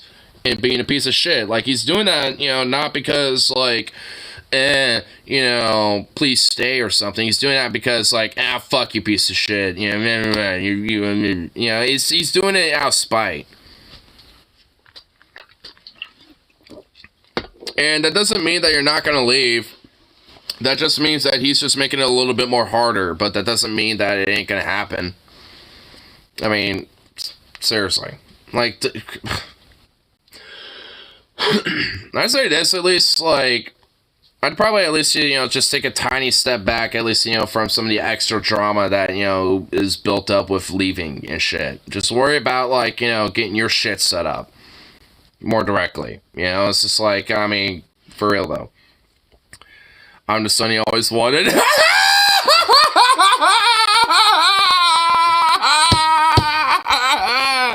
Wait, no way! he hugged you saying, "You're the son I always wanted." Oh my god, dude, how did you not burst out laughing right then and there, bro? Oh my god. Dude, yes, that is awesome. That is awesome. If only he knew, dude. If only he knew. Oh my god, if only he knew who you... Oh my god. See, dude, just take it all in jest, bro. I mean, seriously.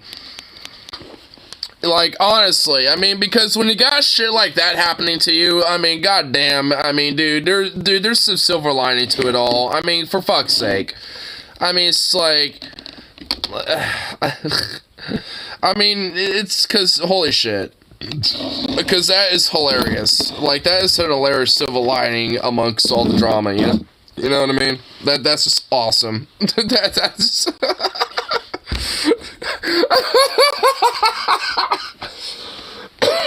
Oh my god, dude, I fucking love it. Holy shit. Oh man, that's great. Oh, wow. That I got a real good belly laugh out of that one, Venom, thank you. Goddamn. Like, seriously, I got a good fucking belly laugh out of that. Holy shit. Oh, man. That was so good. That was amazing. Beautiful. You cheated on your mom. Oh, yeah. And plus, he's a neo-Confederate racist shitbag and amongst other things. Yeah, like, I mean... Yeah, I mean, it was really a wonder. I doubt your mom... Well, yeah, well, that's part of the reason why they're leaving. Yeah, I could be your new step... Wait, how would that work? He's old... Like, Venom's technically older than me. How would that work? He's like... What? Huh? How would that work? Dude, I'm younger than you. How would I be your daddy? I can't be your daddy. What the fuck? Cougar status. Well, you know, I guess I could just be your daddy in my heart, I suppose. I could be the daddy in the heart, you know? Fucking... I load these bowls to the point where they're just like, I can barely smoke through them. What the fuck? I clog them. I load them so much, I clog these bastards.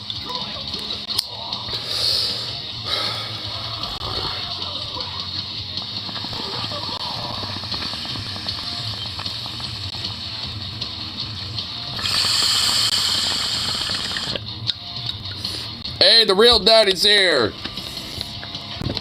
And yes, Venom is absolutely a bottom. Venom, you're a bottom, bitch. 5 will not divided. We can beat a dead horse. Neither do we from indestructible force. Who's your daddy? Your Venom's daddy.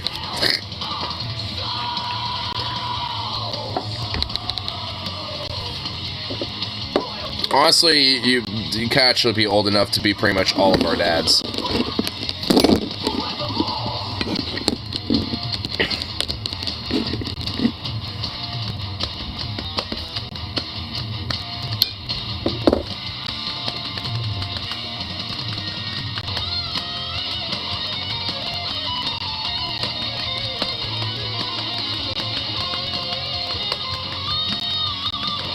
I get away with not working as long as I pay the bills with my disability check. Your little, not really UBI, but a UBI for you. A basic income. I have not worked at a Chipotle, Moe's, or a pita bread.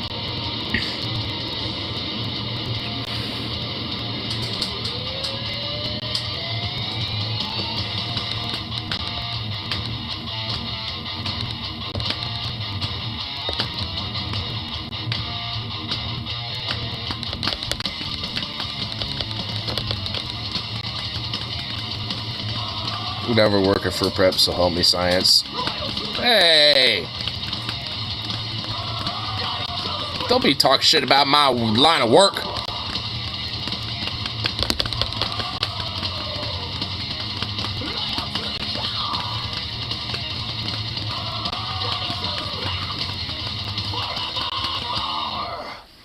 Worked at Walmart for about 6 months, never saw a single paycheck. Sounds like literal slavery, if I do tell you what. And that'd be a bunch of bullshit.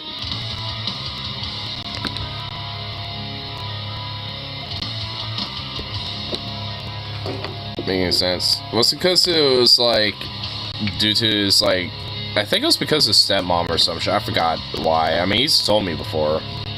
I remember him saying something about it once.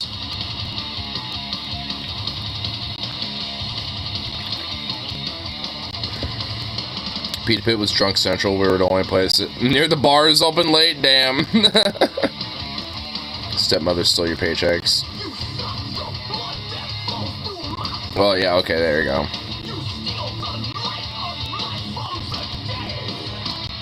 I mean, that's why I don't always do direct deposit and I just get my checks directly. Because honestly, that is a lot better. I mean, despite maybe not necessarily getting it directly in, you know, like directly in, you know, like your bank account. But at least you know what is going in your bank account because you're putting that actual cash in the ATM.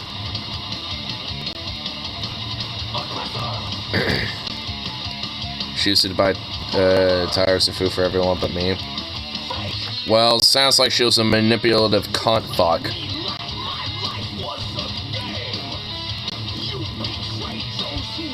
Have you heard the legend of the Venom's Patro uncle yet? Oh yeah, his uncle is a literal PDF file. I'm not even kidding.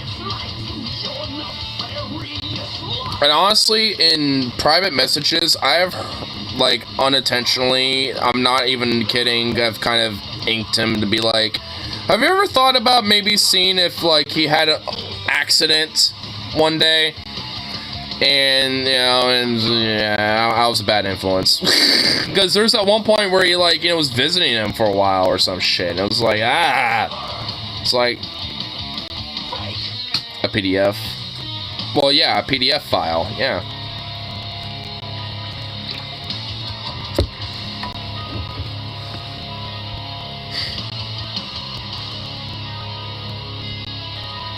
What did his uncle do? He's like literally a registered, yeah, child abuser because, yeah, oh yeah, molested a dog, yep. Someone, as far as I'm concerned, you know, don't really, you know, have any qualms about seeing an unfortunate accident too. His own brother is a teen. Yeah, that is somebody that I have probably very little qualms about seeing the unfortunate accident of. And that person is walking around free, by the way, and should not have a phone. And also, while he was, like, at Venom's pad, he had a phone with him, and he was hiding away. So, it's just like, yeah. The dude is, like, you know, a fucking freak. That is actually, I would probably consider legitimate fucking danger.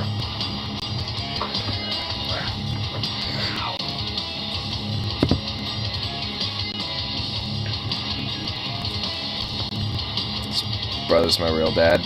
Yeah.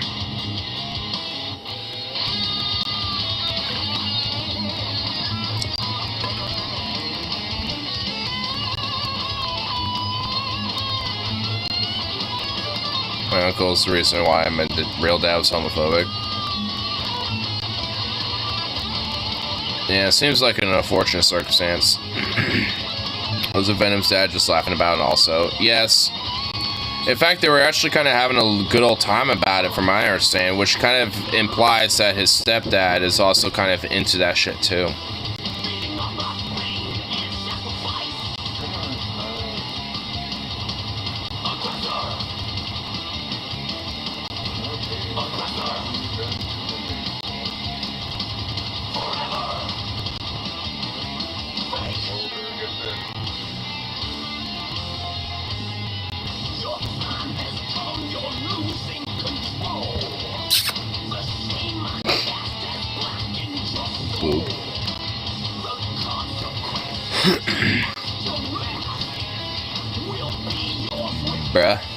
Bruh.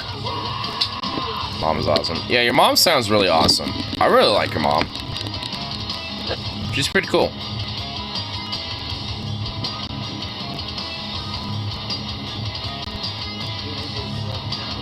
I like pita bread is pretty good, just expensive for what it is. I prefer Gyro food carts. Yeah, Gyro food carts are pretty fucking banging. Bobo!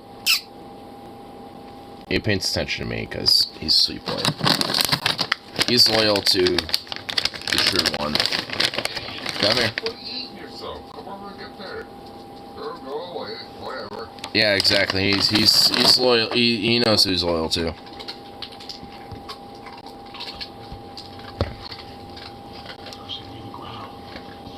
Let's go try combined Philly pita and a black beans pita. Ooh, what's he Gyro? Isn't that a lamb sandwich or if you see baby lamb? Not always. A gyro is just basically like this Mediterranean like pita bread thing that is like kind of folded almost like pretty much kind of like a taco. And it normally is used with lamb tzatziki sauce and also like, you know, cabbage and you know, some other stuff. It's really good. Like, it's honestly fucking fire. Lambs are friends. Dude, lamb is awesome. Lamb is delicious. I'm sorry, I don't give a fuck. I've eaten horses, okay? I've had a horse steak. Dude, I don't give a fuck. I'll eat that too. I'm a carnivore. I don't give a fuck, son. I'll eat any animal. Well, okay, never. I was about to be like, you see that dog right there? I'll eat that motherfucker. But nah, I can't do that. How about a skunk?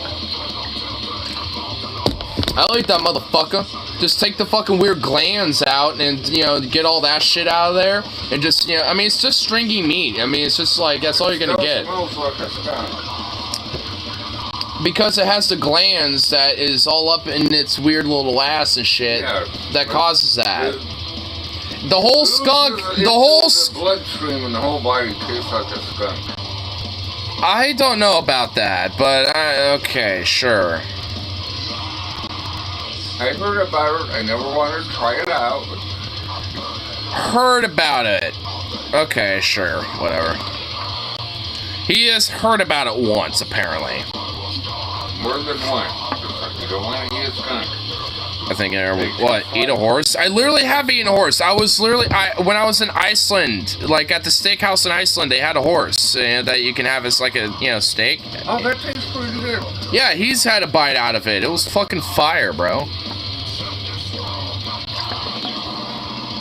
Dude, like, don't knock it till you try it, man. Seriously. Yeah, the horse is pretty good. Yeah. Never been to Pita Pit. There's only been 3 in Portland Metro, and the one in the west side is permanently closed. Damn. I've had reindeer. Ooh, some venison. I've had, like, venison jerky and venison, like, sticks and stuff like that. Dude, I want some. I've had buffalo. Dude, buffalo's awesome. I love that. I've made my own jalapeno buffalo burgers once before. So fire. I want to eat horse nasty. Don't knock it till you try it, dude. It is so delicious. You gotta try venison. It's great. I've had some forms of venison. Just speaking of jerky sticks, I have some jerky sticks.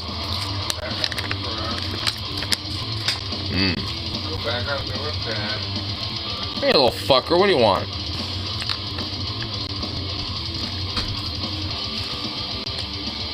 Your expectations will be low? Dude, it's so fire. So fire. It's legitimately very delicious, okay? I'm not even kidding.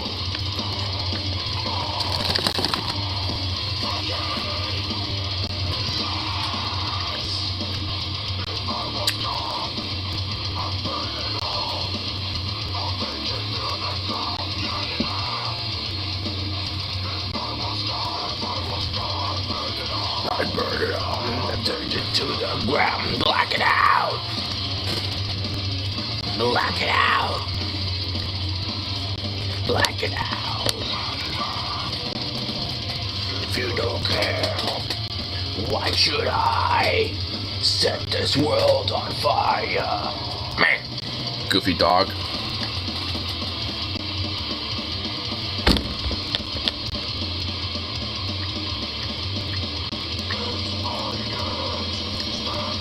Wait, Venom, you've actually had dog once? Really? Tastes like barbecue? What the fuck?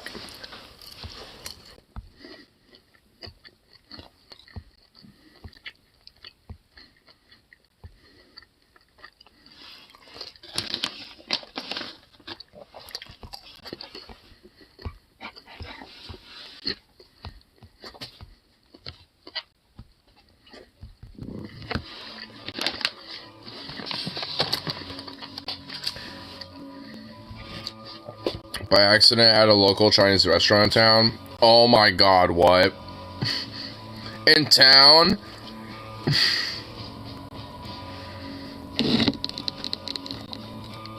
Substituting dog for chicken. Oh my god. Dude, goat? Dude, goats are really tasty. Duck is pretty good. Elk is awesome. You don't like duck or elk? What the fuck? Have you ever tried, like, hunted, duck? Dude, if I get, once I get my hunting license and I start hunting some ducks and, like, pheasants and geese, dude, I am going to feed you some legitimate, like, fire shit, bro. Before he quit, one of the, PICs that, was really cool, that I used to work with, he used to go duck hunting, and every now and then he will actually bring us like some duck jerky. Oh my god, duck jerky is like, the stuff that he brought back was so fire, bro. Oh my god, it was so delicious. So I don't know, man. Dude, duck is like, a wild duck is actually legit really good. Like, I mean, it's not, you know, the same as, like, you know, what you would get at a restaurant. I mean, it really isn't. Because the way you get at a restaurant, that stuff is, you know, from an animal farm. But, like, if you get it wild, that's different.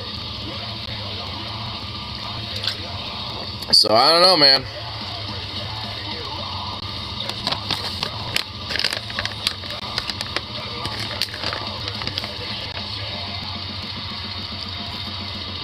Shit.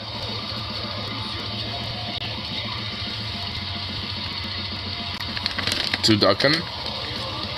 What the hell's that? Or turducken? What the hell's that?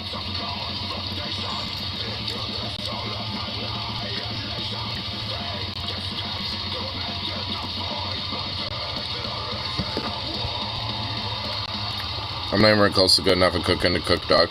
I can barely even cook chicken. You can barely cook chicken? Seriously? Turkey, duck, and chicken mixed together. Oh. Turducken? Sure, why not?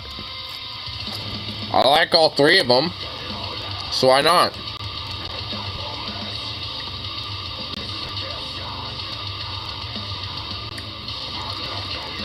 A duck stuffed inside a chicken, inside a turkey? Dude, hell yeah. Honestly, that sounds banging, dude. I'd be down for that. Here, just take that and go away, you fucking little furry.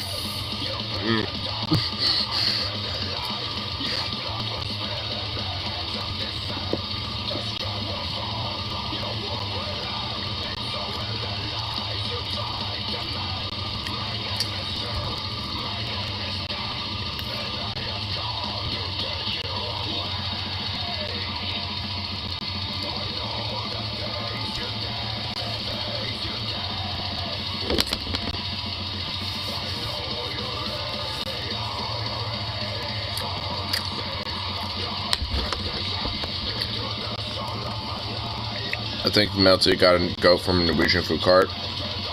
This is the same one that I probably went to because I got goat at a Norwegian like / Scandinavian food cart. Notoriously bad at cooking chicken. Dude, really? Yo, you and I need to get together and I'll show you how to cook chicken. It really is not that hard. Because what you need to do is just make sure that the center, like, there's no pink. That's all. That really is just the main criteria. No pink. It's like one of the few meats that you cannot have rare or medium rare or shit like that. Like, absolutely not. But as long as you cook it well done, I mean, as long as you are able to get that, then you should be okay. Like ground beef, you know, pork and stuff like that, you can have, you know, with a little bit of like pink/blood and stuff like that. Like a little bit's okay. Beef is actually fine. Like, I mean, you can have that rare as fuck if like you like basically sear it a little bit and just kind of like cook it for a little minute, and make sure it's all heated and stuff, and the center of it's still kind of like quote raw-ish in a sense. Like even then, that's fine. So it's just like you just have to make sure, at least with beef, it's just like cooked at least enough way through. But beyond that, it should be okay. If it's raw, well, not raw, but if it's like rare on the inside, that's awesome. Honestly, I love it when it's like medium rare. That's my preference. Rare to medium rare. Because right there, like all the juice, you know, the seasonings and the blood, everything mixed together. Oh, well fucking done. Oh yeah, like a fucking goddamn hockey puck. I basically want that fucking cow to be mooing still when I fucking eat that son of a bitch. I want to be like a hyena. I want to look at that motherfucker's eyes when I eat out of it. I want to, like, you know, take a fucking, you know, like out of its fucking thigh, and I want to look at it while it like, you know, looks at me right in the face. That's what I want to see.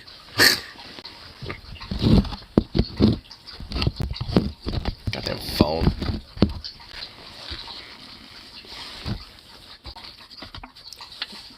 Grew up surrounded by lakes full of fish, so I'm used to eating them. Oh yeah, like a good old bass. Like a nice big fat bass. Yeah, I got a nice big fat bass, and it was about, you know, nice good about, yay big about, you know. It was good about, like, good 20-incher, I say. Did I do the Midwestern pretty good? Oh, you sure betcha. Oh, you best tell your folks about that one. Make sure you tell them I say hi. Dude, that Charlie Barron's dude, like, he's starting to make me kind of, you know, slowly but surely, like, you know, understand the Midwest life a little bit. And I really want more beef jerky. I really am sad that that was all the beef jerky that I had. This is totally empty. I hate how these bags are so, like, limited in how much is in here. It's bullshit. Like, I want more goddamn jerky out of these fucking bags. I want actual, like, good jerky that is, like, stuffing this motherfucker to the point it's, like fat as hell, like this. I want, like, a big, nice, chunky bag full of jerky. But no, I don't. I don't get any of that. Hit the bulk bins. I need to hit the bulk bins. But unfortunately, I had a Sevi's to work with, and they don't got no goddamn bulk bins. And I forgot to get the meats because there was a bunch of turkey I was supposed to get for my dog, and I forgot to get all that, so now it's just probably going to get thrown away by the weird morning crew because they're a bunch of assholes. Gonna show up there tomorrow and be like, hey, can I see if that meat's still back there while I'm walking this little bastard, and he's going to get like 5,000 goddamn pork buns because the China chef, like, I love him, but oh my god, he's spoiling this son of a bitch with goddamn barbecue pork buns. Like, he will be, like, making the stock sit, giving paw, and then he'll, like, rip apart a pork bun and then just, like, give it to the son of a bitch. And when he's eating that, he'll get another one and open that fucking thing up and then, like, you know, throw it on the ground for him to eat that. And it's like, it's like, god damn it, this son of a bitch, no matter where I go, he always gets, like, treats and gets spoiled. Like, at the dispensary I go to, they have dog treats set aside, so if you have a dog, like, it's like, hey, it's okay if you have a treat and all that, and of course I let him, and of course he eats that shit like a fucking buffet. I mean, it's like this dog gets spoiled no matter where the fuck he goes. It's insane. And he would be spoiled even further if I remember to bring the meats, because I like to try to be Arby's, because over here we have the meats, but right now I unfortunately do not have the meats. It's rude to hoot out of Hooters. Can't be hooting at no damn hooters. Eh.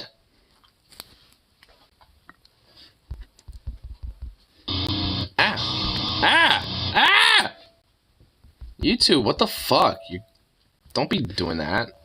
Piece of shit, motherfucker.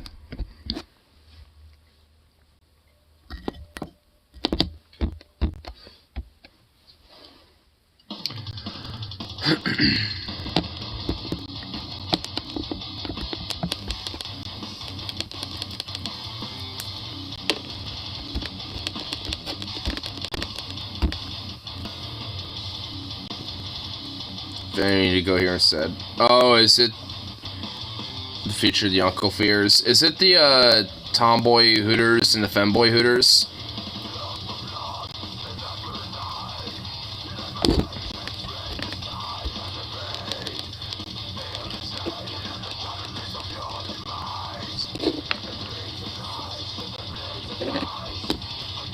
One of my big libertarian takes is if the government's gonna make insurance, they can provide. Are we doing this again? I hate living in apartments because I hate having a manager over me.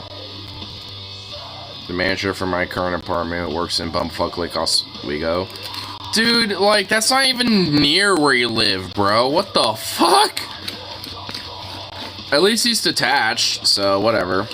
Can we not repeat the same? Yeah, can we not? Please, like, can we? Oh my god, why are we doing that?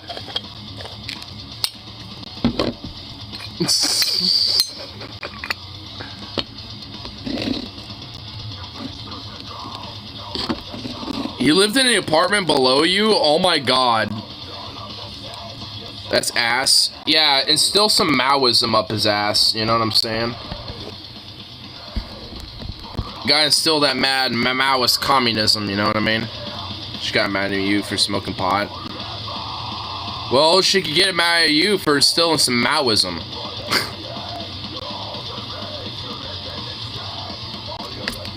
Because you know what we say to landlords? Murder! Fuck you all! I see your lies!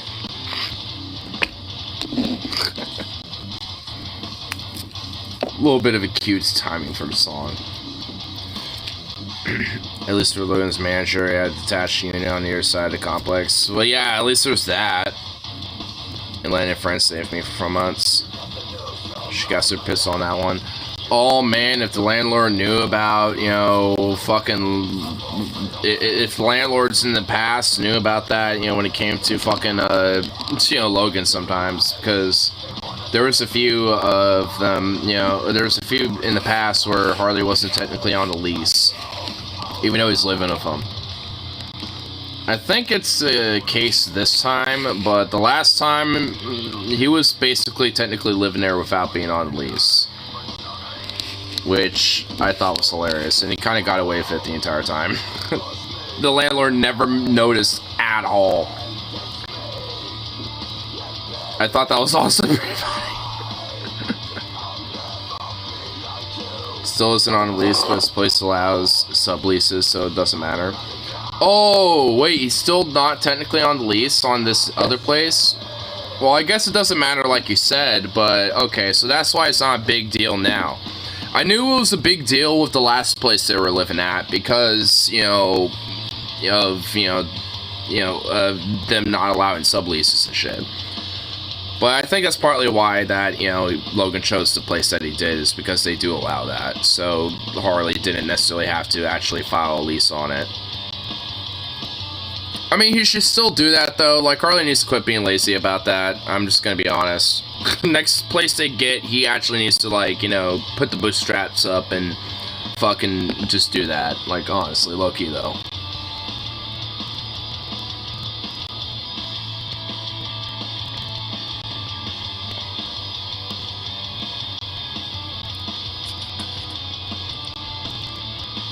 Until after he already moved. Oh, really?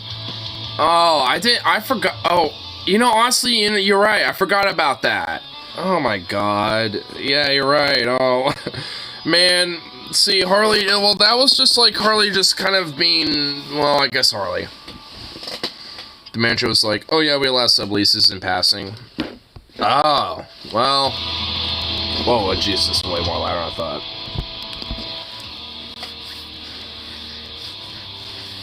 Well, I guess that at least it worked out.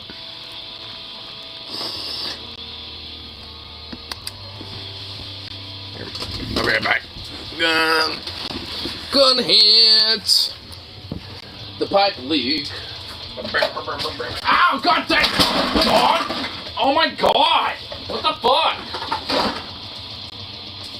Fucking little bastard! Are you trying to get a life insurance policy on me? Oh my god, look at you wagging your little tail and your little butt, you freak! Ugh.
Butt. Come on.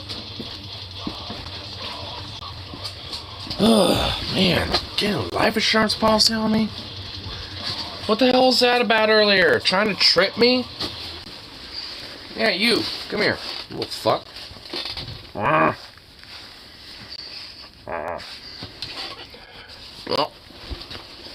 There. What the hell? Why were you trying to trip me earlier? What the fuck was that all about? Doing insane catastrophe. Nearly knocked over the recycling bin for our cans. Like, why? What's wrong with you? What's wrong with you? Look at you. You're insane. You're diabolical. You're diabolical and you're insane.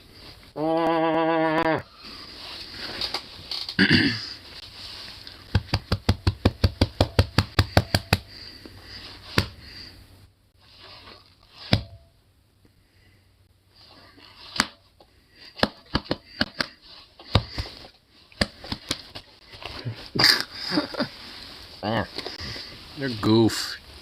You're a freak.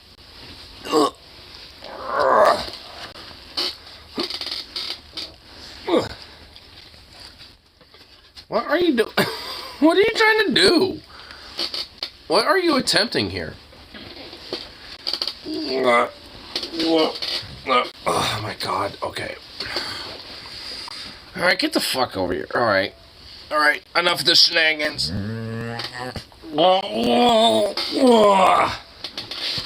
What is with you? You son of a bitch.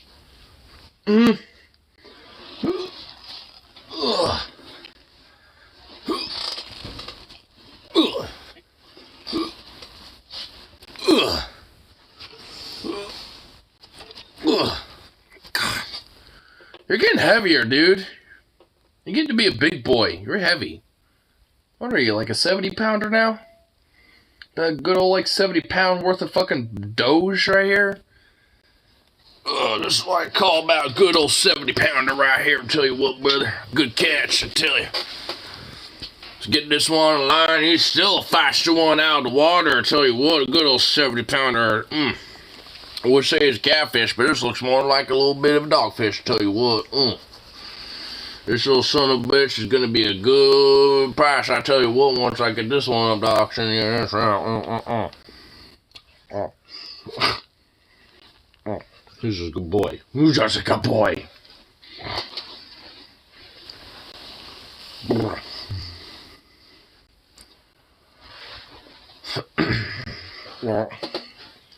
Wait. Who's a good buddy?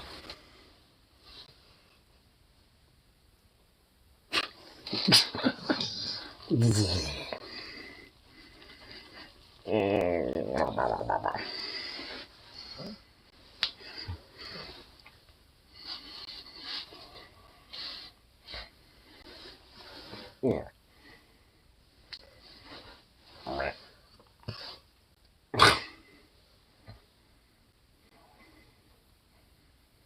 What? You goofy little dog.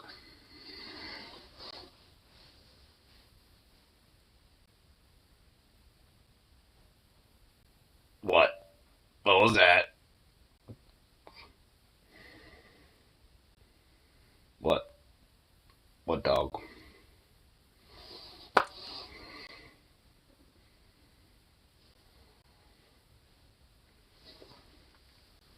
Yeah. You really can't just, like, you know, you just have to let gravity do its thing. Are you serious? Oh my god. Wow. Yeah.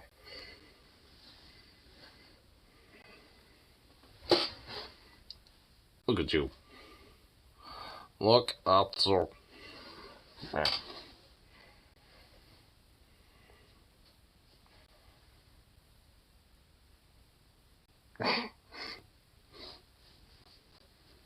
You're such a goof. You're such a goof. You're such a goof boy.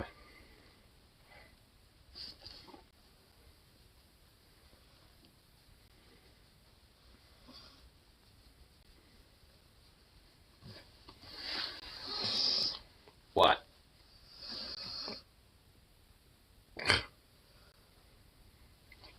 His little feet are just sprawled out and no fucks are given about him. You don't even care. Just a goofy little dork.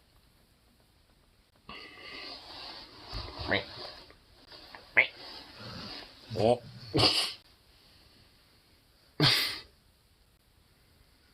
You're such a goof. You're just such a goof. You're just such a goof. Is it clean? Is? Yeah. They're pretty clean. I mean, I don't know. They're literally right on screen right there. I mean, his little beans are just those colors. I mean, they're just little gray beans. He just has little gray beans for little beans. You should do, they're just little gray beans. Nothing else. Oh my goodness. It's got little gray beans.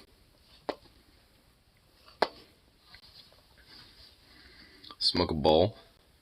Well, maybe I'm just cuddling a dog. Maybe that's my dopamine right now instead of... Oh my god! Okay, never mind. Maybe not. Oh. Has he ever bitten anyone? No. I mean, I guess unless you count him doing, like, the whole, like, you know, chomping on the hand thing like this. But even then, not really. He only really does that to me or my friends.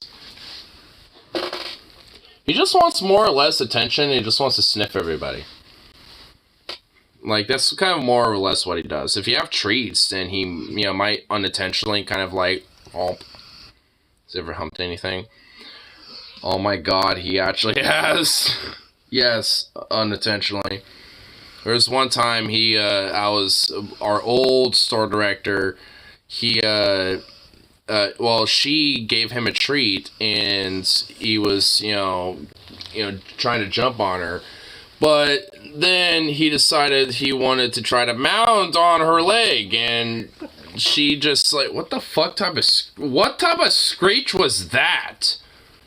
He just made a, like, he made, like, a very faint, like, sound. It, like, oh, are you an alien? Like, seriously.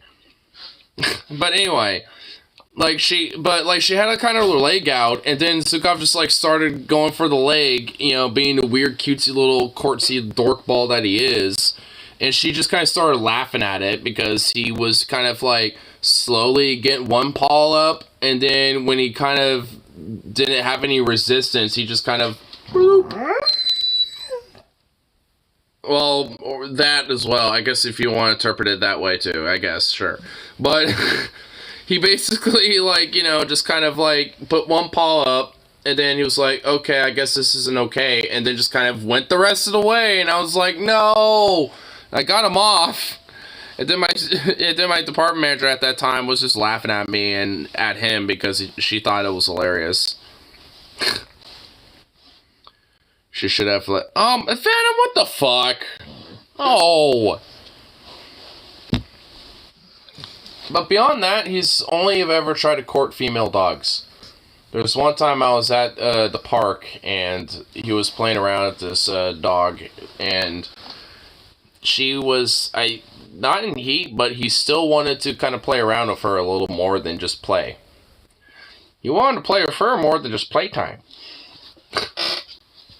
But he was doing that weird, like, he's kind of funny when he kind of, like, wants to mate or, like, fuck or whatever. Because he does this little, like, paw thing where he, like, kind of puts the paw on top first, and then he'll kind of, like, get the other one going, and then he'll kind of start mounting. Like, he does this weird, like, can I fuck you? Kind of paw thing, and then he kind of starts kind of hopping on. You know, he's a little weird about it. But he's so silly. I mean, I don't even think there's any aggressive bone in his body outside of, like, you will be my friend. Like, that's where all the aggression is in that. Be my friend. Because essentially is what Zukov is. It's, like, very aggressively friendly because he's just a sweet boy.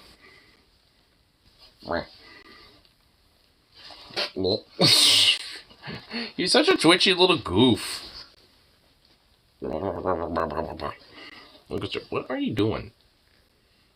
What are you doing, goof? Hey.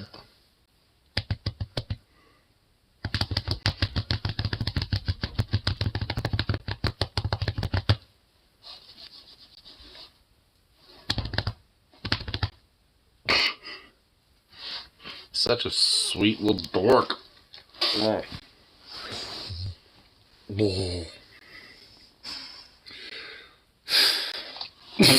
Okay. Whoa! Careful! Those paws are danger close, bruh. Okay, he's doing his weird little chompy chomps again. You little chompy chomp dork. What type of, like, weird configuration did you just set yourself up in? What? By the way, when he does that, it literally does not hurt at all. It actually kind of tickles. Like, when he bites down, it kind of tickles more than it hurts.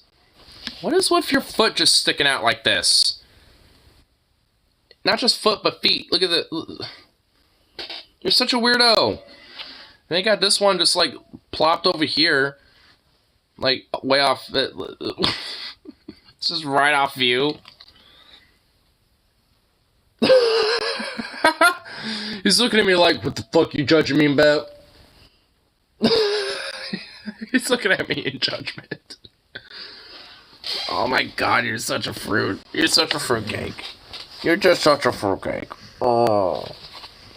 Here. Yeah. Just... oh my god, just go down. There you go. Damn. Here, you didn't kick me in the face or in the dick, so you get a treat. You didn't injure me. You didn't hurt me at all. You slithered around like a weird-ass little worm for a minute there, a while back, but that's okay. Papa. Up.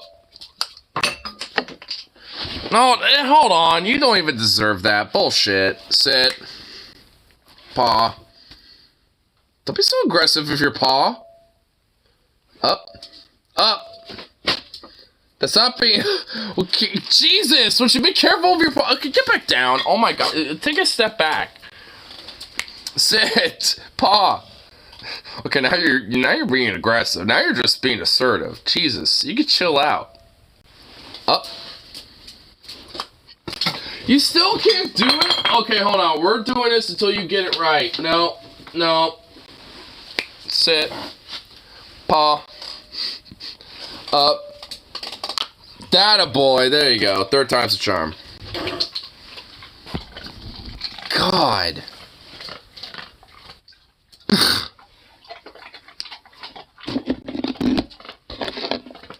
Freak? Little freaky dog?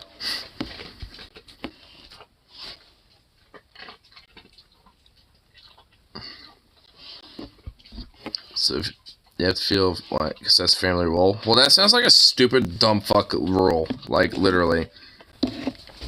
Like, if I'm using my money, to pay for food, then unless someone, specifies, then no, it's for me.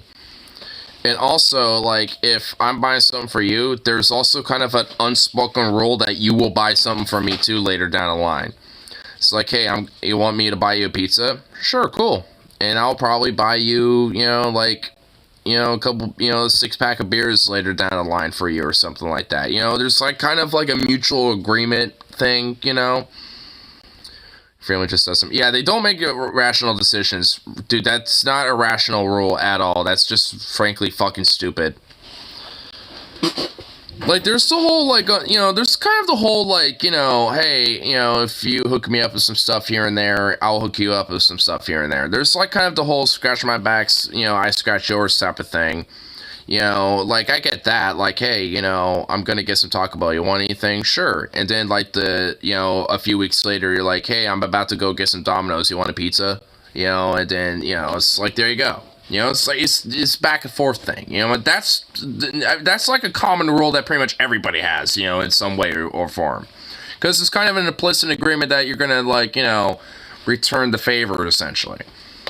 I mean, because it's a small thing, and even if it never really gets returned in favor, if it happens once or twice, it's not that big of a deal. But if it's like a recurrent thing, especially if you're like with your homies or some shit. Like, another example is like, hey, I'll buy the first round of shots, for everybody, when we go to the bar this week, and then, like, a couple weeks later, it'll be, like, another friend, they'll be like, hey, I'll buy the first round of shots this time, it's just stuff like that, it's just, like, it's kind of like, just little mutual things, just like, hey, I'll hook up, the friend group, or hook up the family and stuff like that, this time around, but there's kind of an implicit, thing of, like, hey, you're gonna hook me up too later, right? Just for the next occurrence that, something like that happens. It's just simple shit, It's like, and the idea of that, like, oh, if you're getting something, you have to get it for, it's like the whole stupid rule in classroom. It's like, hey, if you're chewing gum and you pull out a piece of gum in class, you better share that piece of, you better share that pack of gum with everybody. It's like, fuck you. No, I don't. It's like, it's mine.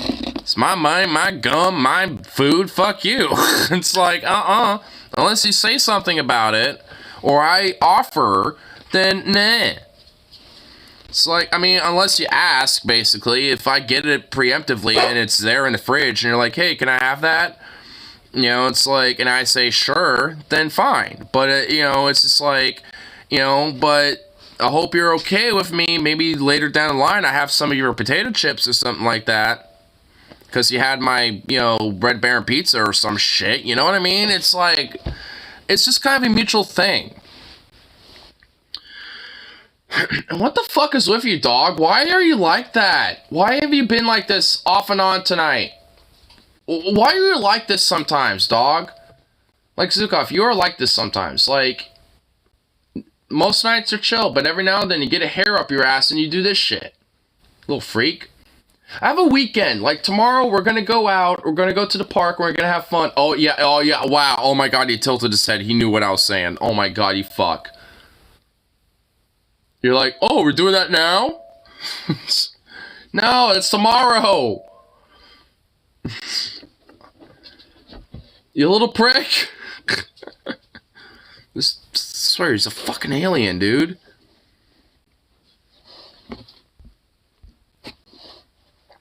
Complains. Wait. Mostly my stepdad complains if I get food without him. Dude, that's stupid.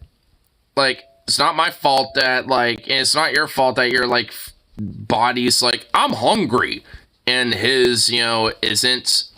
Or if it is, that you somehow don't have telepathy, you know, to, like, bzzz, you know, to just basically, like, somehow know that information.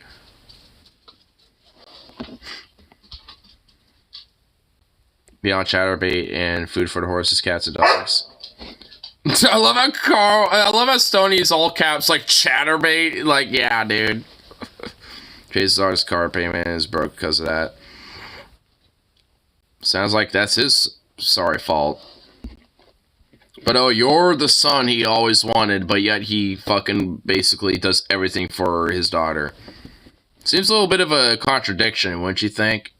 That's why I had such a belly laugh, because knowing what you've told me about that fuck, it's just like, man, he's trying so hard to keep you there for some reason, dude. Shit like this is why I don't ever want children. No, dude, yeah, 100%. That, and because climate sucks, and, you know, political instability, climate instability, that, yeah, there's many variables as to why I don't want children, either. Frankly, I'd be okay if having a vasectomy, frankly.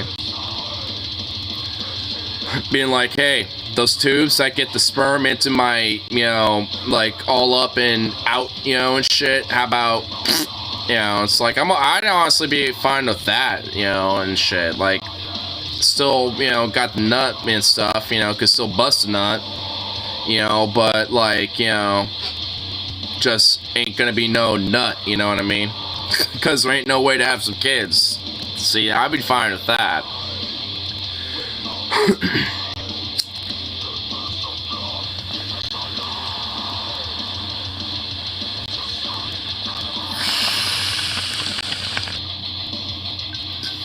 But what woke up?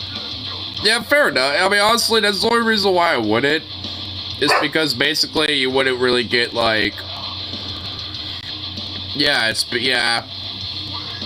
I mean, you know, so it's not necessarily the same. I mean, granted. So, I mean, but I don't know. Again, I mean, I would be fine with it, but yeah, that would be kind of a little bit of a downgrade. I'd be like, oh.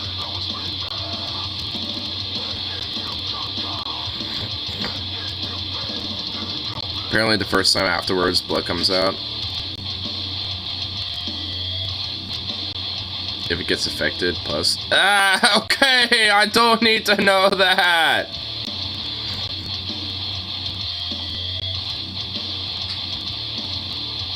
That comes milky and watery, as is most cum. That's probably how it should be.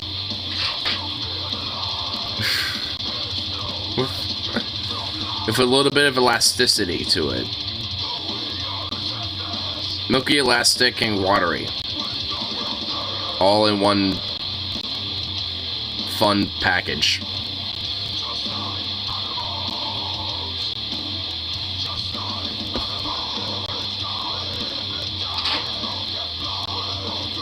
Fuck you, dog.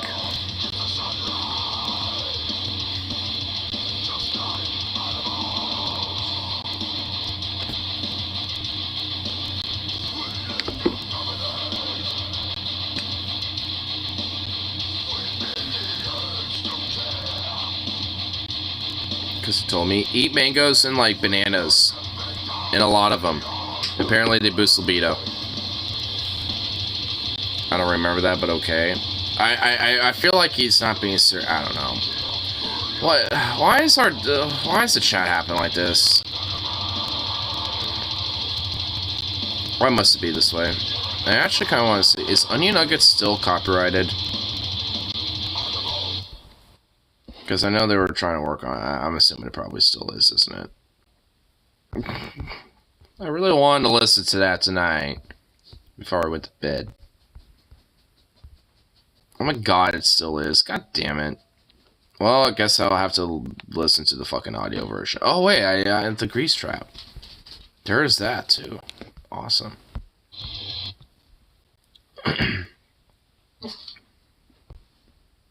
That one says wish. Well, yeah. Well, I'm not surprised. Wow. What a fucking scumfuck.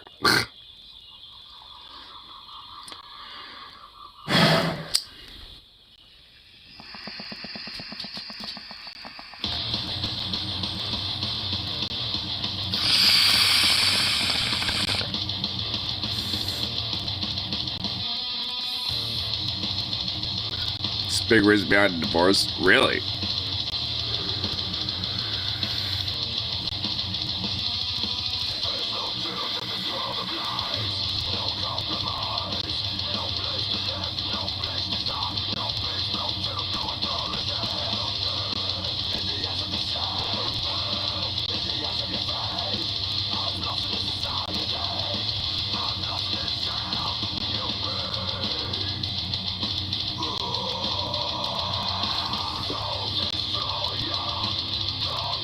Alright, let's see.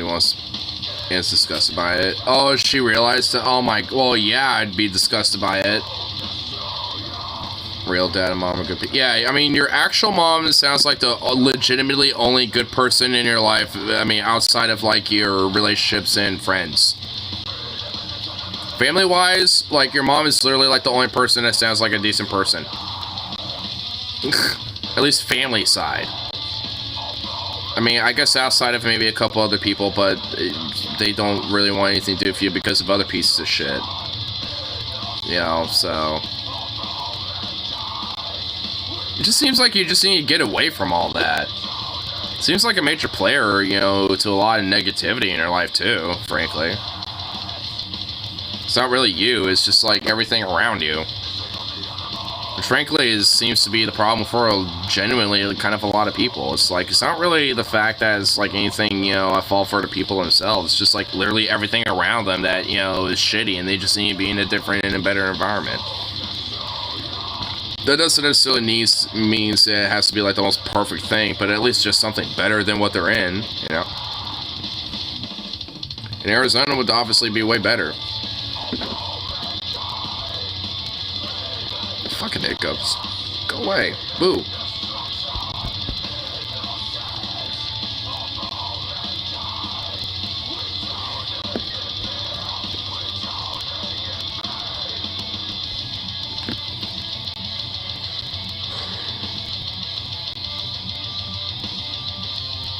Fuck. Hiccups.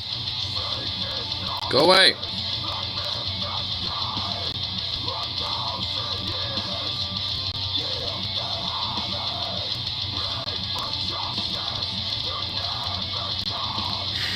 Okay, I think they went away. Good.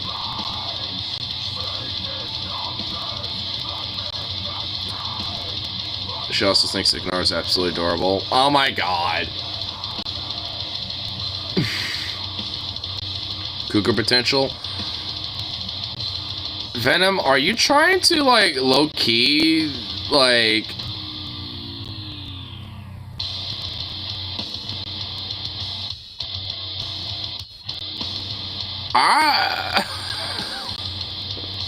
I want to know how I feel about that. It's like, you and I, like, do the Freddie Mercury, like, to fucking get fucked, and then, like, you know, I'm, you know, then sometime during the trip, I, like, her and I just start, like, you know, some, like, you know, one too many wines later, you know, just start having a fling, like, what the fuck? Yo! Oh my god, like, the first, you know, like, home base, you know, home run I get is with a cougar, bro. Oh my god. What age should a man stop jerking it?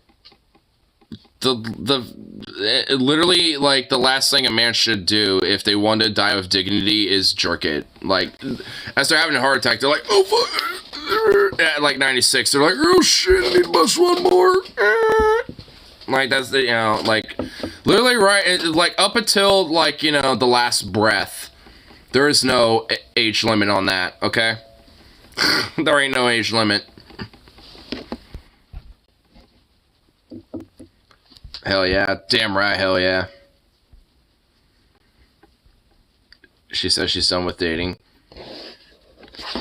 I feel like she says that, but then she'll meet, like, you know, some sweet gentleman, and, you know, that actually generally is, like, a decent person, and she'll probably be like, okay. After this marriage, she said. I'm sure, I mean, honestly, I mean, in all seriousness, I'm sure she actually is. And don't worry, I'm not gonna fucking try to, like, you know, press gain or some shit. I mean, you gotta meme around a little bit with it, but still. I swear to God, though, like, I mean, if that were to actually happen, though, like, that would be so fucking awkward at a certain point. Because it's like, you know, because, like, I'd be driving, or one of us would be, and then it would just be like, so, the weather's kind of nice on this drive, ain't it? Oh my god, dude. Oh man, dude, it'd be so interesting.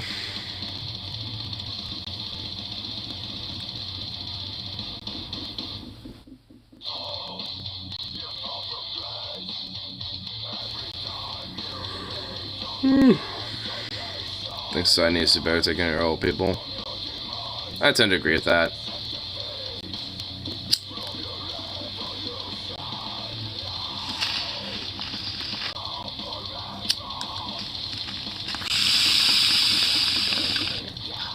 Except that gets all the horses. When I go down there, I still want to at least see them. I still want to at least, like, spend a day or two there. Like, obviously, I know we're going to be doing the trip, but at the very least, I want to at least spend some time down there, you know? At least, you know, see some of the sights, because honestly, that will be the one and only time I'm visiting Alabama, so I might as well make the most of it. Because there's going to be no fucking reason for me to go down there again, outside of this one time. So, I'm just saying, you know, it's like, I want to at least try to, you know, maximize, you know, the time I have down there by at least seeing what I can. Because I know there's at least some stuff out there. Not enough for me to make multiple trips to Alabama for, but if I had one trip, I, you know, try to at least, you know, maximize the trip, right? You know, so I want to at least, like, spend, like, a good, like, 3 or 4 days down there or something. Just a little bit, you know, like a weekend's worth. Can you stop burning, you motherfucker? There we go.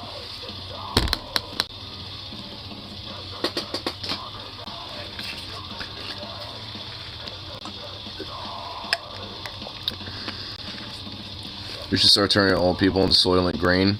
True. If you don't get that reference, then you were younger than I thought. Well, I mean, come on now. It's gonna be 3 to 4 days. I know. That's why I want to at least spend, like, I mean, I imagine, like, you know, in totality, that would be at least, like, a 10-day ordeal, so, you know, being at least a few days in Bama, then the trip, you know, to Arizona, whatever the fuck, you know, and then probably a day or two of rest, you know, chilling there. I mean, it would just be like a whole, like, I don't know. I mean, what I'm thinking is at least, a couple days there, the trip, and then like a day or two, just chilling. And then obviously, at that point, at the very least, I probably would be going back. I've not read the articles yet, but I have read what she sent, so I was gonna, respond to her either at least by tomorrow, or at least start writing something up tonight. But honestly, I'm probably gonna send her a very long thing anyway, because she sent me a decent amount. She sent me so much. She sent me like 2 essays worth of shit. It's like, oh my goodness.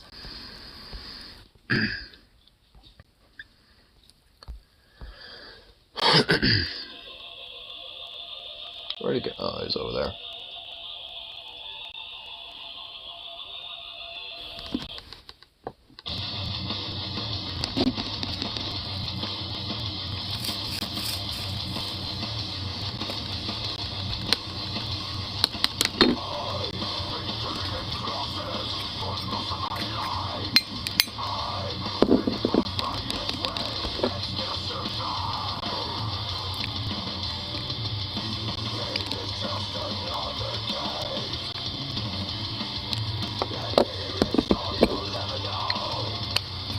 What else she's sending you? Just like, I mean, not really like anything like super insane or whatever the fuck. Just like basically just a little back and forths. We just keep having like very long conversations. Like every time we are talking to each other, we're just sending a bunch of different things at once. Like initially we were kind of talking a little bit about, just kind of introducing ourselves initially, and then just kind of talking a little bit about my interest in labor and stuff like that, and kind of where I want to go with and stuff, and then also at least a little bit about the trip, and a couple other things, including an article about chronic fatigue syndrome, which is what his mom deals with, which I actually am somewhat familiar with already. I mean, but obviously I don't know everything about it, so I'll at least read up about what that is, because obviously it goes in more detail about it. I mean, honestly, like, I mean, my mom kind of fell off, I mean, health-wise, I mean, after I was born and shit, and kind of went through a major depression. And honestly, a lot of her problems when it came to, like, her weight, and when it came to, like, her back issues, and when it came to things like,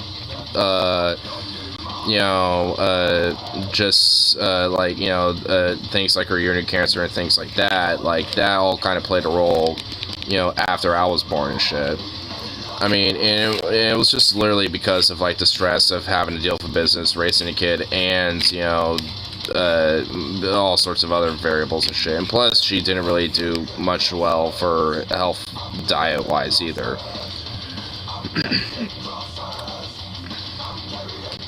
Which, frankly, that was, across the board for me and, for Pops too, because because it was just more easier to, get things like fast food and stuff like that, and, just, easy to make things, at, stuff like, like ramen and shit like that. It's just more easier, especially when you have, like, 2 different jobs, and then, like, kids going to school, and at home, probably, just kind of chilling alone. Dishing at the time. Same for my mom. I mean, honestly, pregnancy probably does. I mean, it does. I feel like there's probably more, than we realize, that pregnancy does to people.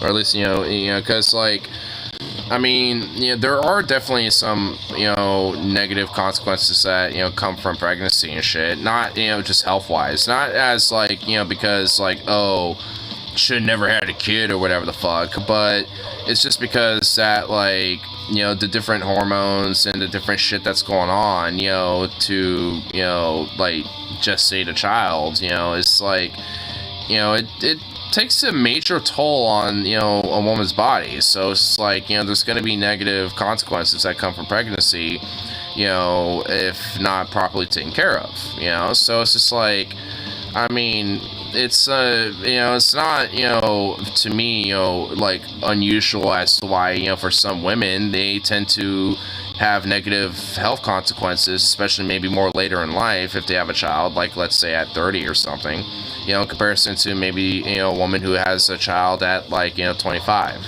you know. So it's like, you know, I mean, I can understand how that happens because it takes a fucking toll. And a lot of other factors that affect the child. Yep, yeah, I mean, it does. If the parents are younger rather than older. It is. I mean, it definitely is. And for both of my parents, they're kind of older. They're on the older side.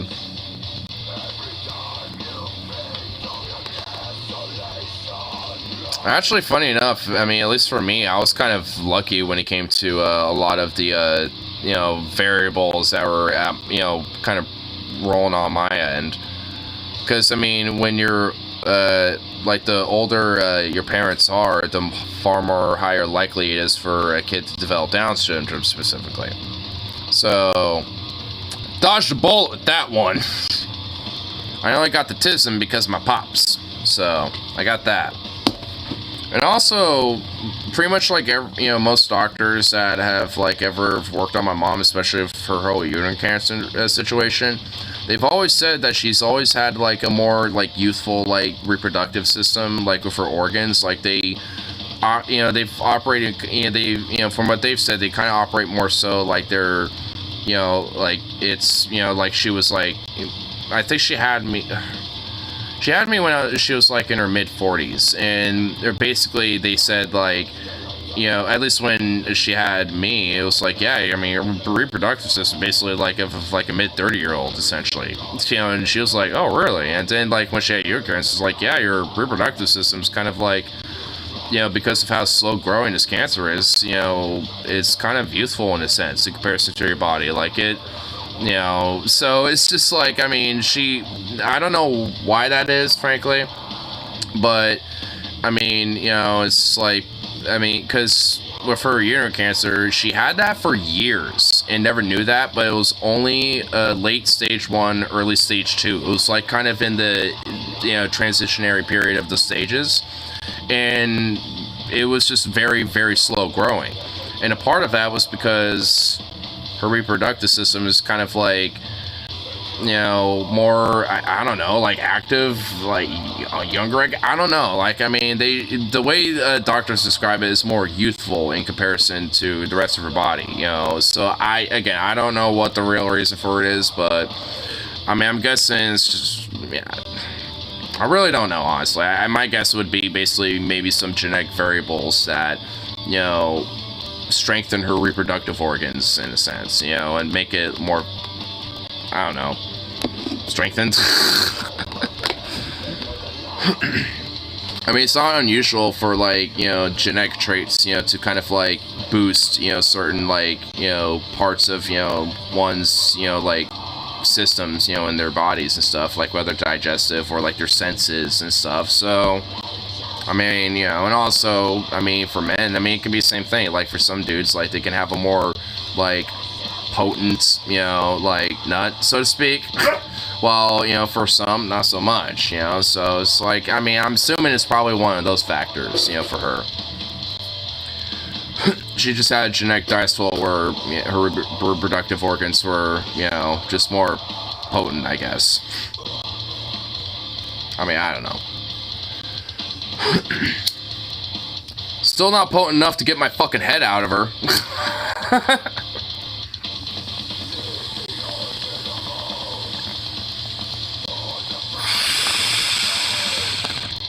I put her sorry ass in labor for like 3 fucking days, baby.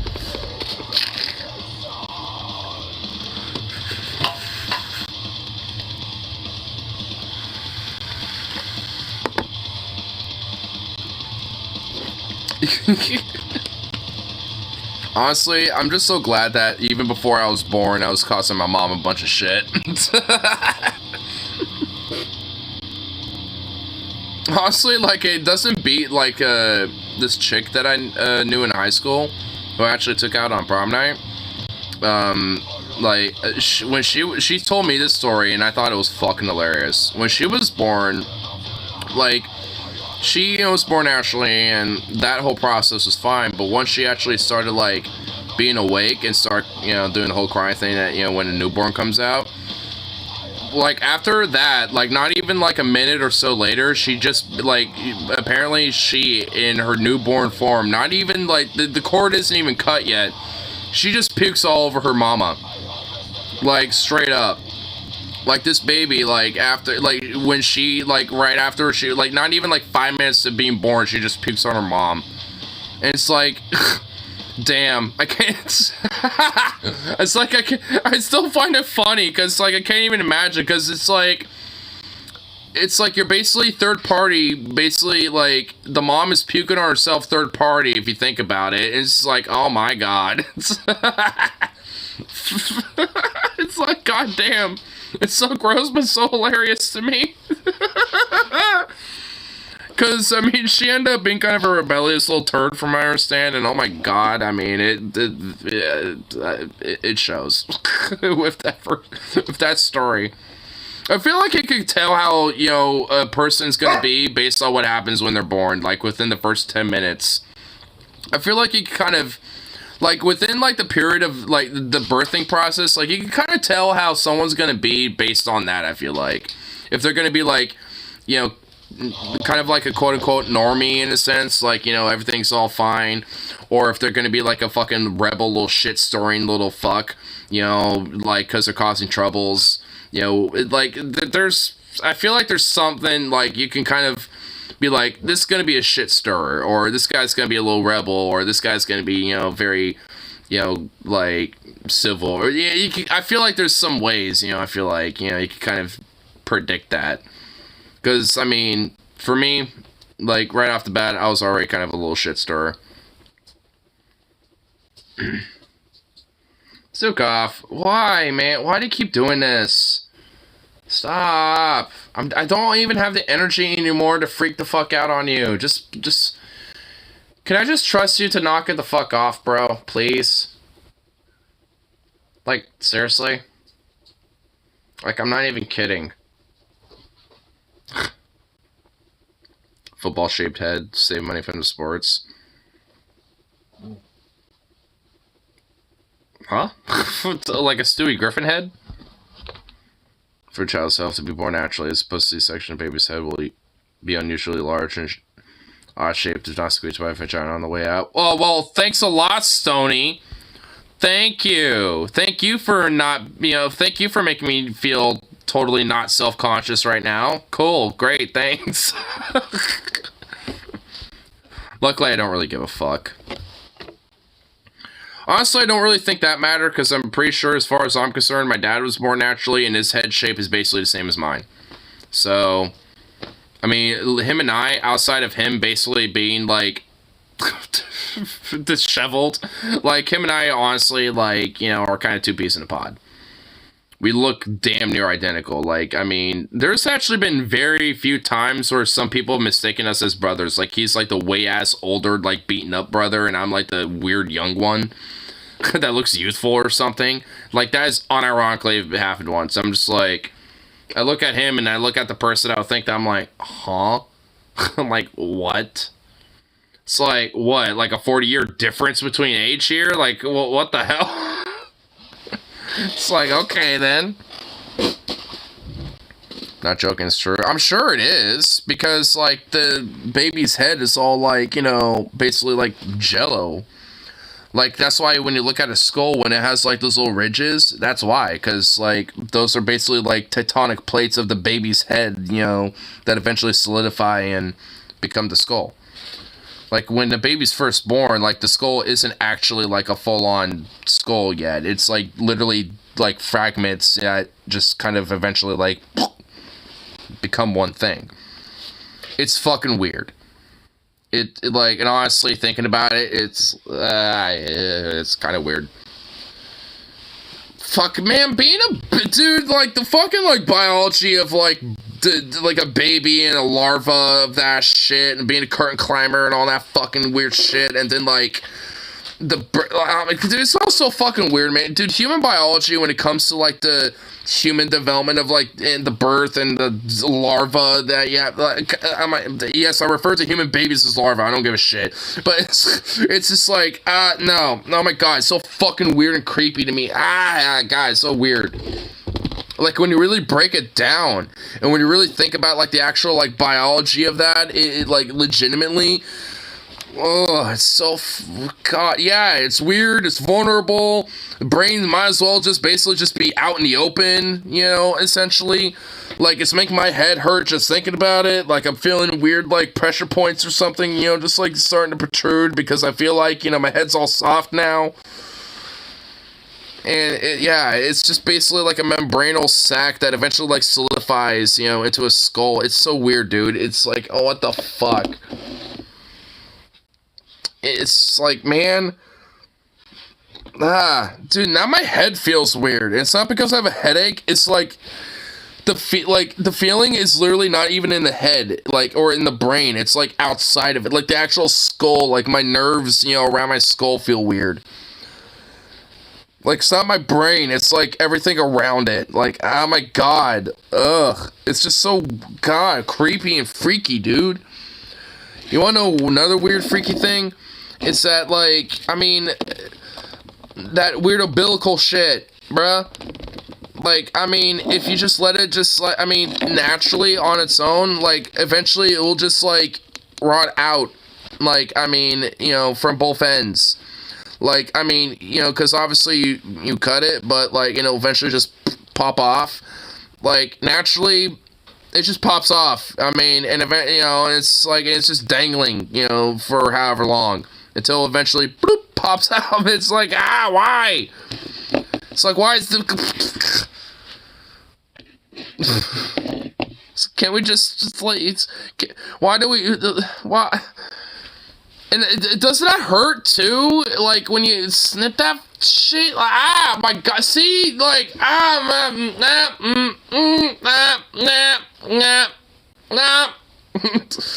Cause, God, I would, fuck, I would imagine it would, because, like, oh my god, dude, like, I don't even have a uterus or any of this shit, but, like, my, like, where that would be is hurting right now. Like, I don't even have that shit, and, like, that part of my body is hurting somehow. Like, I'm somehow, like, conjuring, like, empathy pains. Like, goddamn. Ugh. Dude, it's... Man, what the fuck? Dude, human biology is just so fucking weird and whack, bruh. Fascinating, but whack. Like, we're a weird, crazy, freaky-looking species. Very, like, you know, adaptable, very, like, you know, like, fallible at the same time, but also very, like, you know, malleable and able to, like, you know, persevere and overcome and all this shit, but it's like, man, we're just, the way biology just, like, produced us is backwards. Our spines are another one. Like, I mean, they're, like, evolved to be this way, but they're also not meant to be this way. Like, how's that even make sense? Because that's why our backs are all fucked up most of the time and shit, because they're not meant to basically be doing this all the time the way it is. But yet, it is at the same time. It's our spines are fucking whack. I mean, it's like, and also, it's like, why must our shit, like, for men, too, by the way, it's like, our downgrade, it's like, why is our shit just, like, bloop, just out there? Like, one thing's reptilians got, because I guess they're cold-blooded, you know, I get it, if, you know, there's all that shit going on, but, like, I mean, at least their shit's all, like, you know, internal. If you kick him right in, you know, in the dick, well, guess what? Too bad, bitch, there ain't no dick. So I like Kawaka shit, or whatever the fuck it is. You know, so it's like, I mean, granted, it would probably still hurt like a bitch, but still, I mean, not as much as, like, you know, a direct, like, specific, like, pin, like, literally, like, the tiny, like, literally the size of something like this, like, boom, like a perfect direct shot on, like, any of them, on the left or the right, just a perfect, like, bing, It doesn't even have to be hard either. It could just be like a little like tap and it would knock you the fuck down for like 15 minutes, dude. It's just like, I mean, it's like, what the fuck? Why is our shit like that? It's like, I mean, I don't mind, you know, the well-endowedness aspects about that part, you know, I mean, but still, can we have that internal, and when I want it out, we can have it out? You know, it's like, man, what's wrong with our biology? Like, human biology, like I said, it's just fucking weird, it's all whack, you know, it's like, awesome, but fucking horrible at the same time. The human condition, man. If you're curious what we're talking about, go up a few messages. Well, I'm just having like a weird existential crisis about the human condition, so don't worry about good old me. Tiro self-deletion. Wait, what's going on here? There's this case in South Carolina where a woman took a baby from open diapers. By cauterization?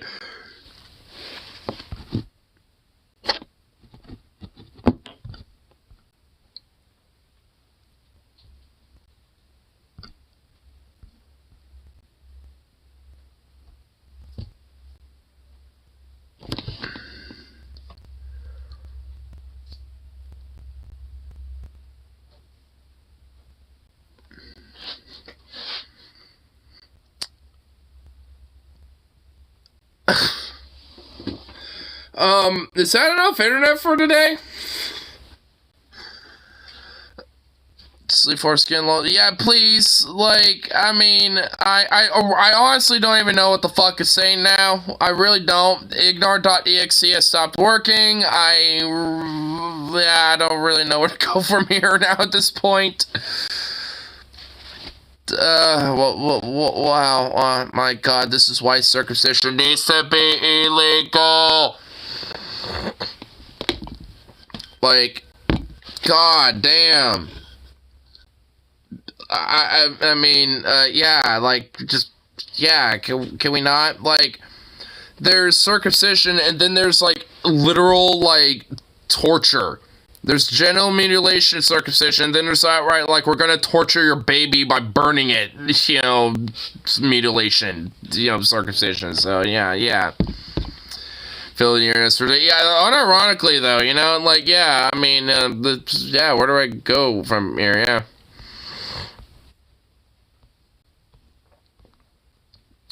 Actually do. I mean, I unfortunately feel like there's always going to be some weird-ass infighting about, like, oh, that's actually, like... never mind, I don't even want to open that rabbit hole, because it's always going to be, like... Because, you know the wolf skulls are going to say some weird shit because they think it's going to be insensitive or something. Even though it actually isn't, and you know, there would be some stupid shit about it, you know. There would always be some stupid shit about, like, you know, why it can't actually be, like, you know, something that can be discussed.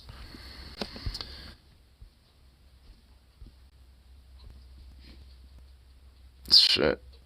Parts of is free to start. Yeah, I mean, honestly. Because at the very least, it's like, I mean, that's why, like I said, circumcision needs to be outlawed, because, like, just leave that shit alone. If someone wants to down the line, they can, but at least just let it just be its thing. Because then, you know, these, you know, potential experiences they can have in the future in their life, you know, sexual or otherwise, it's like they can actually have it. And then they can do whatever the fuck they want with that later when they're an adult. Or can at least, at the very, you know, at the very minimum, make the rational decision to choose what the fuck they want to do with it. Like, if a 13-year-old decides, like, they want to get a circumcision, as long as there's parental consent with it, sure. But, like, you know, like, not when they're a fucking baby. Not, like, when they're a newborn and shit.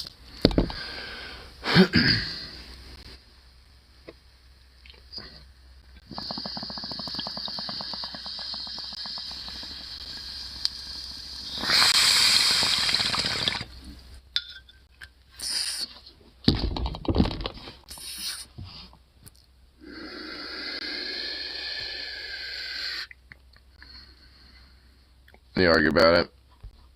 Well, yeah, like feministy, woke skulls and shit. I kind of like lump in those type of feminists in with just like the broader woke skulls and shit, because they're all just kind of like the same types. They just scold you about being like, you know, insensitive to a particular group or another, because you know they would say something like, oh well, you know, there's ritualistic, you know, circumcision that, you know, religions do and stuff. Don't be so insensitive about that. Like, you know, there's like Jews and Muslims that do it and this and that.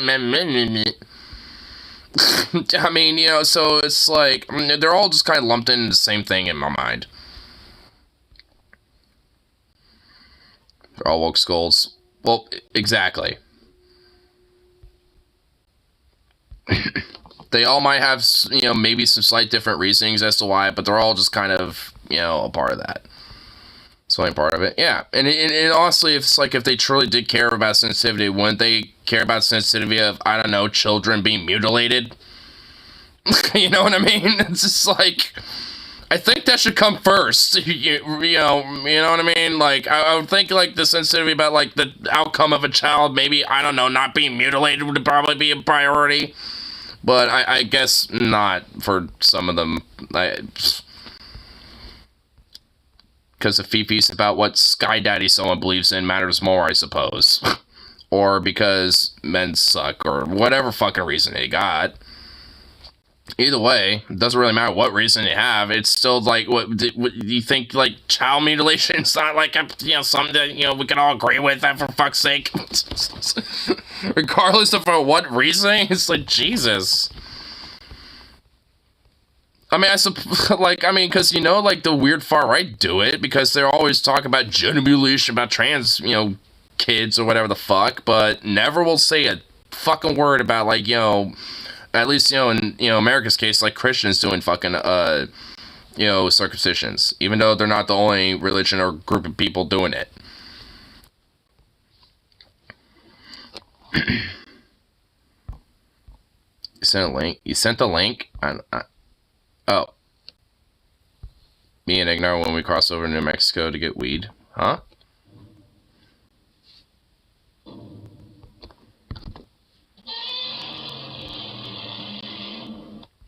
The Godzilla War? Okay. I could approve of it.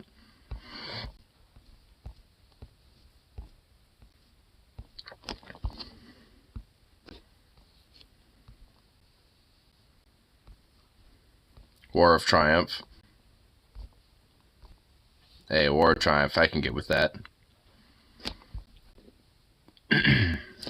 What time is it? Oh my god, it's almost 4 a.m. Fucking hell. Well, shit. Feminist thing, based feminist. Come around and say, but it's always with him. Yeah, for like a lot of the fourth wave, yeah, feminism shit, yeah. I mean, a lot of it tends to be based around that stuff, which I think, you know, is why, at least for some lefties, you know, like kind of Vosh, for example. I mean, as much as I don't think he really actually, you know, goes into super deep detail about, like, a lot of male loneliness problem, at least he, you know, kind of addresses it and at least does talk about it at the very least. I know Xenahall does a little bit, also discuss it occasionally, you know, and there's a couple others that do as well, but, I mean, you know, like, and it really does kind of show, because whenever they even remotely talk about it, whether it's on Twitter or otherwise, I mean, the last time I think Vosh mentioned something about it on Twitter, he literally got, like, accosted to oblivion about it and shit. You know, so it's just like, you know, there is, like, you know, at least when it comes to a lot of the, you know, more modernistic, you know, feminism concurrently, you know, is definitely, you know, plays a role into a lot of, you know, just the ostracization of just even merely just discussing it and shit.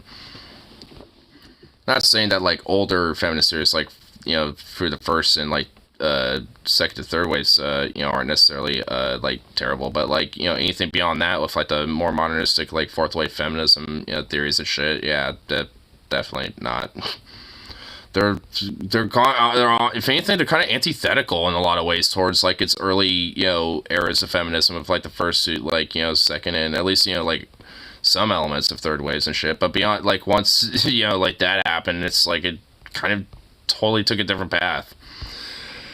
Because a lot about early elements of feminism was kind of more, or less kind of broadly, speaking about egalitarianism, about like, bringing women up, at least initially with like women's suffrage, fucking hell, Christ, starting to get late, but with like, with the whole women's suffrage movement and just like, just general basic autonomy, and then with second wave feminism when it came to like a lot of, sexual liberation and shit. But then now it's kind of like in a weird way, like in this strange, like weird social conservative like feminism, and also like this weird like hyper, like woke scoldy feminism, where it's just like it's kind of taken two different paths, just kind of depending on which like blend of it is, which are, like I said, are kind of antithetical to the predecessors, at least in my mind.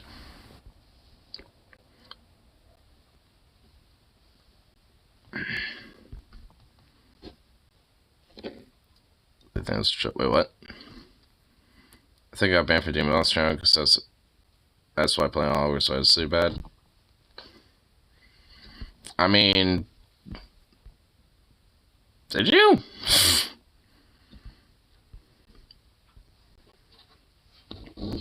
If I don't know. I mean, I like her. I don't really know about the audience. I don't interact with the audience at all. I just watch her. I mean, I might like send a super chat occasionally, but that's about as far as I go with like interacting with like the chats. I don't really know how her audience is. I don't really care. I just listen to her just because I like listening to her perspective about shit sometimes. She talks a lot about like random like drama stuff that I don't really care about, so I'm like meh. So I don't really tune into a lot of those type of particular streams. So whenever she's talking about like other shit that is kind of going on, then I tune into those. So I think of her as a trans Vosh. Well, I mean, like, what's kind of funny is that, like, kind of how, like, Vosh kind of grew from Destiny's community. Demon Mama grew because of Vosh's community. So, I mean, that you're not even really that far off, to be frank.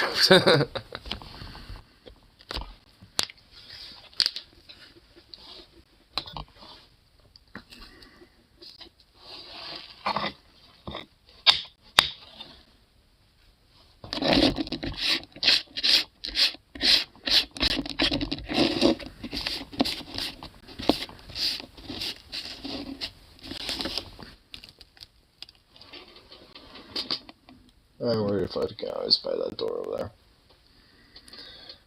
This ain't barking. She has a cool personality. Yeah, I will grant her that. She kind of does a little bit.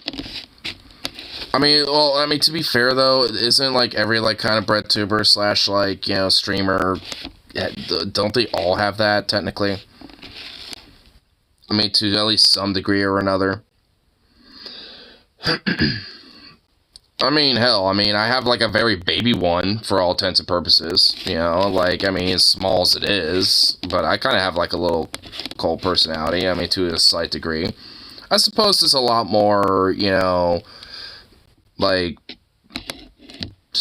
I don't know, I guess lackluster, I suppose, but it's still nonetheless, it's kind of at least somewhat there. Definitely nowhere near to the same extent as like any other streamer or anything, obviously, but nonetheless, like this, I would argue, I think, different, like content creators slash streamers, have at least one to some degree or another. Now, how far it goes depends on that content creator or streamer, but, I think there's at least some form of that, to some degree for everybody. That or at least, do these on a regular basis and at least have some sort of a set community.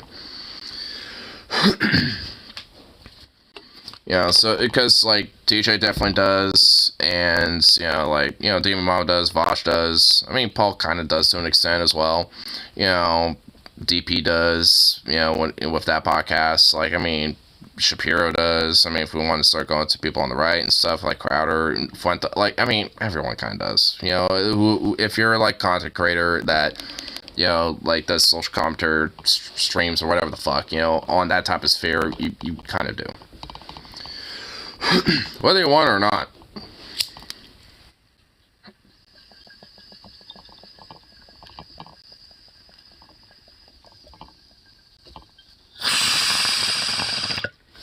It's kind of why I say, at least on some level.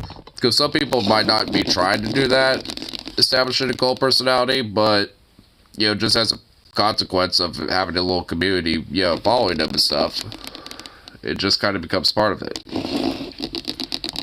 You know, it's because there is obviously, you know, people who see you as like-minded, so obviously you're going to be attracting very like-minded people, and thus, you know, creates a little cult personality. Now, obviously, like I said, you know, for a lot of people, that might not even be, you know, something they're trying to necessarily do. It just ends up being a consequence. But for a lot of other people, you know, that is something they're trying to do.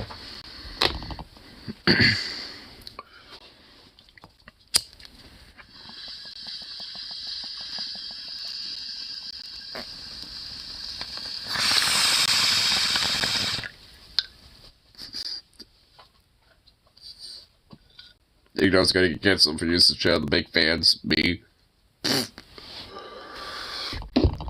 Dude. Like. Like, I'm barely big enough to even be canceled. For all intents and purposes, I've been canceled before I was even canceled. As far as I'm concerned.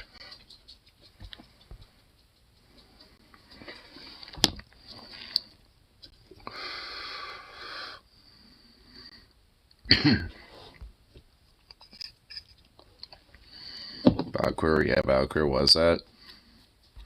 It's kind of like a general catch-all term I think Demon's using for, like, you know, like how in, like, some drag events you got, like, those right-wingers that will show up armed and shit. And you got, like, you know, some LGBT folk that will also kind of show up, you know, in defense against that. God damn it, dog.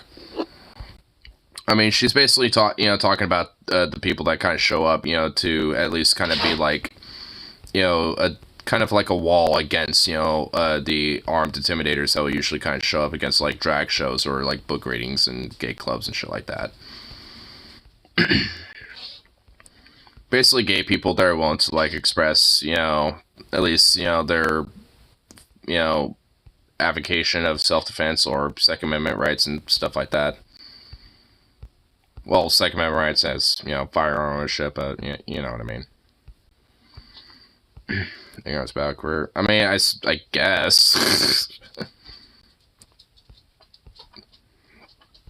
I mean, luckily, as far as I know, Portland hasn't had any issues about that.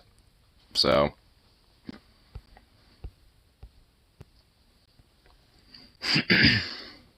Honestly, it's been a while since, you know, shit's kind of happened in Portland outside of just, you know, the stereotypical, like, you know, usual, like, oh, homeless, you know, shooting, street racing, all that other typical shit. Stuff that is not really unusual for Portland right now. Or for a lot of major cities, frankly.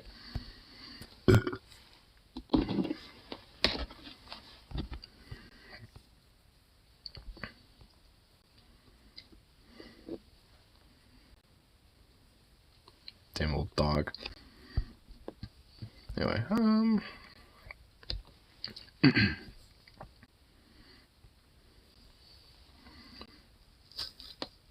think I'll get this the bowl topped out. Feeling a little hungry. I'm seeing the time. It is late as fuck.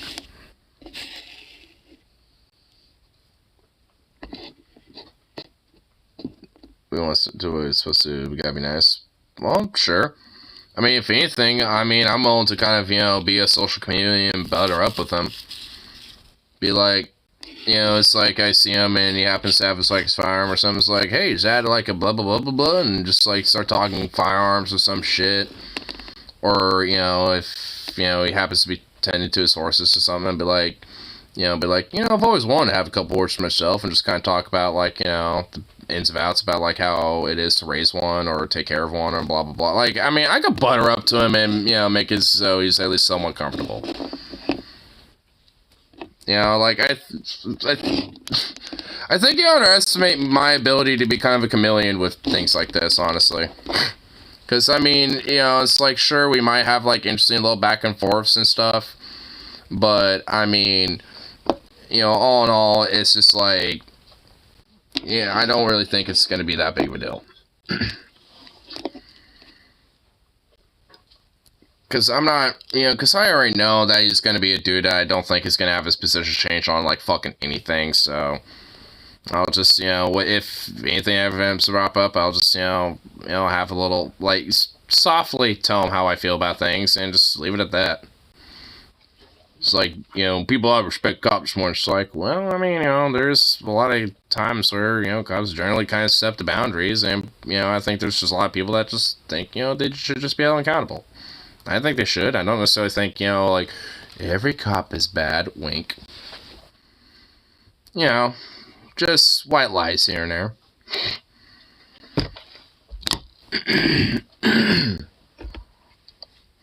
Thinks Confederacy is going to rise again. Well, I mean, I'll admit, I'm just going to look at him and say, like, I mean, I really don't know about that, buddy.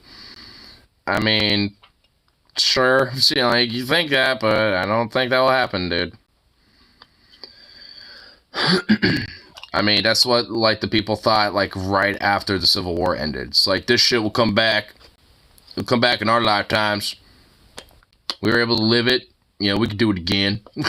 But, nope. So.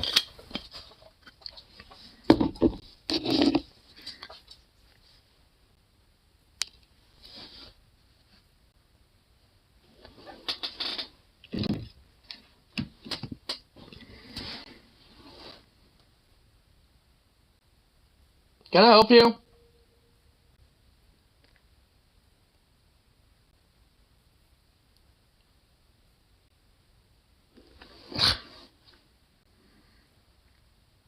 Is that person told me OCP and he discovered that wait. That he had Confederate ancestors. Wait, huh? Did not make Confederate propaganda to try to win over black folk. Wow. Well, that's lame. He's like, I have Confederate ancestors. Well, time to win people over to the Confederacy now instead. Like, wow, dude. What a fucking grifting shitbag. Wow. Color me shocked. So surprised that we have a grifter on our hands.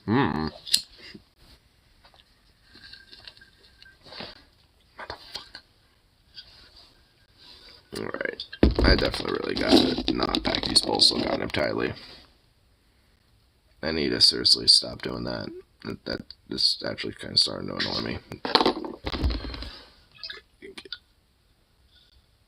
I heard that. Can we not right now? Can you just, like, get over here and just sit the fuck down right now?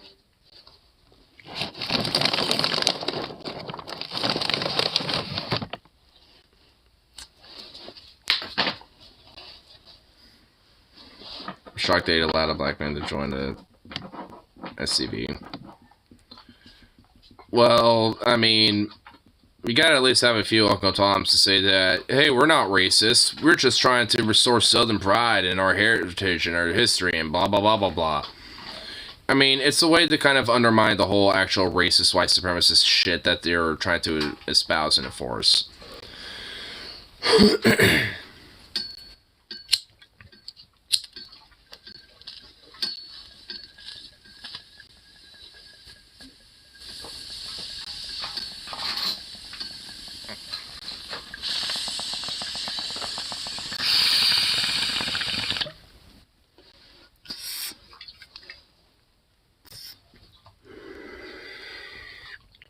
I mean, it's kind of like how the Proud Boys will have, you know, fucking, like, Latinos, Hispanics, and black folk in their ranks, even though they're inherently a white supremacist paramilitary group.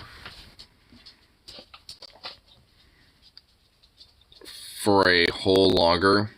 For a whole longer. Like, how long is a whole longer? What? Enlighten me. How long is that?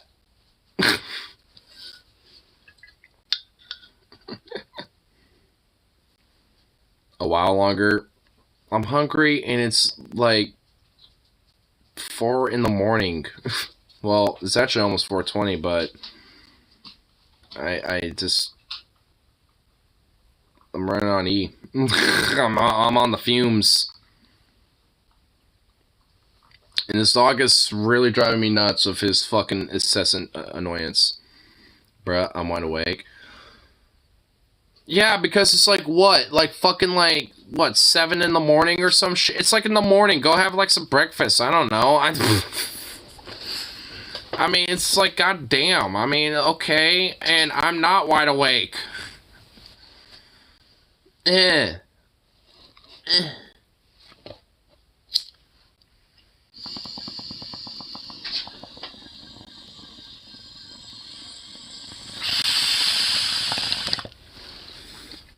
6 on Tuesday.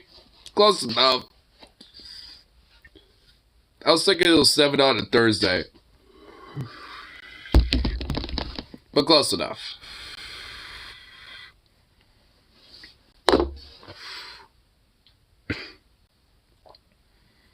This dog is so annoying. Anyway. I am actually going to call it good, though, so peace out. And of course, I'll be back around for the next one, so. Toodaloo!